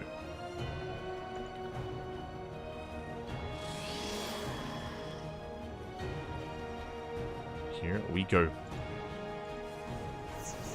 I kind of miss 4-player spawn maps. I've spoken about this before. I would love 3-player spawn maps. I think there is a place in proper like Legacy of Void for 3-player maps, 100%. Classic though, he checks up right. Wow, he's right there. Classic, he checks the wrong location. He's warping in towards top right instead. A bit of a misread here from Classic. I mean, I say misread, he doesn't know, right? It's a gamble. It's a gamble. And Classic is making his way towards the top right base. He's gonna find the racks, but not much else. Classic skirting around, gonna surprise nothing as there is no base there. He's getting ready. Another big warp in. Meanwhile, Spirit is just chilling. He's he's like making SCVs, throwing down more of his production, getting some more tanks, into more Goliaths, and then we go Classic. And now he knows. Now he sees that there's nothing here. And that's a little bit awkward. Yeah, now here we see the hallucination. He was so confident. He was so confident that he believed where Spirit was. Now we get the hallucination. And now he scouts. Now he confirms. Now he has spotted the bases of Spirit. He's making his way over. This is going to be a delayed all-in out of Classic. Remember, no expansion. 4 gates, 1 base all-in. And Spirit, what does he have to defend? Spirit, he has 2 tanks. No siege mode, right? No, sorry, he has it. He has siege mode. He has 2 tanks. He has a couple of Goliaths as well. Here comes the warp in. Spirit, he sees. He does see the army. He spots. Command center is cancelled. He was going for a 3rd CC. And Spirit, he's in trouble. He's in a lot of trouble here. Massive tank shots going up though. Oh my god, shutting down the stalkers. Remember, there's no blink. There is no blink. They do end up being elevated into the main. Elevator in.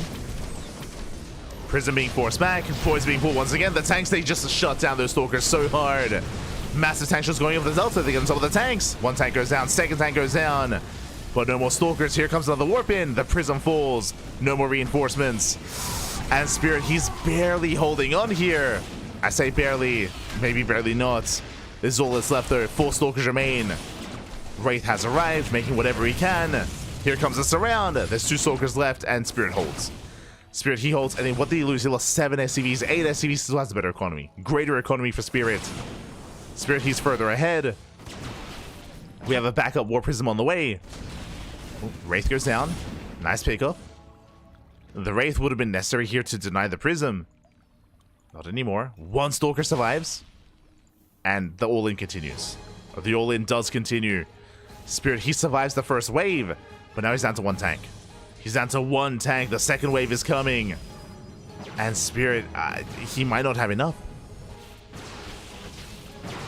Again, if the Wraith had survived, he could deny this. Or he could try to, I should say. Making more Wraiths. We'll zone away. Again, just zoning away the War Prism. At least Spirit is aware. He's setting up his second tank. Meanwhile, Classic making his way towards the main. Another warp in. More Zealots. Prism dips in. Oh, sorry, the Wraith dips in. Hallucinates the Archons. Boys are being pulled away. And they have to be pulled to protect that tank. Tank boys going off on the Stalkers. Hallucination goes down. Prism survives. Prism does survive, and so many SCVs fall. This is getting out of hand, and Classic, again, he may just have enough. Ooh, tank boys forcing friendly fire. Oh, the Prism! Oh, does fall once again. No more reinforcements. Spirit, he barely maintains a worker lead. Classic, he wants that tank. He wants it. Oh my god, the repairs are too good though. Yeah, the repairs are too good. The tank survives. And Spirit holds. He holds once again, but this time he loses 23 SCVs. That was a lot of workers going down. And here comes wave number 3. Here comes the 3rd wave. Would you have another Prism on the way in production? The all-in continues. Still no expansion. One way or another, either Classic he kills Spirit or he dies trying. Oh. There's sentries, yes, but yeah, they're gonna shut this down. The sentries, they're too good. They took with the Wraith to death. Oh, there's a Goliath though. Got Spirit buying more time. Now there's a dropship. He can micro. He can control.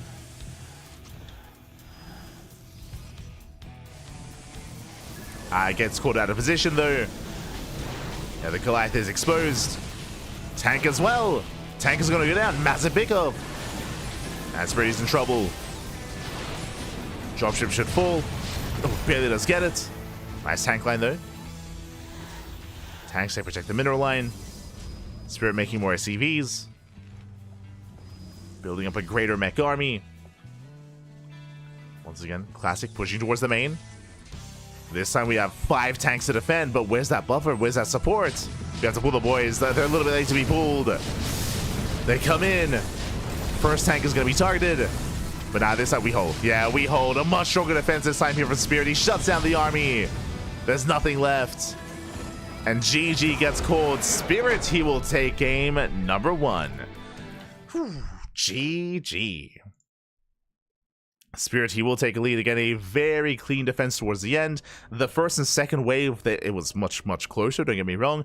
And remember, a big part of that defense as well, Classic, he was so sure of himself. He committed so hard to attacking top right. Like he had sentries. He could hallucination. He could have hallucinated the scout. He chose not to scout. He chose not to hallucinate. He committed so hard. There was nothing there. Then he had to figure out where he was headed, and this gave Spirit so much time to build up his tank count, to build up his Goliaths as well. Is that the reason why he defended? It's a part of the reason, of course. Like, not saying that it was 100% defense because of that. It was still very close, and even if Classic had hit earlier, it's not a sure thing. Regardless, GG. GG, well played. Whew. Spirit takes the lead in the series. Does take a lead, and now we are making our way into game number 2. It's going to be on Whispers of Gold. And as a reminder, Spirit, he has not dropped a single map in this tournament. Not dropped a single map. Is that going to continue? Is he going to go undefeated? Are we going to see a perfect victory here for Spirit? Mate, let's go. Let's go.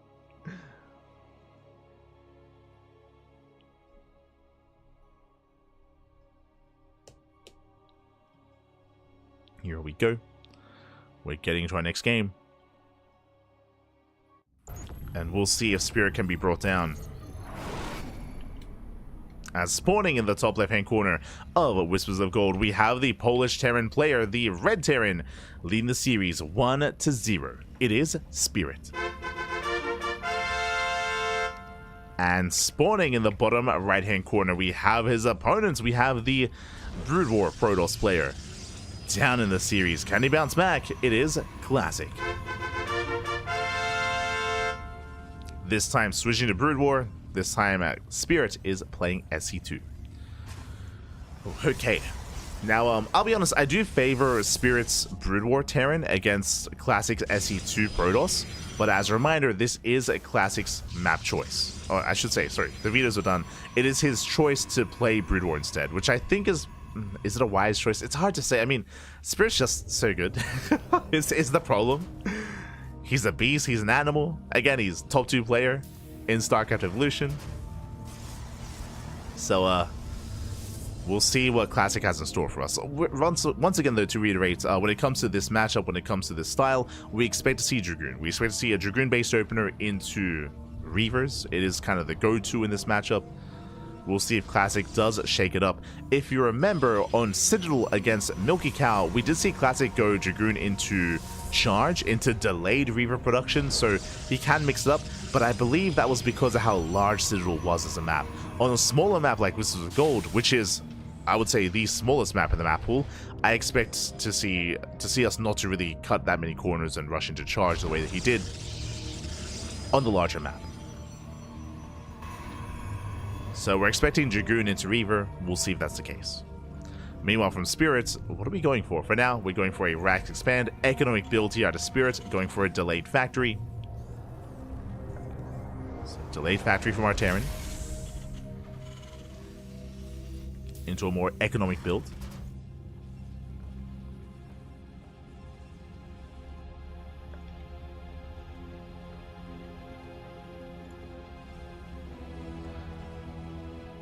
Could have transitioned during the second wave. If you're referring to, because it was the second assault when Classic killed over 20 SCVs, where he did cripple the economy.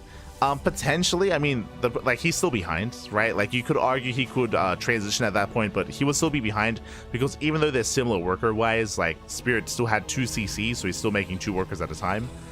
So he still would have been ahead. So that's why it's like a really rough position to be in from Classic. Is like, do I play from behind or do I just commit to the all-in, right? It's a hard call to make. And neither one is ideal. Regardless, Classic is moving out. Does threaten the low ground. Meanwhile, Spirit will be able to shut down that initial slaughter Dragoon, at least trying to, getting a lot of hull damage. Dragoon does get away. Good control so far. There's that Robo follow-up. Again, we're assuming this is going to be a Robo into a Bay into Shuttle and Reaver, is what we assume. Spirit behind this, getting to a 1-1-1. First tank has arrived, and he has control of the high ground. Tank will siege. Dragoons, they're trying to go for the mineral line. Alas, I don't get a single SCV nor yet, but Dragoons are out of range of the tank. Okay, they stay out of range. They deny mining. Mining is denied. And Marines are going to be able to collapse on this. Yeah, they set this around. This is brutal. 1, 2, 3 Dragoons. Classic. He got too excited. He got a little bit too greedy there. He was lured in. He got surrounded. It was a trap. And these are brutal losses here for Classic. Not like this. Has to back off. Spirit has the high ground. And that was, what, 3 Dragoons for 1 SCV and 4 Marines. Expensive losses here for Classic. Behind this, as we mentioned, there's a Shuttle, there's the Bay, into Reavers. Into Reaver draw play.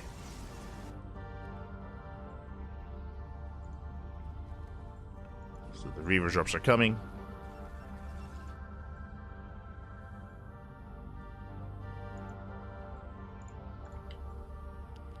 That potential. The shuttle is rallied across the map, but should be coming back soon, hopefully here to pick up the Reaver. Actually going for the initial... Oh no. Oh no! Oh!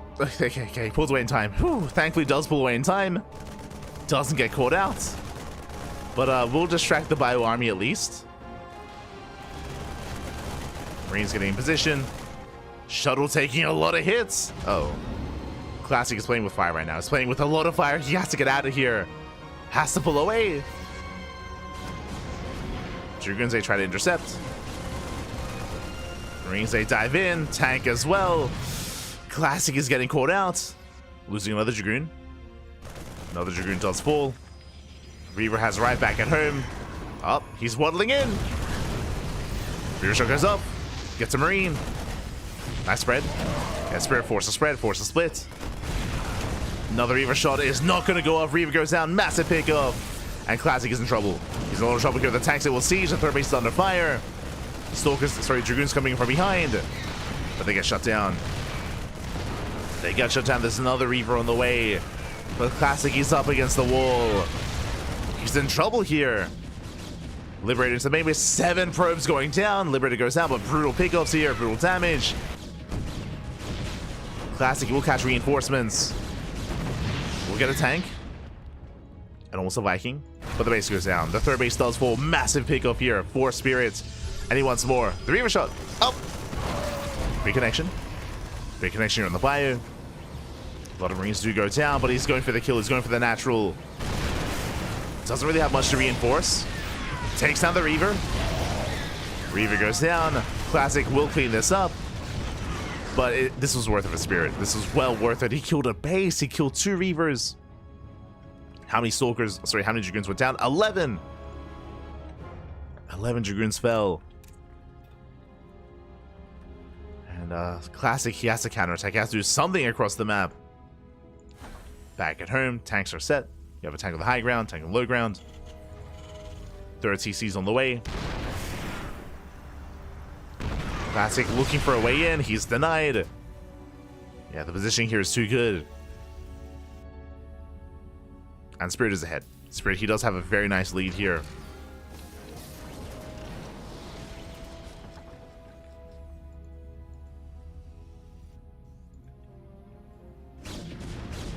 Oh.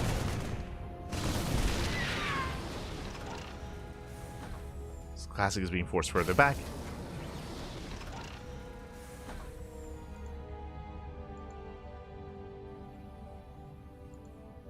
He's going to be forced further back. Behind this, working towards charge. Shuttle speed. Into more Zealots, into a more gateway heavy composition. We can see Classic double expanding. He has to do something drastic here to catch up. Oh, God. Another Dragoon falls. Oh, Reaver set up for a flank. Oh, massive connection. Very nice catch. Marines, they sim in. They do catch the Reaver, though. Still not a bad trade. He wants a Prism. So he wants a Shuttle, I should say. Shuttle goes down. Stalkers, Dragoons, they do go for a counterattack. God, I keep saying the wrong name. I do apologize. Dragoons, they're coming in. You know what it is? It's the map. It's the setting. Whispers of Gold. What are you doing here? Nah. We're taking the lead in the series. That's what we're doing. Dragoons get cleaned up.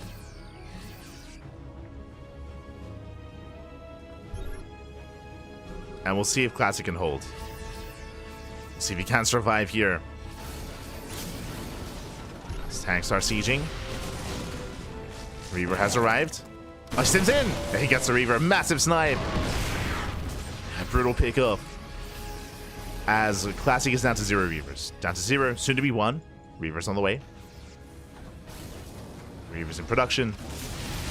Spirit moving in. Forcing his way forward. Zealots do catch reinforcements though. 1 tank goes down. Very nice surround. Zealots pick off more units. Another tank falls. Very nice engage here by Classic. Taking down 2 tanks, and then he zooms up. Mate, they be zooming. Jesus. Zealots, they're so fast.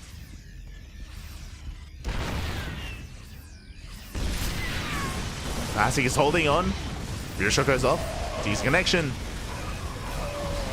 Spirit forces spread. Forces spread out. But Lassie will catch out that Reaver once again. There's just no escape, no shuttle either. And the Zelda were cleaned up. There's nothing else left here for Classic. He had an impressive fight, he had an impressive surround, but he's still too far behind. Spirit just has so much momentum going his way. As another Reaver has arrived, Zelda massing up. And this is going to be the final stand for Classic. Dives on the tanks. Gets one, gets two. Reaver shot goes off as well, but there's just a sea of Terran. Just a sea of bio here. GG gets called, and Spirit, he will take a 2-0 lead in the grand finals. GG. Spirit does take a lead here. And again, Spirit, he is one game away from becoming our champion. One more. And again, we had some big names in this tournament. I mean, Classic as well. Classic, one of the stronger Protoss players out there in StarCraft 2. SHIN as well. Like SHIN, he's been recently defeating MaxPax, defeating Clem. Like SHIN has been on fire, at least in SC2. But this is why at the start of the tournament we did emphasize, despite the form of Classic and SHIN in SC2, this is not StarCraft 2. This is StarCraft Evolution. This is a different kind of beast, a different format, different game mode. And alas, some things don't necessarily translate over to others. And this is where Spirit shines. This is where Spirit has been shining over the others. And again, I keep saying that Spirit is the number 2 player. For those that maybe didn't watch the full championship, the champion of, you know, the previous league, the previous kind of season of StarCraft Evolution was Dark. Dark was the champion. It was Dark over Spirit in the finals. But again, nowadays, Dark, he is kind of taking a bit of a step back. You know, Dark, his military service is on the horizon. In the absence of Dark, I mean, that's where Spirit rises, right? Like, Spirit technically could be considered number 1. As Dark, he's looking to, again, soon to encroach the military. Has said that himself. Regardless, here we go. We're getting into game number 3. And I'm hoping for a back and forth. I'm hoping for a longer series. I want some more games, papi, but the pressure is on. And spawning in the top right-hand corner of Leylines, we have the Polish Protoss player, the Brood War Protoss. The Polish Terran player, the Brood War Terran. I'm just used to saying Polish and Protoss in the same line. It's I'm thinking of Gerald, papi. Leading this series 2-0, one game away from becoming our champion this month. It is Spirit.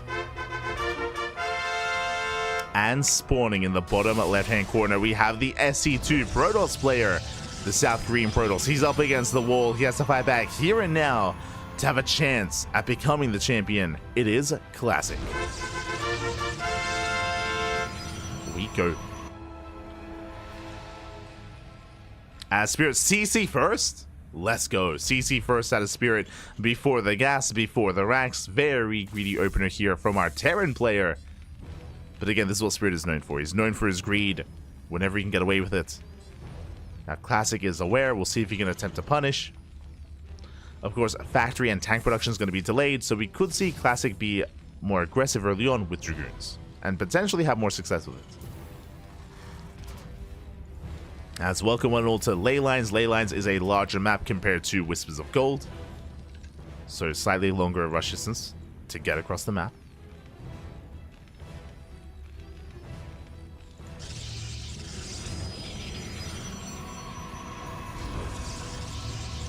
It's going to be slightly longer. Behind this gateway into Cybercore. Sorry, I keep just assuming that Classic is playing Brood War as well. SE2, so no Dragoon Rush, so I should rectify that. Of course. Getting to his own gate expand into Cybercore.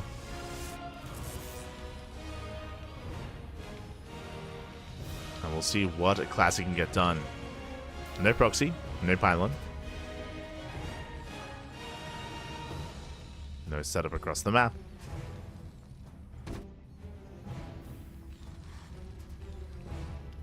As the Marine will zone away. And we have our Stargate open out of Classic. Let's go. Stargate, I would imagine, to Oracle. Meanwhile, Spirit doing what he does best here when it comes to Brood War PvT. Mech. He's meching it up. It is his go-to in this matchup, and he does very well with it. Infamously, he took down Skillus in the previous season of SEL. With mech, with Mass Goliath, of course. Less viable nowadays.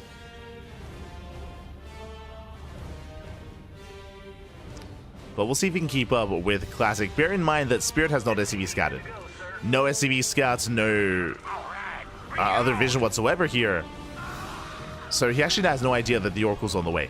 He has no idea he needs anti-air. For now, getting into Marine, getting into Mass Vulture. Vultures do not shoot up. Armory's on the way for the Vulture speed upgrade. But what's the anti-air? How do we defend against the Oracle? And can Classic gain a lead? I think he can. Oracle's moving out. Spirit has no idea. He has no vision. The Marines are out on the map as well, so even less anti-air. But he is making a Goliath. No shot just in time. The Goliath's in production. It's halfway through. It's halfway done. Oracle dives in. Hits the main. SCVs are going to be going down. Not a single SCV goes. Oh my god, they're just so much more tankier. Not a single SCV kill, and the Dragoons, sorry, the Vultures, they dive into the mineral line. They can one-shot probes. 2 of them, I mean. And so far, 7, up to 8 probes going down, up to 9. He's not done. 10 probe kills the Oracle across the map. Does get 2 SCVs, only 2. Spirit, he defends, and he wreaks havoc across the map. Again, 2 Vultures, that's all you need to one-shot workers. The Oracle was lackluster. There was potential, but only 2 SCVs. And Spirit takes a lead. Spirit does take a lead. It's not over yet, though. Second Oracle has arrived. So Classy can dive into that mineral line. Can and will. Gets 1. Just the 1, though. 1 SCV going down. Classic, he does delay the expansion, at least. Delays the CC.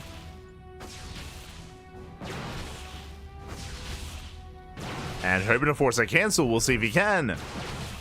Trying to lure Spirit out. Spirit massing up more Goliaths. Turrets on the way. The CC getting very late. It's going to be cancelled. It's going to be denied. Massive pickoff. Spirit going to be contained to 2 bases. Once again, going Mass Goliath. Trying to hold on. Boys are being pulled to repair. And repair they do. 1 Goliath goes down for a Stalker. You know, Oracles are coming from behind. They hit the production. Going for the machine shop. Hoping to delay the tank. Catching a Goliath as well. Goliath going down. More SCV kills, not bad. But the tank has arrived.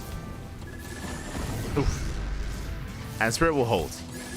Still a messy fight though, still a chaotic defense. As in total, 10 probes did go down, but for 8 SCVs. Again, very necessary pickoffs here from Classic. Does make up for his losses. Placed into the main. Blink is done. Dives in, delays CC once again, gets a tank. And Spirit is being pulled apart.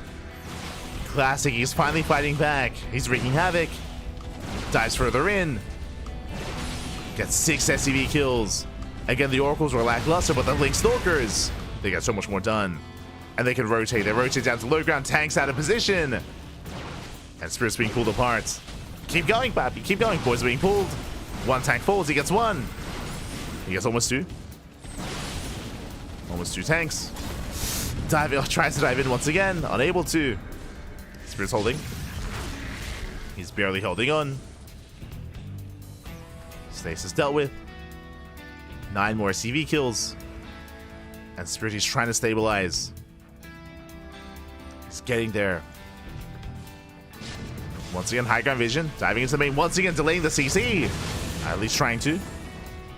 Boys are being pulled. Spirit getting supply block. Tank goes down. And still a rough defense here for Spirit. But he will hold though. Yeah, there's no way out here. There's no way out. The Stalkers are going to be completely shut down. But behind this, what's important? Third Nexus. Third and even a fourth Nexus on the way. Classic taking that economic lead. He might lose everything here, but again, he's gonna have the greater economy. We have Charge on the way, +1. Immortal production. Temple Archive just now finishing up as well for Archons for Storm. Stasis delays the third.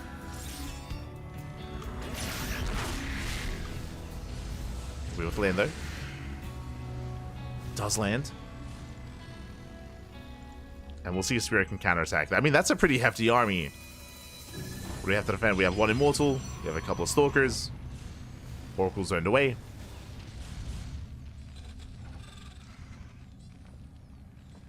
Ah, but the last Spirit is still lacking those upgrades. Okay, we'll stay back. And now we have a game. We have a back and forth. Classic looking very comfortable. It might not look the case here, where Classic is only up like, what, 10 supply, if that. But what's important here is the tech. Because of all the freedom, Classic getting a 4th base means a greater saturation, means faster probing. Likewise, +2 on the way with the Forges, working in the Temple Archives. More tech, more upgrades. Charge is done. And Classic, he wants to go for the kill here and now. Some of these tanks are unsieged. Spirit moving in. He will get eyes on this. Just barely, but will it matter? Cells they charge in. Tank boys going up, but the tanks are exposed. And they're going down one after the other. The tank line does crumble. And Classic, he does it. He breaks through, and we will make Spirit bleed. It's not going to be one-sided. GG gets called, and Classic, he fights back. He puts a point on the board. Whew, GG. Classic able to bounce back here. Again, the initial Oracle harass was lackluster, but the Blink Stalkers popped off. He got so many SCV kills, he delayed the third base time and time again, and he was able to rotate between the bases, just pulling Spirit apart left and right. Whew, just making use of that greater mobility. And with that, GG. We have a series. We have a chance. Classic now 1 game away from forcing the ace match. Let's go. That's all we want, Papi. Give us the ace. Bring us to game 5.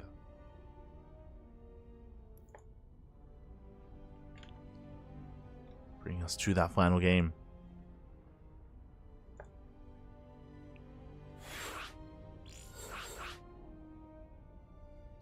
Here we go.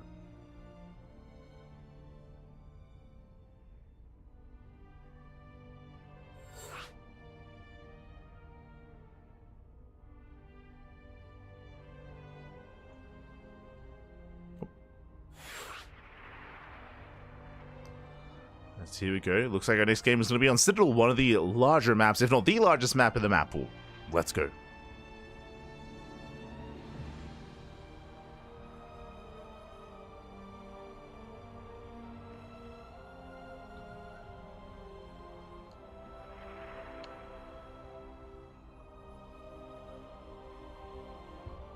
Here we go.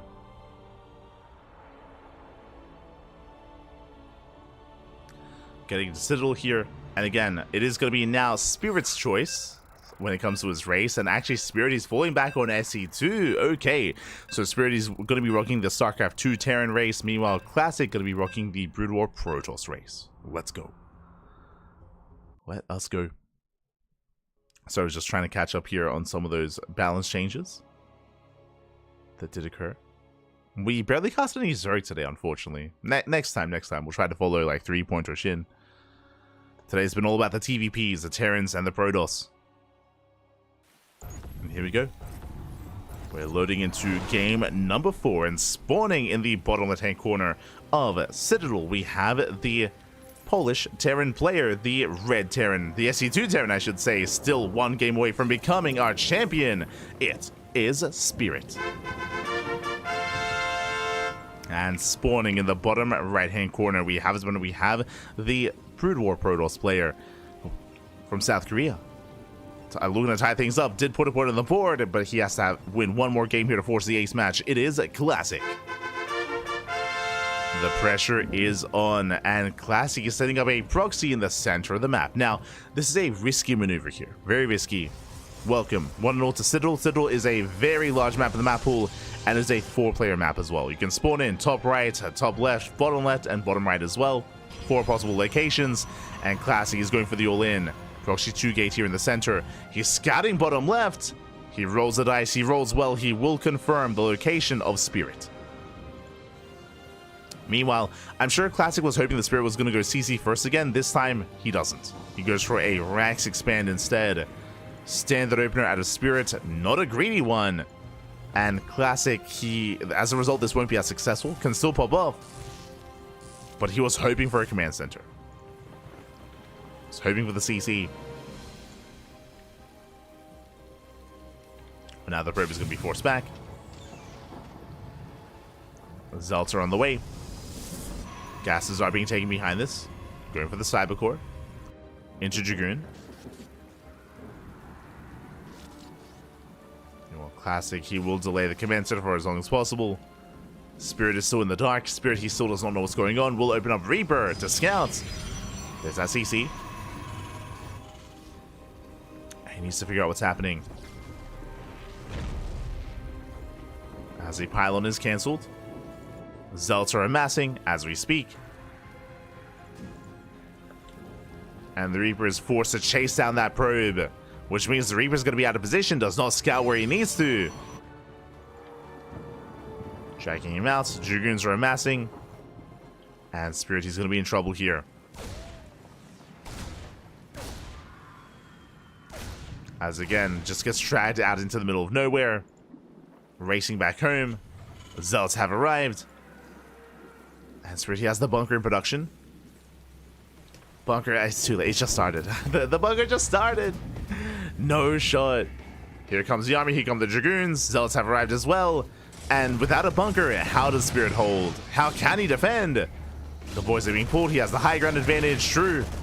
Does have the high ground. Reaper races past. Getting on top of the Zealots. First Zealot goes down. But the Dragoons, they focus down that Reaper. Second Zealot will fall, but doesn't matter. As Dragoons, they pop off. We have 2 more on the way. And Classic, he may have just done it. And there's just no production. There's 1 Marine being built at a time. There's 1 Widow Mine. The supply advantage is just far too great. Oh. Mine shot going up. Not quite. Yeah, nice movement here by Classic. Widow Mine will zone away. That's already 12 SCV kills. Spirit falling behind. And still no natural. He has no expansion. Oh, dust around the Dragoon though. Dragoon is surrounded. Barely does go down. There's a cancel. And Spirit, what can he do from here? He's trying to rebuild that CC. He's stuck on 1 base. And now Classic can expand. Classic from here, he can expand. Assuming he does though. Where are we headed? What's going on? He might just commit into the 1 base all in. And it looks like he will. Okay, good. Never mind. He will commit. He's got 6 Dragoons. Matchup's going up. Decent connections. The last Dragoons, they do survive. And again, there's just nothing here. there's just no army. There's nothing in the main base of Spirits. The boys are being pulled, but last they're not going to be as effective. And Classic, he gambled here with the cheese, with the proxy. He gambles well. And he will cheese the hell out of Spirits.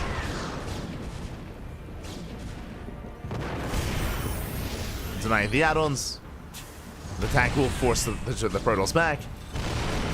The Dragoons, they target fire, and they do bring down the tank. GG gets called, and we will be making our way to the ace match. Classic ties it up. We're going to game 5. Whew, GG. Again, a risky build there out of Classic, going for the proxy in the center of the map. Alas, Spirit had no idea. He did not scout. He gets punished for it against Spirit. He's known for his greed. I'm sure the Classic was hoping for a CC first, but we'll see if Spirit can bounce back, because we have found our way to the ace match. Let's go. And if Classic wins this game, then he will force a best of 3. If Spirit wins this game, the tournament ends. Oh boy. So the pressure is still on Classic. Spirit, meanwhile, still has a bit of a safety net. Does have that safety net. Dragoon cheese, yeah, 2 gate all in. 2 gate 1 base all in here from Classic. Just able to overwhelm with those Dragoons. And the final game of this series is going to be on Sylphid. Oh boy. It's going to be a 3-player spawn map.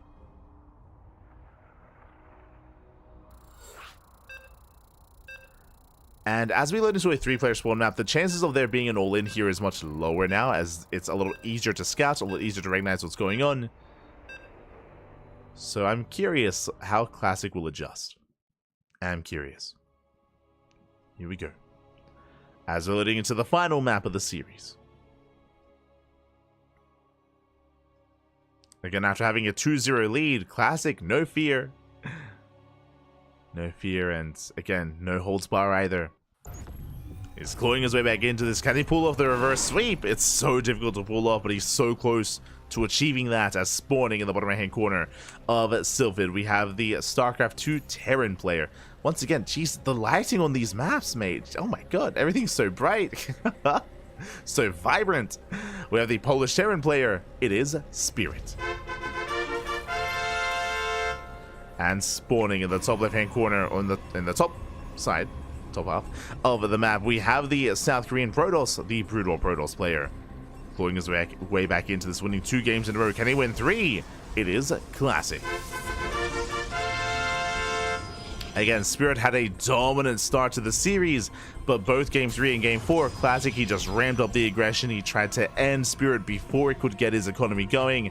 In the mid-game into the late game, that is where Spirit can thrive, and Classic has been avoiding that as much as possible. Can he do it again? So we are loading into Sylphid.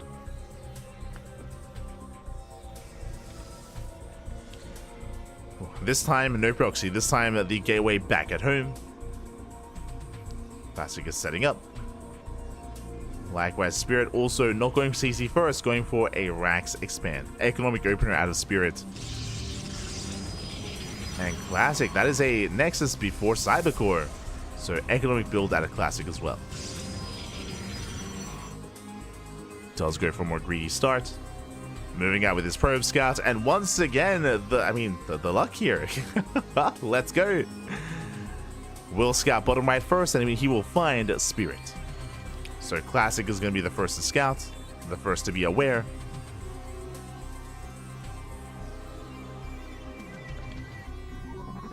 And Spirit is not. Getting to his 1-1. Green moving out. Oh, we have the Kakaro. Ah.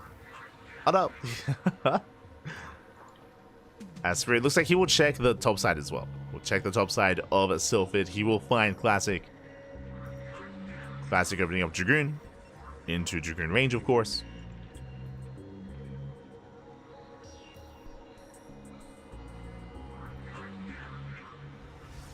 Spirit moving out.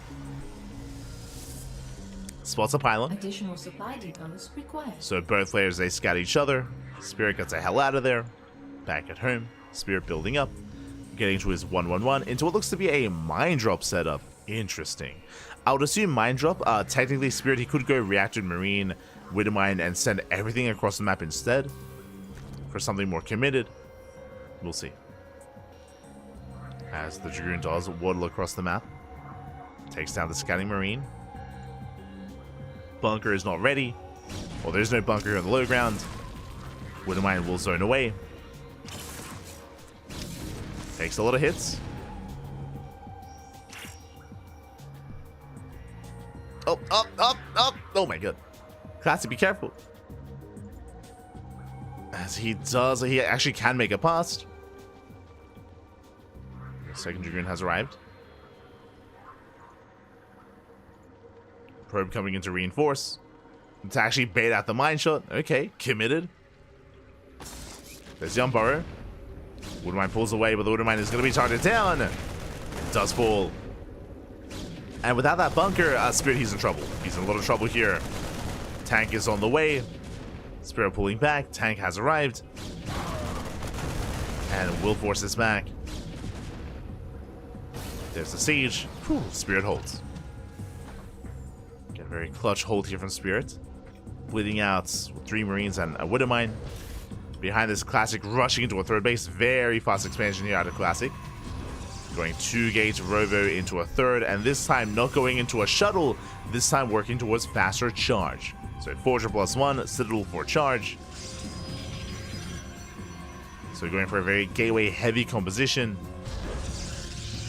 No Reavers. Spirit's moving out. Does push early on. Bold move. Behind this, that is a tech. Once again, going Banshee. That is a tech lab on the starport. He wants the Banshees. I mean, that won him game 1 and game 2, to be honest. Was the Banshee play. Meanwhile, this time, Classic does have the observatory. Main armies, they do pass by each other. Dragoons, they move out towards bottom left. And the main army does hit the natural. Classic forces turn around. It's racing back home. Probes are falling. Scan reveals only 2 Dragoons. Spirit should be aware that the army is missing. Dragoons are racing back. Tanks do siege. Spirit is trying to get in position to protect the tanks. Does pull back. Points are being pulled as well. First tank goes down. And Classic will clean this up. As he trades though, does lose a lot of workers. 5 probes falling. Spirit pulling away. He's being overwhelmed. Spirit trying to make a stand. Alas, won't be able to. Going to be losing everything here. The range is crazy. Yeah, the Marines, they completely cleaned up. And Spirit is in trouble. A lot of trouble here. As charge now completes, the final tank goes down, and that might just get that's game. That might just be game here. What is it to defend? There's 1 tank, no bunker, and no bunker to defend. We're trying to hold the line. Dragoons are forced back, just barely. Spirit is holding, but this is a rough hold for Spirit. Clutch wall off. Boys are being pulled to defend. Tank does focus on those Dragoons. Gets 1. Gets 2. Gets 2 Dragoons. Banshee forced to reveal itself. There is a Banshee across the map. Get some probe kills. Okay. Damage is being done. Denying mining time. Getting 5 probes. Spirit, he's still in this game. Still in this. Catching even more workers. Cloak is activated. We do have the observer now coming in. The Banshee will get away just barely. Meanwhile, another Banshee hits the 3rd base. Oh my god, we are popping up once again. The Banshees. They get 14 probes. Finally, 1 Banshee goes down. And Classic will hold. But that lead that Classic once had is not as large as it once was. Now, what I will say is that Spirit, his tank count was reset time and time again. Like, Spirit, his main army is still very much so lacking. But at least Classic's economy is not where it should, not what it should be.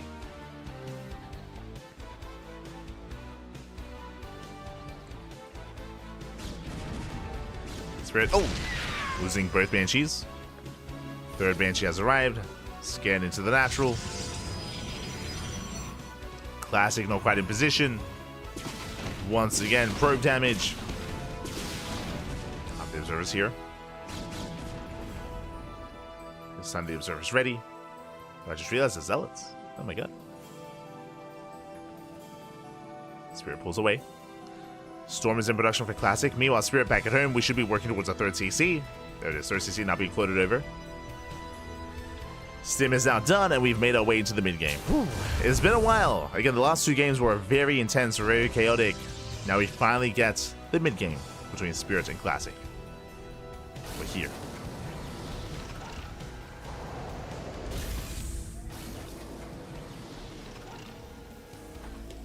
We are here.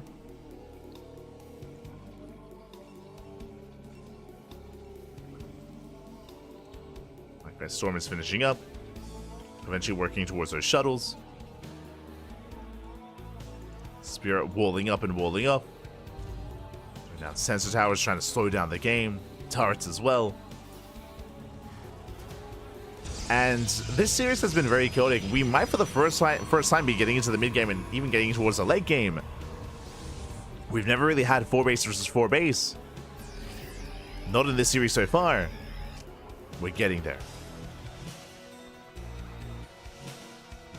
There's the Stalkers, right? The Dragoons. Baby Dragoons.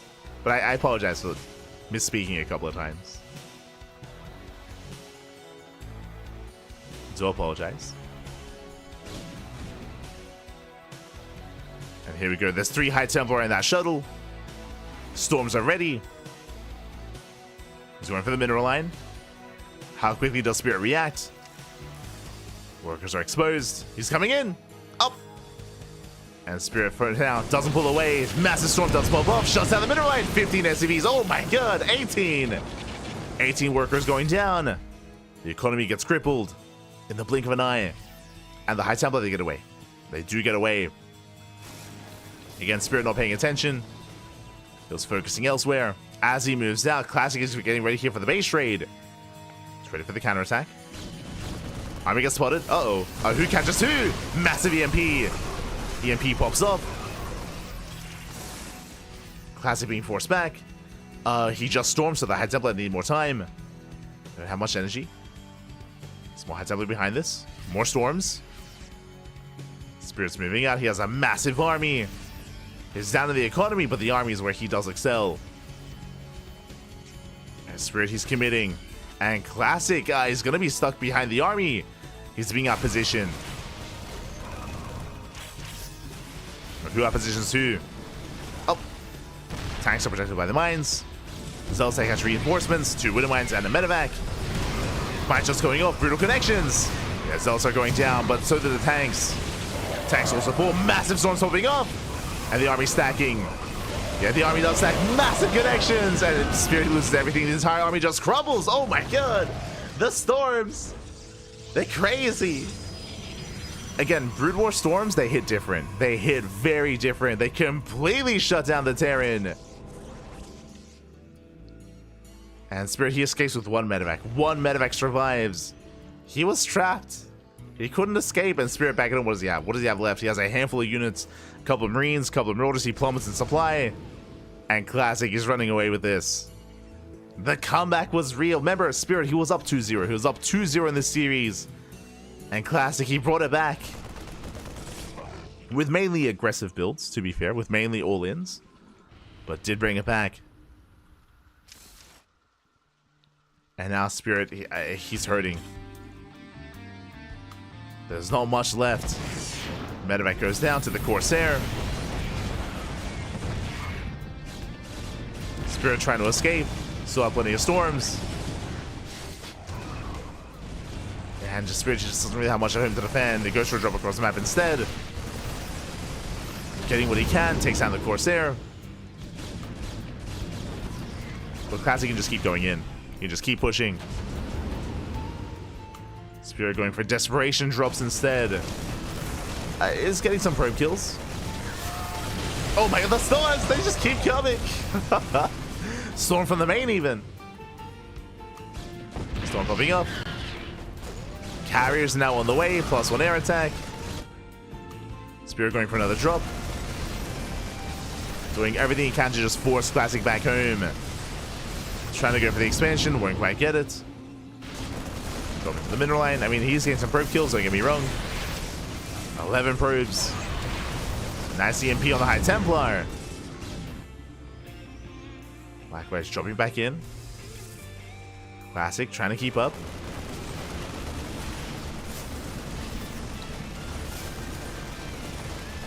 Trying. Oh, the expansion is going to fall though. Not bad. Spirit gets the Nexus. 15 probes. Going for another triple drop as well. Oh god, this time the Classic is ready.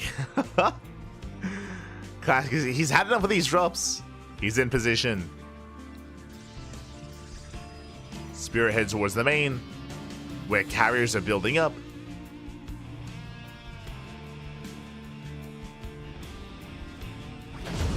Now he moves out. Spirit has to race back home. Oof. And Marauders are getting caught out. Double drop into the main. Carrier is ready. Only making one intercept at a time. True. Drops a comeback in. Classic out of position. No shot. Interceptors are going down. Storm pops off. Zones away Spirit. The carriers, they survive. Despite that, going for the fleet beacon. As Spirit, mate, he was down 60 supply, by the way. Like 50 or 60 supply. He was down and out, but he's coming back in. Sniping bases, getting mineral lines. The main army does push out. This base towards top left is exposed. There's no recall. Remember, there is no recall for Brutal Protoss. Classic out of position. He's here at the natural. This base should go down. But Classic, he responds. He's coming. And remember, he still has storms. 17 probe kills. The drops continue. Drops will be cleaned up. Shows the storms. Widowmine's going up. Decent connections. There's 2 High Templar in that shuttle. Coming in. Oh! Oh my god. First storm does miss. Second storm as well. The mines! Mines just shut down the shuttle. Shuttle does fall. High Templar going down as well. Nice cut. Nice snipe. A very nice snipe here by Spirits. Ooh. Storm does connect. There's still more High Templar behind this. And Spirit has to pick up. He has to get the hell out of here. And will escape. Remember, no blink. There's no blink. There's no way to chase us down. Not as effectively. Spirit moving in once again. Spirit, he's back in this. How? He was dead. He was out of this. He was down at least 50 supply. Ooh, we'll lose the medevac. Medevac goes down.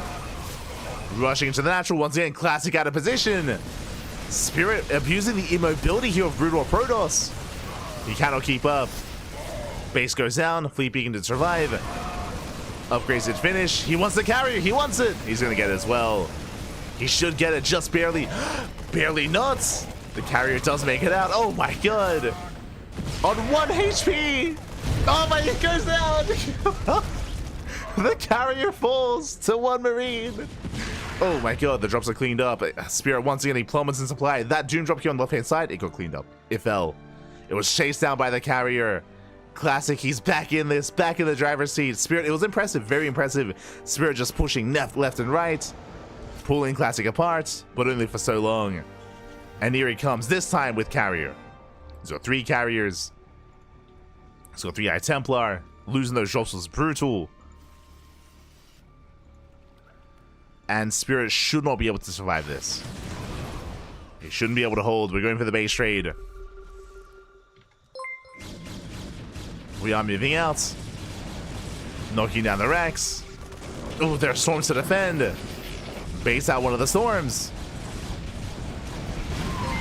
It does bait one out. Planetary should fall. And the base trade is the only way. It's the only way for Spirit to win this game. And even then, so much is working against him. As the planetary crumbles, as we get into this, a big shout out to, oh my god, a big shout out to Acer313. Oh my god, Bobby, thank you so much for the gifted subs. Thank you so much. We do appreciate it. Do appreciate it. As again, the base trade is upon us, and Classic, there's nothing stopping him. He can't push into the main. With 5 carriers, he has more than enough. He has Storm as well. There is an army waiting for him. Spirit is turning back around. And this is the final stand of Spirits.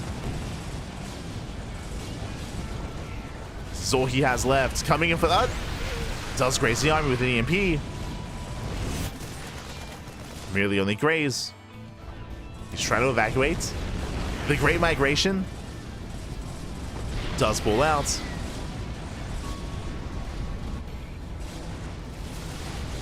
Trying to escape with as much as he can. Oh, not bad. Preserves as much of his army.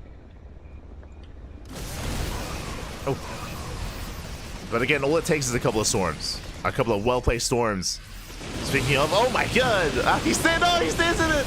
He stands in the storms! Oh my god, even the Marauders! Not like this, Pappy. They're not SC2 storms. They hit different. They hit different. Yeah, and Spirit, he's out of it. I mean, there's what? The final orbitals are going down. The final buildings are being chased. Takes out the natural.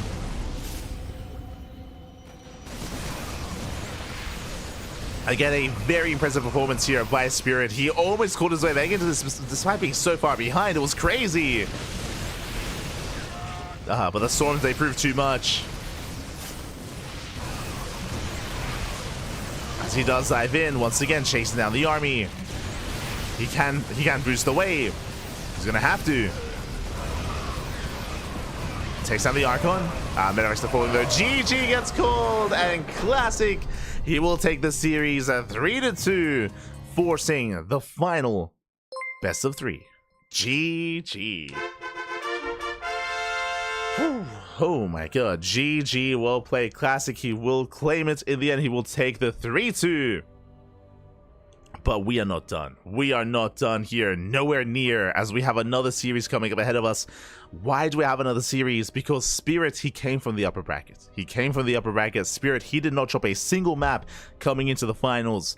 Everything changed though as Classic. He was able to barely fight back. He was able to bring it back here, bring it home. Does take a 3-2. That means we have one final series to end it all. It's all on the line here. One final best of 3. It's all here on the line for Spirit and Classic. Let's go. They're redoing their vetoes and resetting the series. Oh my god.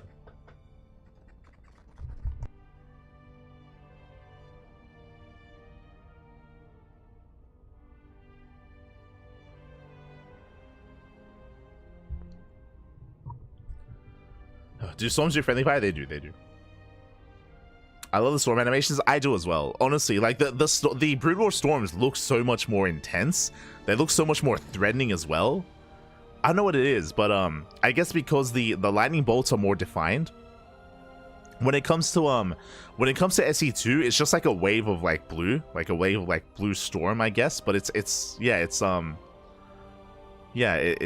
the way this animated, the way that it's shown, the sound effect as well is just different. A little bit less impactful in SE2.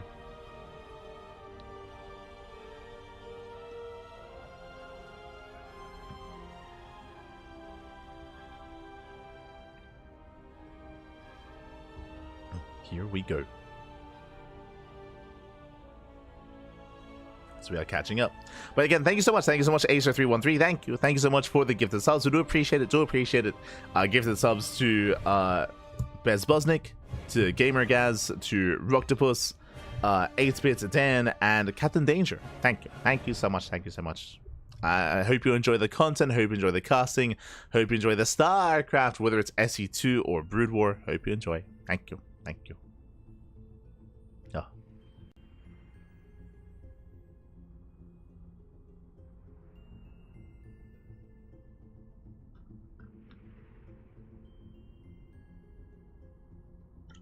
It looks bigger also. I think that's just visual though. I think that the radius is quite similar between them. I could be mistaken though. Could be mistaken.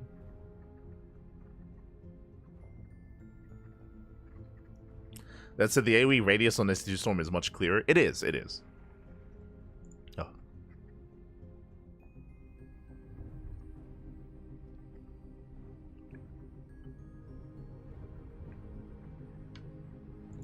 But here we go. Oh, the vetoes are being reset, and I should set up myself as well. Hold on. As we are now embracing a best of 3. And we have yet to crown our champion. Oh boy. Again, it comes down to this final series here between these two players. Very clearly, very well matched between each other. Again, the best Terran in StarCraft Evolution up against the best Protoss in StarCraft Evolution as well. They're facing off. Do we get another ace match? But I mean, I hope so. Do hope so. Game 1 is going to be in Whispers of Gold. Game 2 is going to be Sylphid, and Game 3 is Ley Lines. Oh wait, no, sorry, my apologies. Game 1 is Whispers, Game 2 is Ley Lines, Game 3 is Sylphid. Okay. All the more unorthodox maps have been vetoed, the larger maps as well. We're gotten rid of all the 4-player spawn maps. They're not a part of this. So there's no Citadel, there's no Troy, there's no Monty Hall, Neo Isles of Siren. None of that. We're embracing the smaller maps instead. Oh, and here we go. We're jumping into game number 1. A Classic is going to be rocking the SE2 Protoss to kick things off. Let's go.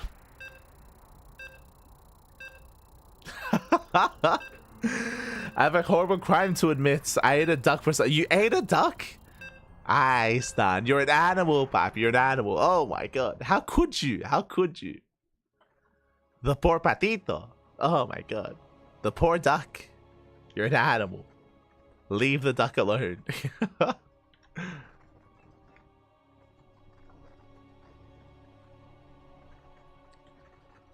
here we go. We're getting into the final best of 3. And will Spirits reign dominant? Or will Classic be able to bring it back? Here we go. Spawning in the bottom right-hand corner of Whispers of Gold, we have the Polish Terran player, the Brood War Terran. It is Spirit. He has been the one to beat. And spawning in the top left-hand corner, we have the contender, we have the would-be challenger, the would-be usurper, the South Korean Protoss player rocking SE2 Protoss. It is a Classic.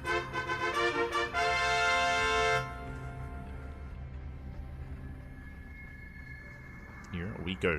And Classic, we start things off with some cheese with a proxy. Let's go. Setting up for our proxy gates. Meanwhile, Spirit back at home. No CC first. Going to be able to, I would imagine, a Rax expand build out of Spirit. We'll have production to work with, thankfully. The gateways are on the way. No gas. No gas is here for Classic. Going to be a 2. Okay, gas is now being taken, so just 2 gates. Just 2 gates here. Initially Zealots, followed by Stalkers. Gas being taken for the Cyber Core. And Classic confirms no CC on the low ground. No CC first. And only 1 gas is being taken, so just Rax into expand, delayed factory, which is going to be more ideal for Classic. It's going to be ideal. Gas is being mined from. We're waiting for that Cyber Core. There it is. Cyber Core is on the way. And the goal here for Classic is cancel the expansion. If he can cancel the natural, he's good. Can he cancel the natural base? I mean, ideally cancels the natural and just kills Spirit. True. Just straight up kills him. As initially he might just be tempted to delay the CC, then rush up into the main. Depending on the setup. Spirit SEV scouts, he confirms no expansion. And he should also confirm no gateway. Cyber Core. Only 1 pylon. Something is wrong. Bunkers on the way. Bunkers on the way. Is where something is amiss. Nice kiting initially here. Able to engage ahead of time. But the boys are being pulled. The Marines, they almost get pounced upon. Almost. Nice control. Oh no! 1 Marine goes down. Massive pickup. Gets 1 Marine. And the bunker is still seconds away. Stalkers are filing in. Here come the Stalkers. The bunker, it looks like it's going to finish though. Up. Just barely. Just barely in time. The bunker does complete. But Stalkers, they bypass the bunker. The CC completes as well. Spirit looking good. Spirit looking solid. Does finish the command center. No cancel, no denial. Tank production has begun. Siege mode is on the way. And so far, Spirit, he's holding well. He's holding well.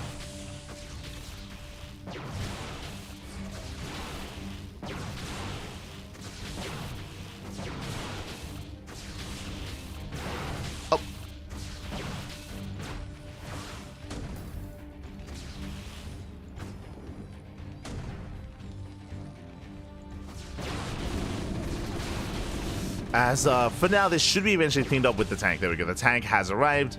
We'll zone away the army.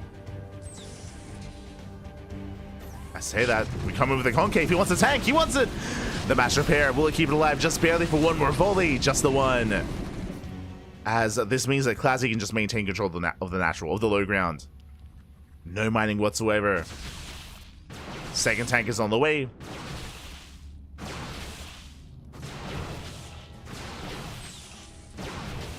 And again, behind this, Classic just expanding. Like, this is what's important here. What's important is not that Classic is killing Spirit, but he's just denying mining for as long as possible. Delaying the economy while he takes his own. That's what's important here. As still no mining. Oh. Almost getting another worker. Another Marine. Adepts a shade in towards the main. There is no wall. And he commits. And still even more denied mining time. No economy here at a Spirit. Barely mining is natural. Getting 3 more SCVs. Getting 4. 4 SCV kills. Adepts they shade in once again. They just don't stop. Getting Marine. Getting 2. Getting 2 Marine kills. He wants another SCV. This time he will not get it. Less successful shade this time. And Spirit holds. Ooh, okay, Spirit he does hold. Behind this classic, getting saturated on 2 bases, working towards his next step. A blink is on the way, 2 more gates and a Dark Shrine. Let's go! Going for the Dark Shrine, going for the DTs. Spirit, meanwhile, embracing mech. Spider Mine's on the way. Soon to be a second factory. Oh, does sneak up here on the Stalkers. Gets 1. We're gonna get 2 even. Oh, 1 more shot. Does get it. 2 Stalkers go down. Nice trade here by Spirit. 3rd TC's on the way. But I don't see a comstat station. Yeah, no comstat station. 0 detection so far. Is Spirit going to get a safety turret? That's the question here. eBay's on the way. True. Is he on the eBay? There's a second factory, as you mentioned, going into mech. But we're going to need that turret. Otherwise, the game could just end. We've seen the game end before here. 2 just invisible units. Whether it's Banshee, whether it's DT.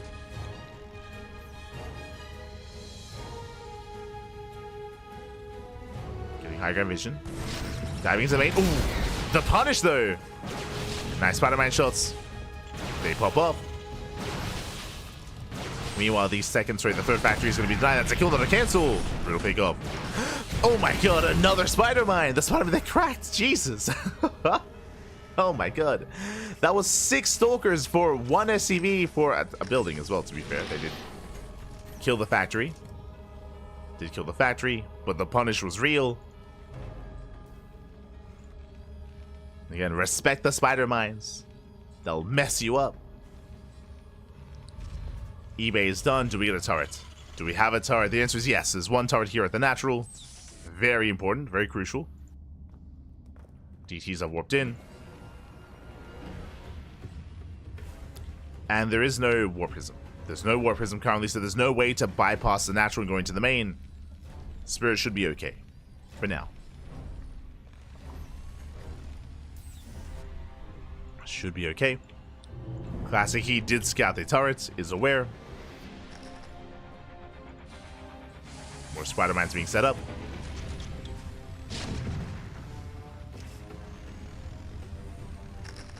Forcing back Classic. Spider-Man shots? Oh no. Spider-Mine. The mine, Poppy, the mine.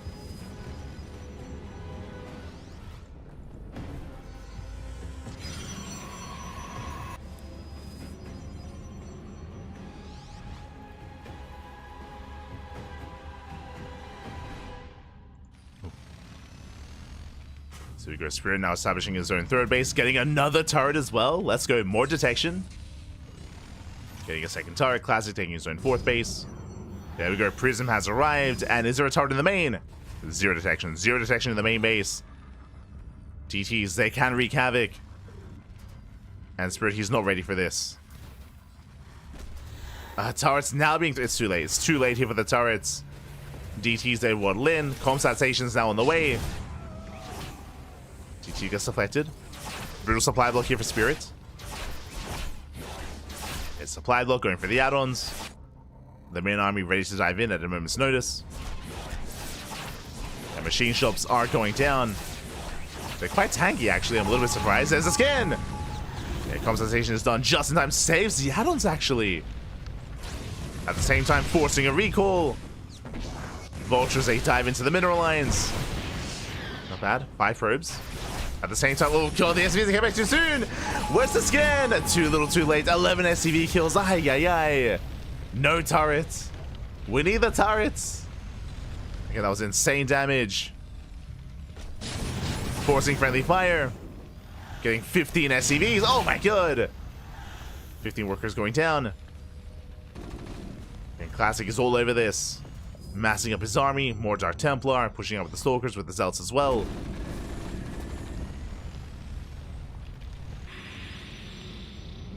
And Spirit, he's in trouble. He's hurting. Spirit, he's so heavily reliant on these spider mines. If the spider mines don't connect, then it could just be over. Here we go, Classic, he commits. Up! Massive spider mines hitting the Zealots. Zealots go down. First tank falls, second tank as well. And so does the third and the fourth. And Classic, he has enough. He breaks through. Another spider mine connects though. And with that, he barely holds on. Spirit, he holds. Mate, the spider mines were the MVPs. They honestly, they did more damage than the tanks. Warping into the main, more CV kills. Goliath going for the prism. Prism is gonna go down. One more shot. Oh my god. Prism falls. Spirit, he's holding. He is holding on. It's been a tough hold for Spirit, but he will survive. Behind this, rushing in, this time with detection.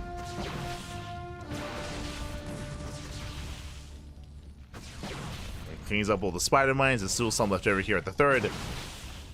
Sorry, at the natural, but none at the third. Spirit is still trying to stabilize, still trying to hold on. Oh my god, runs into the main army. Tanks are sieged. Classic rotating over towards the fourth. Pushing it from both sides. Ooh. So again, takes another spider mine to the face. We need a scan. That observer's been brutal. The fourth base is denied. If the Classic's not careful, it's going to be a one-way trip. He has to get out of here. He has to pull away. Oh my god. Takes the mine shots to the face. Directly to the face. GG goes down. Classic does reinforce. And this time he's got his detection. Tanks are exposed, Spirit out of position, and he might just be overwhelmed. Even forcing friendly fire. It dies on 40, gets one of the tanks, gets two. There's two tanks left. And Classic, has he done it? Reinforcements are on the way. It's still going to be close though. It's still quite close. Archon barely goes down. Turret falls. And Spirit, he has SCVs, but he doesn't have an army. Barely rocks up though. Up. Pulls back the tanks. Does pull back. Nice control. More cells rallying in. The spider mines. Oh my god. They graze the army. And Spirit, he's holding. He's barely holding on. No more zealots. No more immortals. Just pure stalker. Great for the CC. Great for the expansion. Trying to throw down the spider mines. Trying to. So far, holding the line. Meanwhile, another Stalker army coming in. So they rush in to reinforce. That's where the spider mines come in. Oh my god. Do we come into play? Spirit defending well, still losing 16 SCVs though. But he could afford to lose some. Not all of them though. Not all the SCVs. Melee reaction. Oof. Tank goes down. Cells, they force friendly fire. 32 SCVs going out. Oh my god, that is insane. The friendly fire. Spirit getting across the map, at least trying to. Gets into the mineral line, but is going to be shut down. The spider mines, they work against the Terran. 34 SCV kills. Insane. And Spirit is knocked down to 3 bases. Classic getting a 5th.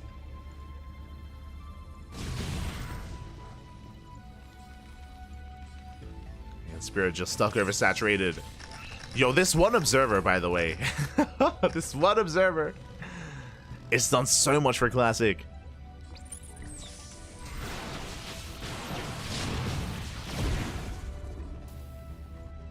When it comes to handling himself here against these spider mines. Spirit trying to get some counter damage. He gets 5 probes. It's something. Not stopping. Keep sending it across the map. Let's go.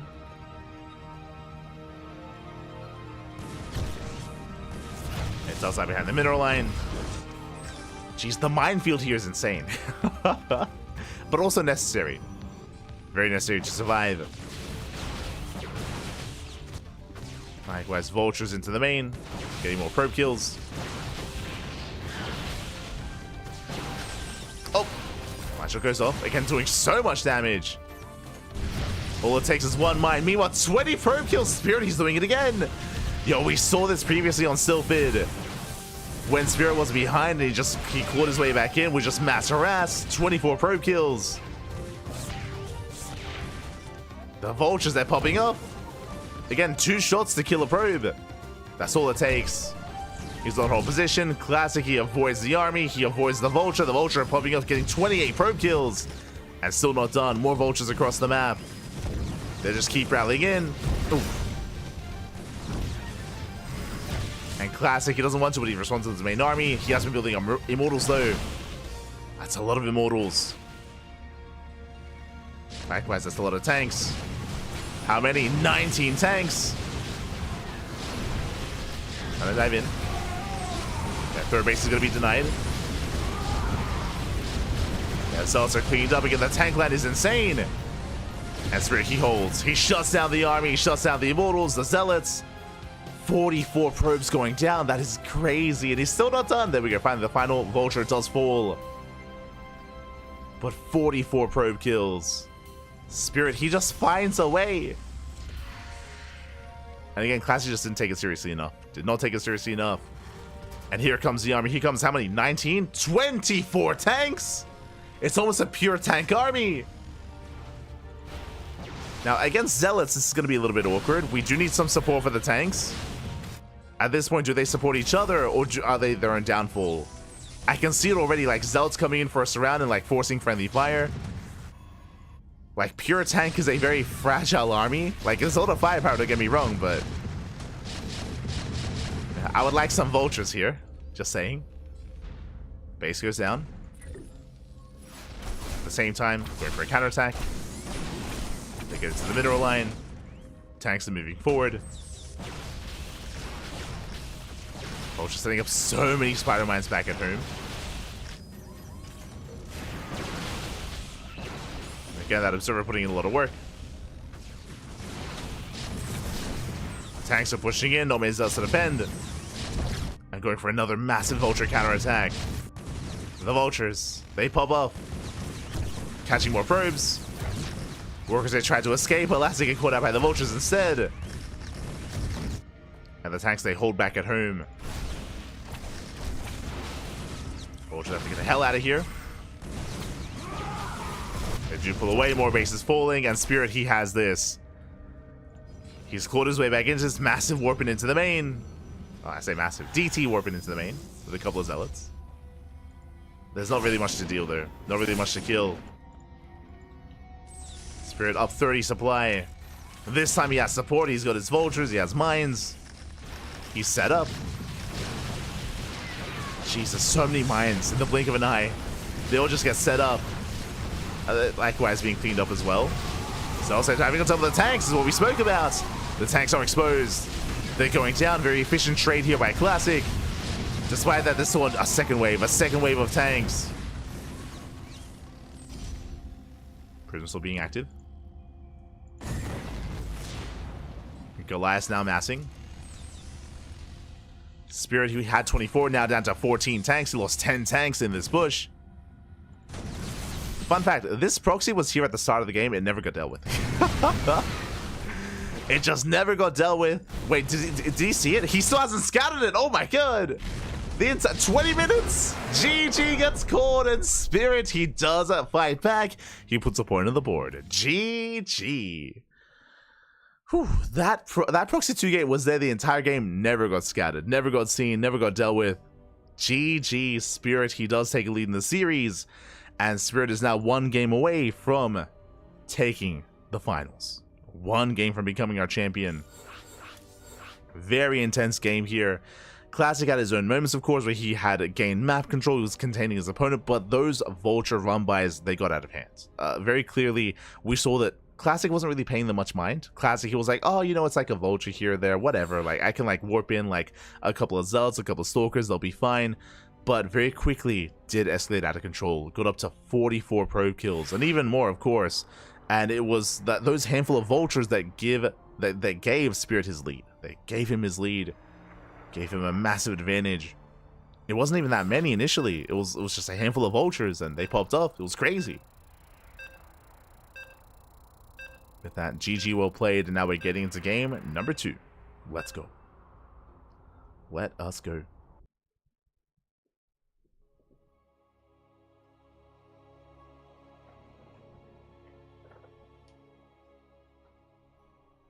Here we go.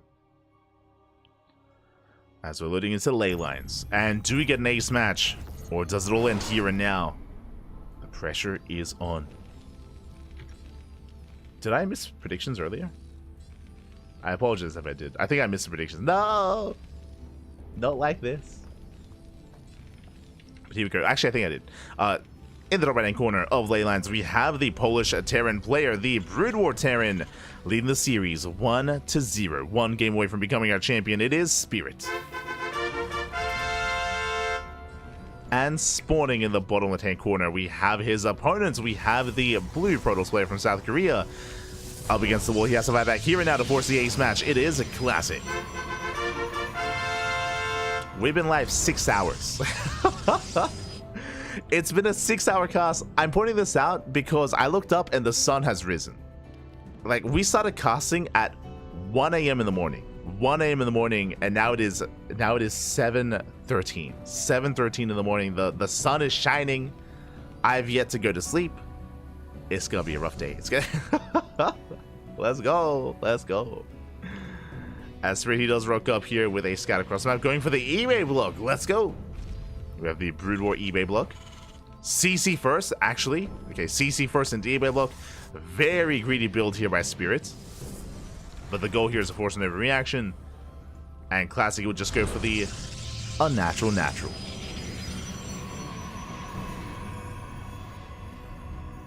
Does go for the unnatural natural instead.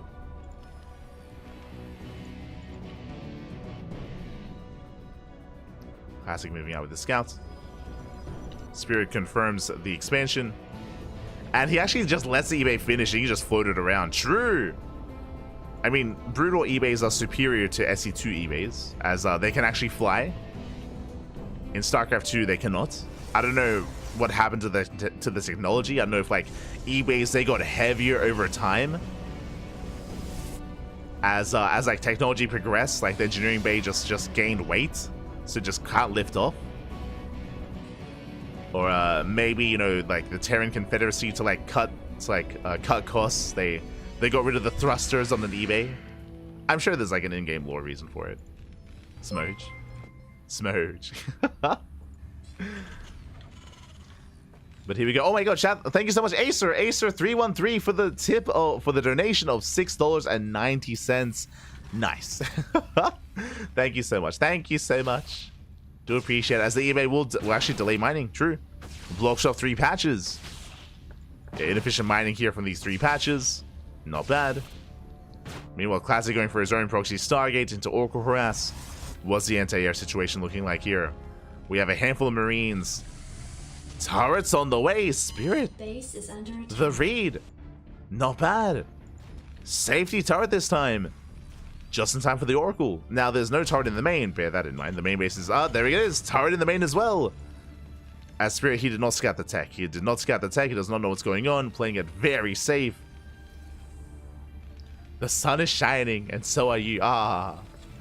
Let's go. Let's go. After this, I'm going to get some food. I'm going to get some breakfast. It's going to be beautiful. I'm going to get some ramen, and then go to bed, and then wake up and get into some sparkling tuna. But now, again, the turret is in position, dealing so much damage to the Oracle. Oracle takes a lot of hits, gets 1 SCV, sorry, 2 SCVs. 2 SCVs, oh no! Oh, 2 SCVs going down. Goliath's on the way. Jesus. Classic playing with fire. Second Oracle also in production. second oracles in production. Right, because of the eBay block, it means that we can actually afford the earlier tower. That's why we had it. Because of the eBay. Let's go. It's all coming together. It all makes sense. Bunker is complete. Double oracle into the main. There is a Goliath in position. Yeah, the Goliaths are online.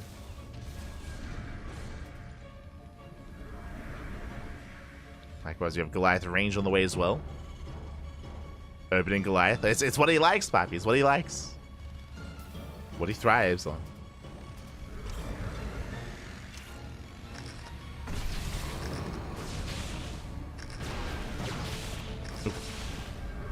Spider-Mans, they don't quite connect.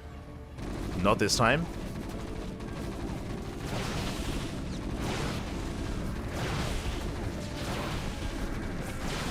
Likewise, getting behind the mineral line as well. This time he's going to get cornered. And the Stalkers, there's no way out of this. I mean, again, there is no blink. Ooh. Oracle goes down. Mass repair here on the Goliath. Goliath will fall as well. And how's the trade look here towards the end? As not many SCVs go down. Oof, that was one SCV kill. One SCV, 3 Goliaths for 4 Stalkers, an Oracle, and a Zealot. Better trade for the Terran. Much better trade. Tanks are building up. There's still one Oracle, thankfully, to harass.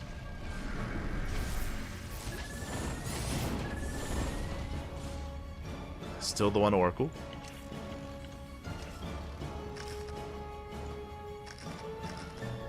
Back at home, Classic getting up to 3-way saturation. Taking into Blink, throwing down extra gateways. Forger +1. Very Blink-heavy composition. He's moving out. Blink is about to finish. Blink is about to complete. He's got his 6 Stalkers. Gets a Revelation off. And Classic, he wants that tank. He wants it. And he's going to get it as well. Tank goes down for 1 Stalker. Better trade for Classic.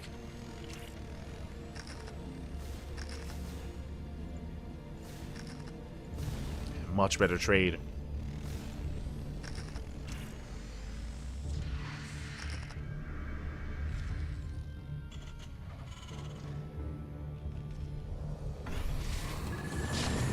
Oh. Once again, moving forward. Once again. Oh my god! The mines! The mines do punish somewhat, but no, the Stalkers, they survive. And Classic is overwhelming. He does overwhelm, does break through. Tanks go down. There's almost nothing left. There's a tank on the high ground, but SCVs are falling left and right at the same time. Serenity attempts to run by, attempts to counterattack. But alas, the main army has fallen. The mines, they didn't do well enough. Not this time. I mean, 11 probes did go down across the map, true. 14 SCVs also falling.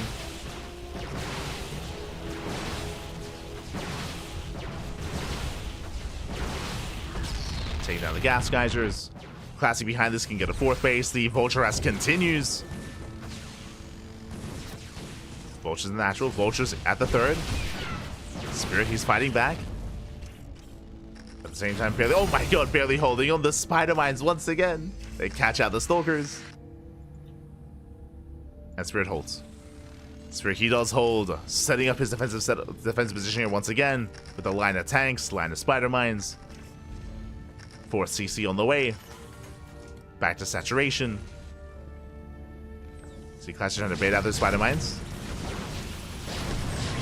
Does bait some of them out. Forcing friendly fire as well. Gets one of those tanks, gets the second, gets all 3. All 3 tanks go down. Ideally, Spirit wants to bait the army in. This time, Classic doesn't fall for it. Not this time. Ooh, tank boy's going up. Vultures, they do punish. Up. Like by so did the Zealots. Still being dragged in. Oh my god. Yeah, no, the Blink, no! Once again, it gets baited in. The Blink gets punished. And Spirit holds. Spirit, he does hold. Every time Classic, he aggressively blinks forward, there's always a Spider-Man waiting for him. But can he still pull this off? He's still reinforcing, still rallying in. We're running out of Spider Mines. Can Classic just brute force this? Can he brute force this game? Oh.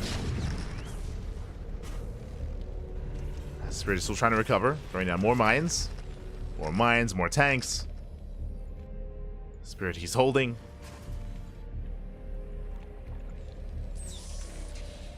He's surviving.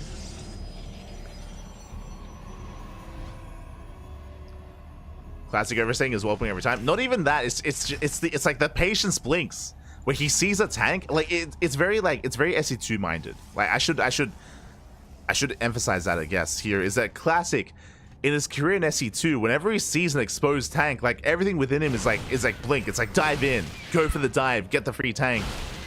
But here for Brood War, because of the spider mines, like the punish is real every time. Almost every time. Where he blinks in and then bam! Everything explodes. Everything does explode. So Classic gets to like fight back against that like innate feeling of blinking in. Oh no.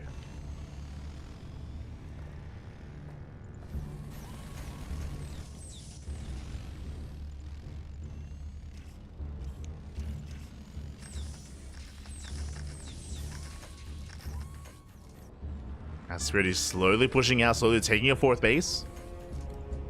Again, Spirit recovering. Likewise, Classic now finally taking up towards Archons, towards Immortals. No major form of splash damage yet. I mean, he's up against Mech, so it's going to be all about Charge Archon Immortal.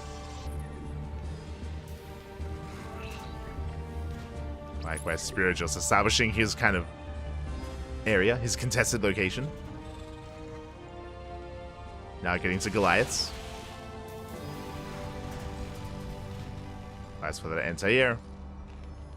Do we have any comsat stations? Like Spirit, he is very like we've spoken about this before. I remember in StarCraft Evolution, sorry, in the SEL 4 Championship, Spirit he never makes a comsat station. Like never. Only if he needs to. Remember, he reactively made them against the DTs previously. It's like made. I mean, there's no. Sure, it does disrupt your like SV production, but still, it'd be nice to have some scans. Just to hunt down things like the observers. Getting eyes on the army positioning, the bases. Just saying. It'd be nice. It would be nice.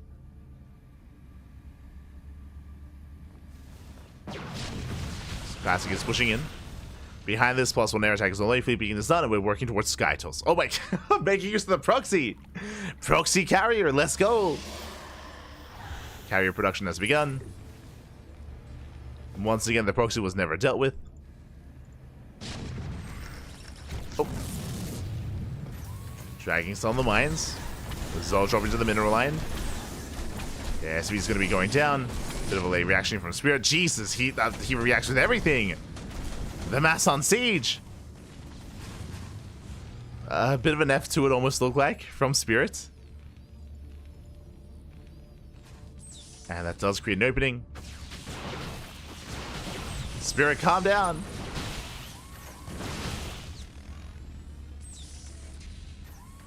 Setting up with the front lines.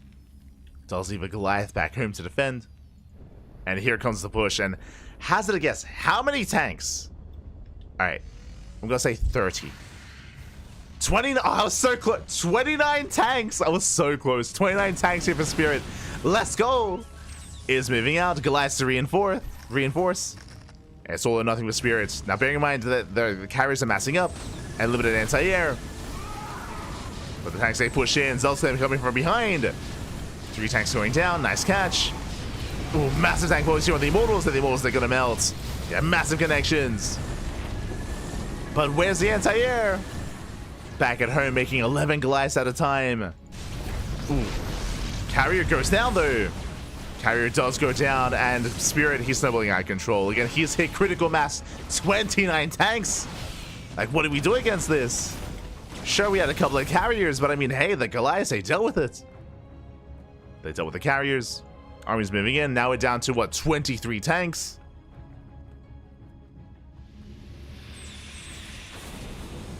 Mate, Thors ain't got nothing on Goliaths, mate.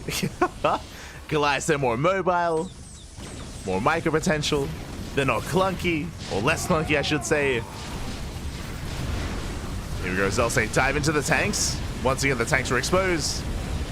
But what about the Goliaths here? What about the second tank line as well? Oh my god. As the base is gonna fall, Spirit, he's still maxed out and he's hit his stride. Again, this is the power of Mech and Brood War. The power of Spirits. This is how he brought down Skillus. This is how he made it to the finals of StarCraft Evolution, of the full championship, with his Mech papi. Let's go.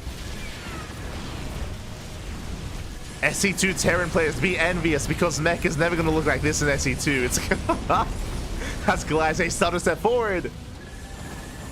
They take down the carrier. There's 2 carriers remaining. 12 SVs going down. Up. Carriers have to get the hell out of here. They have to pull away. Oh my god, the stutter stepping. They just get chased down. They take a lot of hits. Behind this, more tanks getting into +3. Carriers, they try to escape. They're not going to be able to. Yeah, no shot. There's no escaping the Goliaths. They get chased down. Proxy gets found finally. And here comes Spirits. Now, how many Goliaths? Go say 32. 32 Goliaths. Let's find out. 35. God damn it. 35 Goliaths. Oh my god. Once again, mate, you might nerf. Fun fact, Spirit, he got the Goliath nerfed. The Goliath was nerfed, by the way, post-December, post-StarCraft 4 Championship. Despite that, Mass Goliath, once again, he doesn't care. He makes it work. Classic going for the base trade is the only way. Going for the base trade instead brings down the natural. Army's moving in.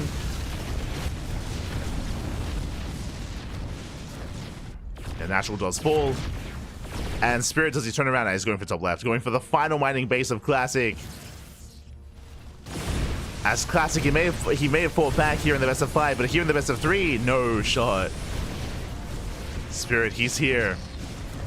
He's here to claim his win. Classic, he will actually break into the natural though. Goliath against this Archon composition. They do fall. Okay, we have a full base trade. Let's go. Spirit's turning back around. He's racing back home.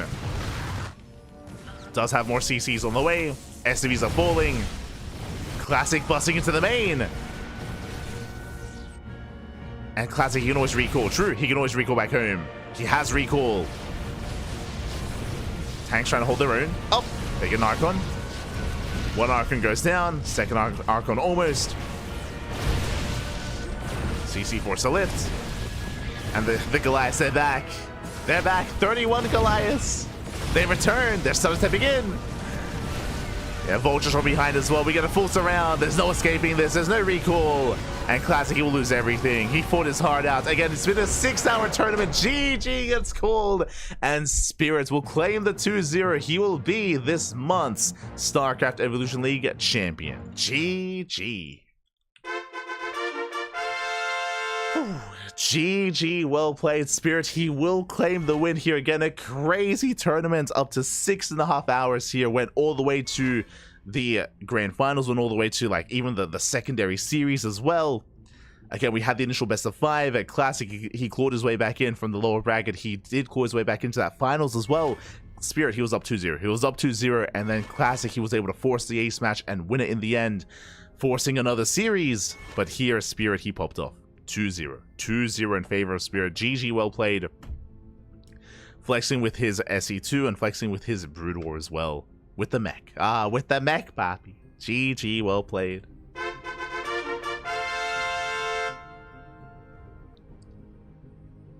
GG, well played. Congratulations here to Spirit, as again, Spirit, he was coming in as the top player in the bracket in the tournament. Again, he came second place in the last big championship of StarCraft Evolution, came second only to Dark, and here Classic was a good challenger. He was a good challenger, he was a good contender here. Classic was able to actually be the only, Classic was the only one to take maps of the Spirit, the only one to take maps. No one else could touch him except for Classic. In the end, Spirit did take it, but Classic, he was a worthy contender here. Was a great finals, a great series, a great back and forth as well. GG, well played. It was an amazing tournament, and I hope you all enjoyed yourselves. It's crazy. It was beautiful. It was beautiful. Oh my god. He's catching up. Glass, they own the carry. They do. They do.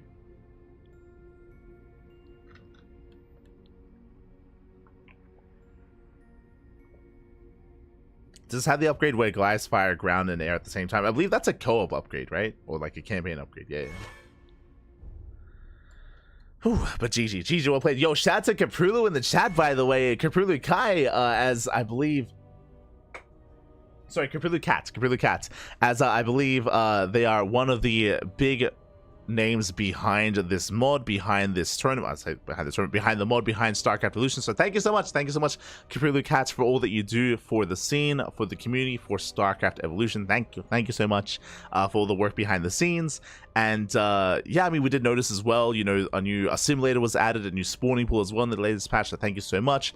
Otherwise, GG. Congratulations. And again, I hope you all enjoyed yourselves watching this event. It is a special monthly tournament. Bear that in mind. The next StarCraft Evolution is going to be next month. But if you want to tune into maybe some of the previous events of this tournament, then check out our YouTube channel. Exclamation mark YouTube or socials in the chat. You'll get a link to our YouTube channel. All the VODs are available. All the VODs are uploaded. All the VODs are live. Plenty of content on YouTube. And if you maybe tune in a little bit later, again, this was a long event, I do recommend checking out the previous matches because we had some crazy series here and a lot of fun, featuring not just Spirit and Classic, featuring SHIN, featuring 3 Point, Gerald, Milky Cow was a dark horse. Winding it back here, actually, let's have a look at the bracket itself. But we did not expect Milky Cow to perform as well as he did. Milky Cow, he had a crazy run here in this tournament. From the bottom of the bracket, Milky Cow, he went down to Spirit, and Milky Cow, he took down YoungYakov, took down Rumiath, took down 3 Point, went all the way to top 3 before falling to Classic. But Milky Cow, he had a crazy performance here. Very impressive. Did fall in the end, but yeah, definitely a player to keep an eye on in future tournaments, in future StarCraft Evolution Leagues. Definitely do check him out. And likewise, a big shout to Hyper One. Hyper One, he is the man behind the tournament itself, behind StarCraft Evolution, the league, I should say, behind these weeklies and behind the big leagues as well. So big shout to Hyper One for supporting the scene, for funding these tournaments, and for adminning and organizing the events as well. GG, well played. Big shout out to Hyper One. New cannon model, true, yes, and a new cannon model as well. Yes, new cannon model as well. Oh. Again, we just had a patch for the mod, what, like a couple of days ago, less than a week ago. So again, it's being actively worked upon, actively balanced as well. And do we need to nerf the Goliath again? Oh, no. This was the only game that we really saw, you know, Master Goliath in full swing for Spirit. And even then, like, it wasn't because of Master Goliath that it was popping off, but he was able to deal with the carriers at least very well. And GG, well played. Really solid performance here out of Spirit. And with that, thank you so much for watching. Thanks so much for tuning in. We are wrapping up for the day. It is almost 8 a.m. in the morning. It's time to get some breakfast and pass the hell out. If you enjoyed the broadcast, if you want some more CranKy Ducklings, bam! We have you covered here with...